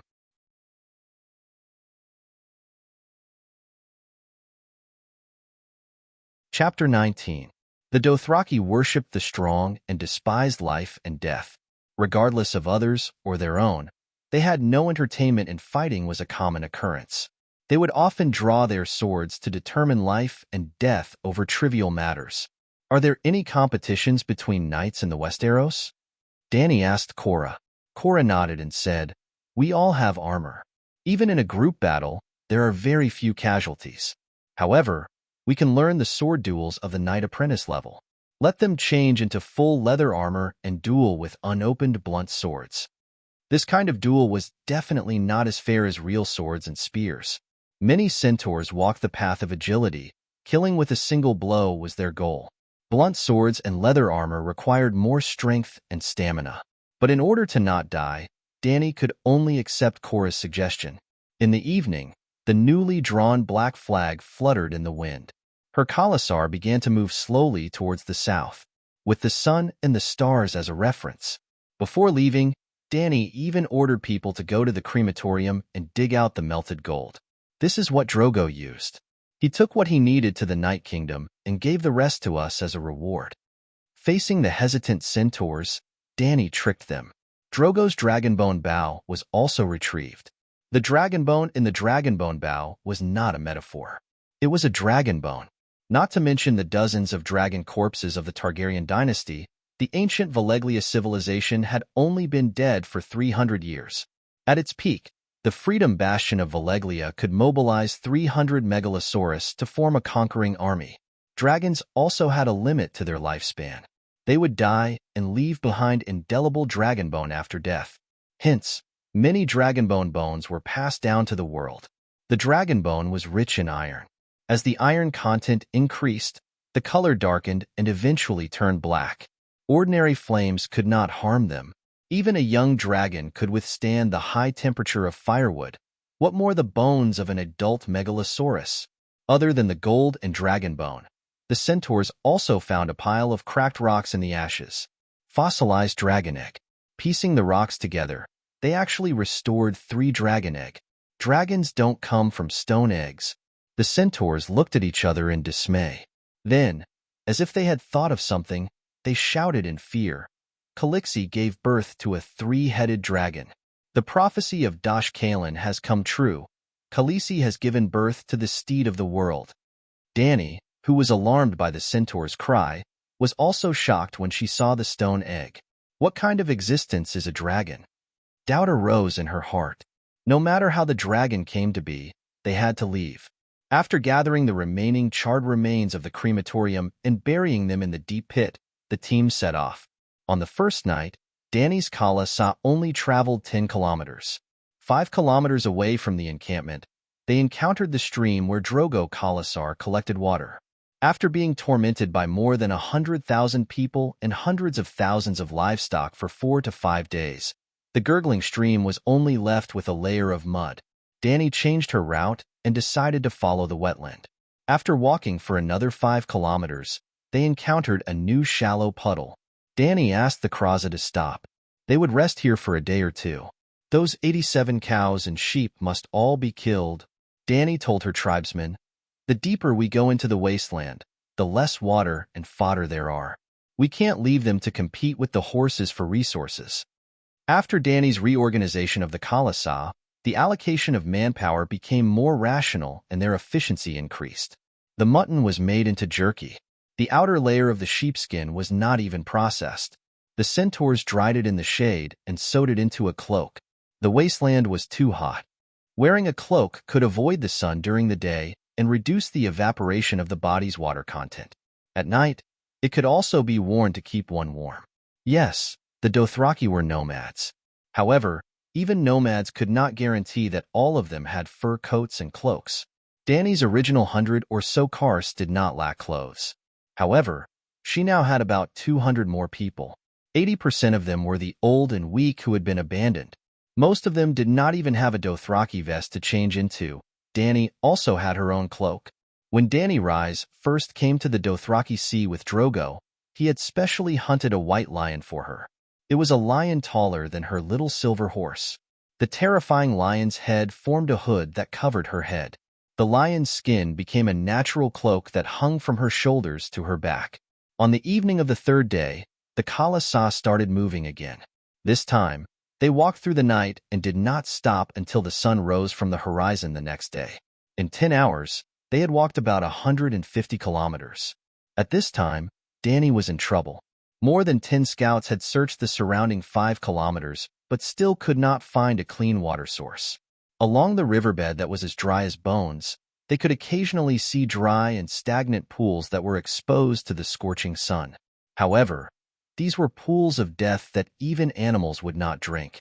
They were filled with all kinds of germs, mud, and rotting animal corpses.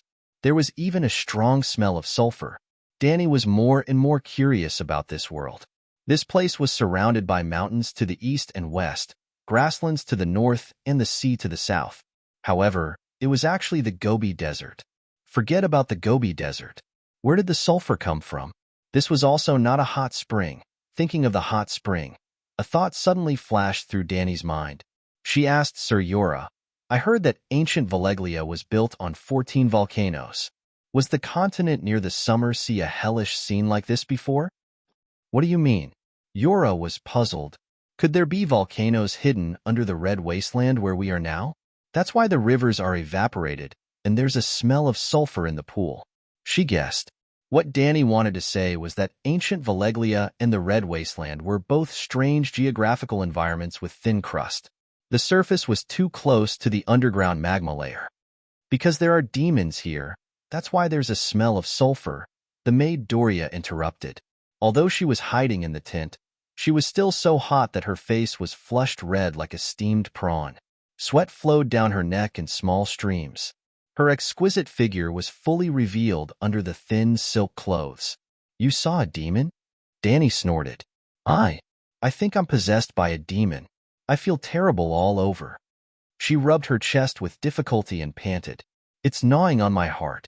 It won't be long before it devours my soul. The Rhys girl's eyes were filled with fear. She spoke so confidently that Dany almost believed her. You're suffering from heat stroke, she said. What's heat stroke? Irri asked while fanning herself. Dany was not afraid of the heat. The maids were fanning herself and did not need to serve her. Princess, you're talking about heat, right? Jorah struggled to take off his vest, revealing the rich black hair on his chest that was like a bear. Something like that. As she spoke, Dany passed her mare milk pouch to Doria. Don't drink water. The minerals in your body are. Forget it. Drink my mare milk. But this is your quota. Doria looked absent-minded. Just as she reached out to touch the leather pouch, she retracted her hand as if she had been electrocuted. She shook her head and said, I can still hold on. I can drink water. Dany did not persuade her and directly stuffed the leather pouch into her hands. Because of the lack of materials and the uncertain future, Dany had formulated a rationing system long before they set off. Water could be drunk as much as they wanted because they had been following the river and could always find water. Horse meat could also be eaten as much as they wanted. The dried meat that could be used as a knife to cut wood, even if it was supplied freely, everyone could not eat much. The main things were mare milk, salt, wine, and fruits. They needed to be rationed in limited quantities. Looking at this situation, even water, no, there must be enough water. Otherwise, even if they could walk out of the wilderness, more than half of them would die. Thinking of this, she could not sit still and said to the maids, "I'll set up camp separately for men and women. Everyone can be naked in their own tent. You can take off your clothes later." The tent is like a furnace. It's useless to take off your clothes. Previously on the grassland, 2 layers of sheepskin mattresses on the ground would wake you up in the night from the cold. Now stepping on the ground is burning your feet. Ellie sighed. Danny teased, "You can shovel away the top layer of sand." Speaking of this, she suddenly had a flash of inspiration and laughed.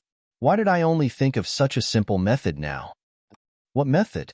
Chola asked curiously. Danny waved her hand. Let's go out and see. The tent curtain opened, and Danny's intuition blurred. The sun almost put his face in front of her, and the white light cast by the pillar of light made people enter a world of white light in an instant. Lowering her head and rubbing her eyes, Danny finally regained her vision. She had the illusion that she was really in purgatory. The dazzling white light reflected on the flat red sand and stone ground, almost reflecting the same intensity of red light. It was like the red light of a flame. A large area of dense red light formed a red sea of fire. People walking on this wasteland seemed to be walking in purgatory. God, there was also the smell of sulfur lingering at the tip of the nose. This, sure enough, there was only a wrong name and no wrong nickname. This was the Red Purgatory. Hurriedly putting on the white lion hood, Danny looked around her camp. The tents of each family were quiet, like dozens of tombs piled up on the ground. She walked to the nearest one, ready to remind everyone to separate the men and women so that they could take off their clothes to avoid the heat. But just as she walked to the entrance of the big tent made of cowhide, sheepskin, and horse-skin patches, she heard a stifled gasp, the kind where men and women mix together. Danny's mouth opened wide, her face full of disbelief, until she quietly took a step forward and opened the corner of the curtain. Seems like I thought too much. Why would the centaurs care about the difference between men and women? Moreover, they were not Doria. They seemed to be very adaptable and very sturdy.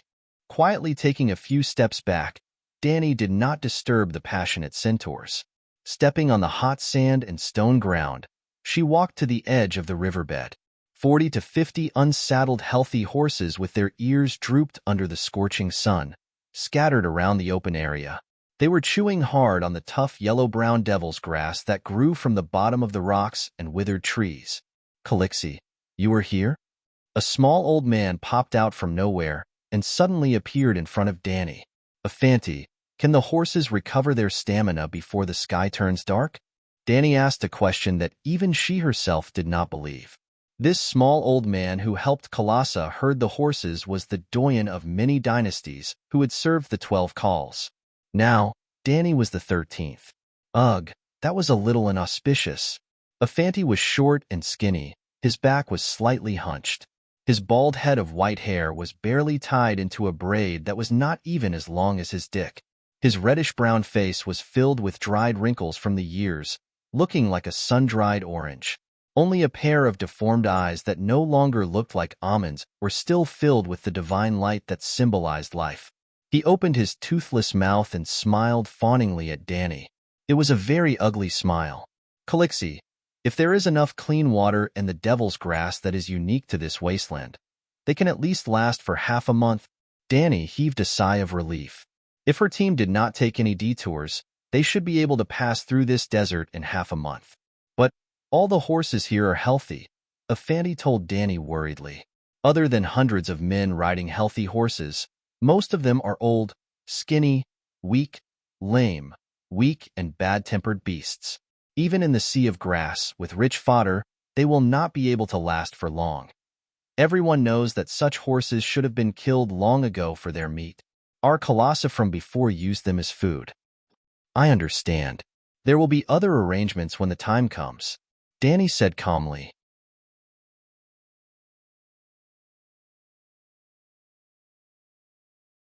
Chapter 20.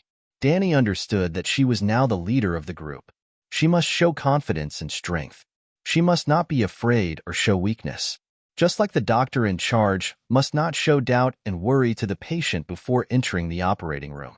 Are the horses not willing to drink the water from the puddle? Danny asked again.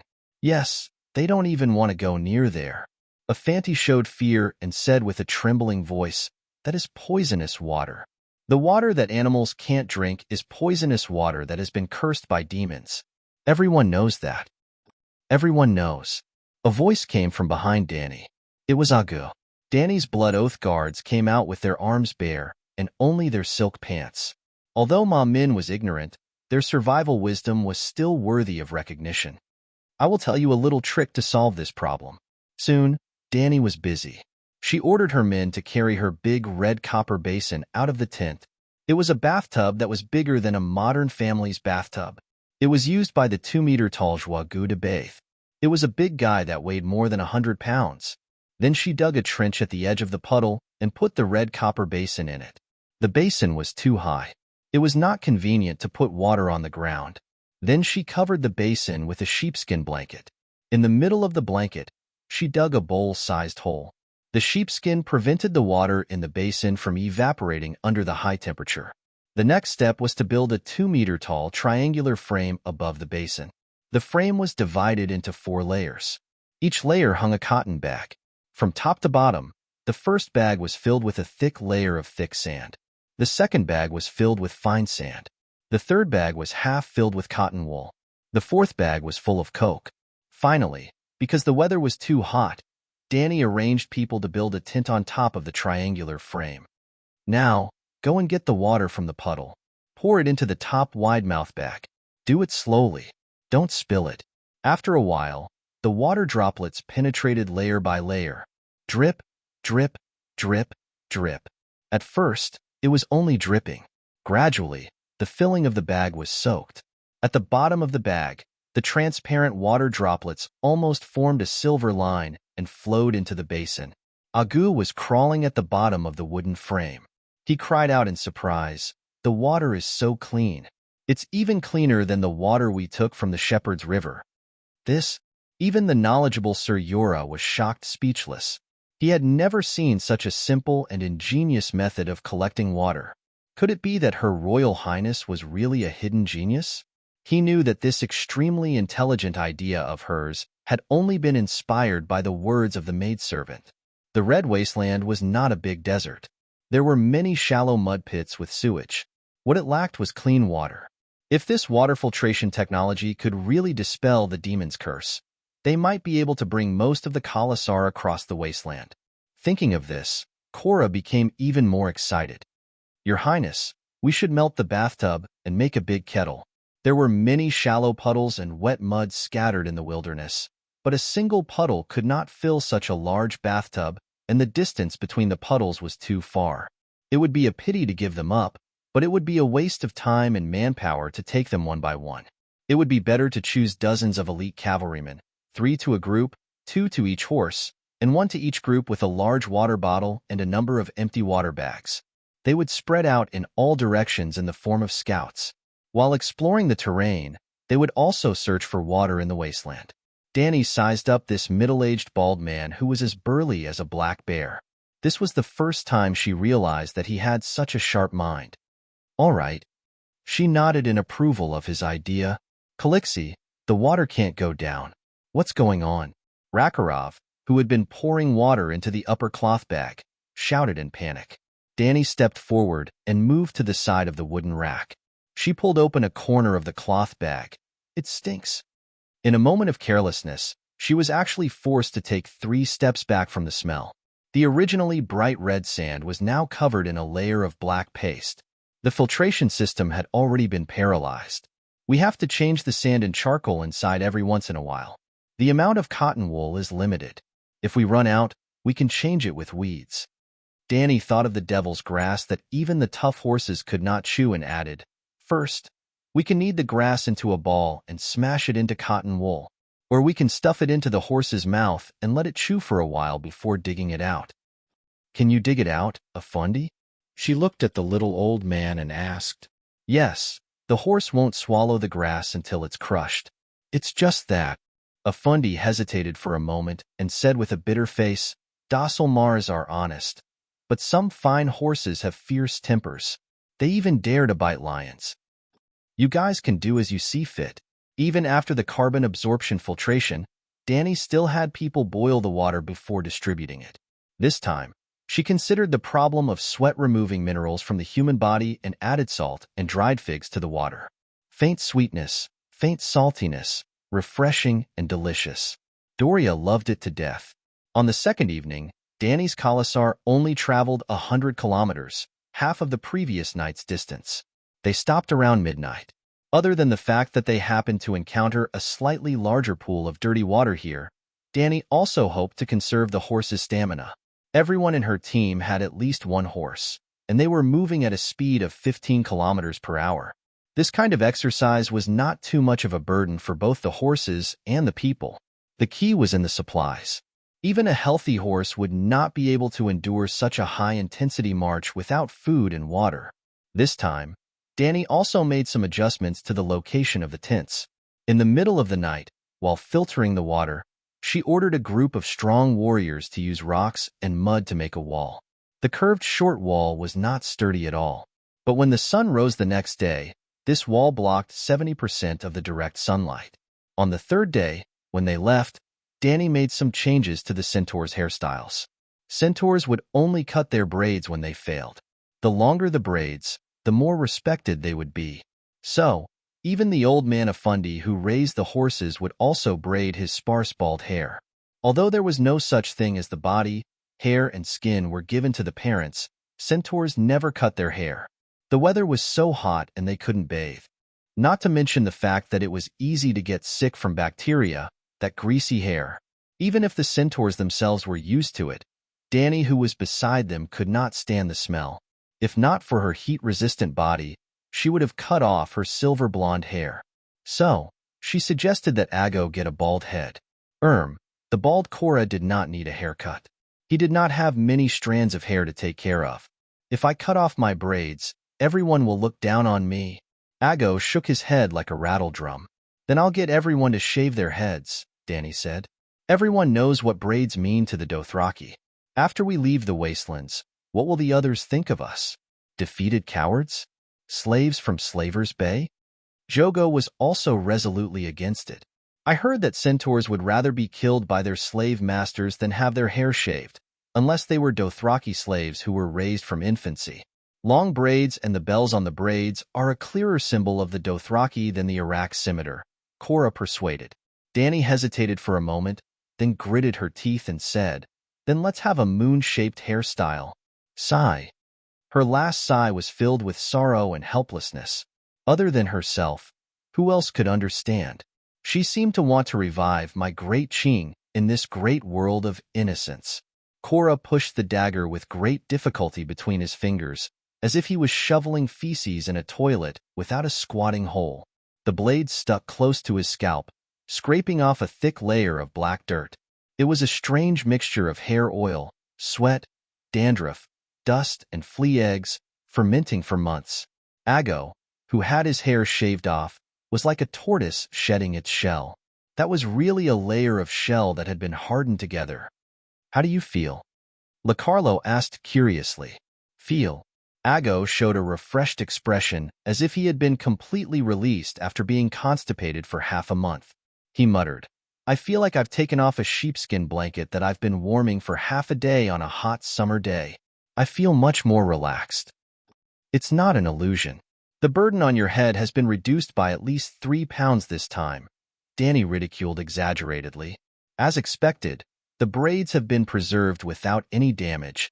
Kueluo pointed at the scalp at the back of Ago's head that still had hair, and exclaimed excitedly, "Look, it has no effect on the length of the braids. This Moongate hairstyle is simply amazing. It's a gift from Calixi on behalf of the horse god. It should be promoted throughout the Dothraki Sea." "Calixi, can we shave our hair like this too?" Centaur Meijichi asked enviously. Danny almost choked on her own saliva. "It's better if you cut your hair short." In the end, her Khalasar, regardless of gender, cut off more than half of their hair. The men, including the boys, all had Moongate hairstyles. The women had planned to follow suit until they saw Danny cut Doria's ear-length hair short. Danny herself didn't cut her hair. She didn't need it. Firstly, she was heat-resistant. Secondly, it was easy for her to clean her hair. She only needed to barbecue herself in the fire. Dandruff, oil, lice, and bacteria couldn't withstand the burning of 1,000 degrees Celsius. Every time she bathed in the fire, her 3 young dragons would flap their wings and follow her, like dolls following their mother into the female bathhouse for a bath. And every time they saw Dani playing with the 3 dragons in the fire, her maids would show reverence as if they were facing a god. It was also because of the fiery bath with the dragon babies that Dani knew how to feed them. You're tuning in to the Romance Rendezvous YouTube channel. We're so grateful for your support, and don't forget to subscribe to join us on this incredible journey through captivating stories. Your generosity through donations truly makes a world of difference, as it's the primary source of revenue that allows me to expand and enhance this channel for you. Thank you from the bottom of my heart for being a part of this adventure.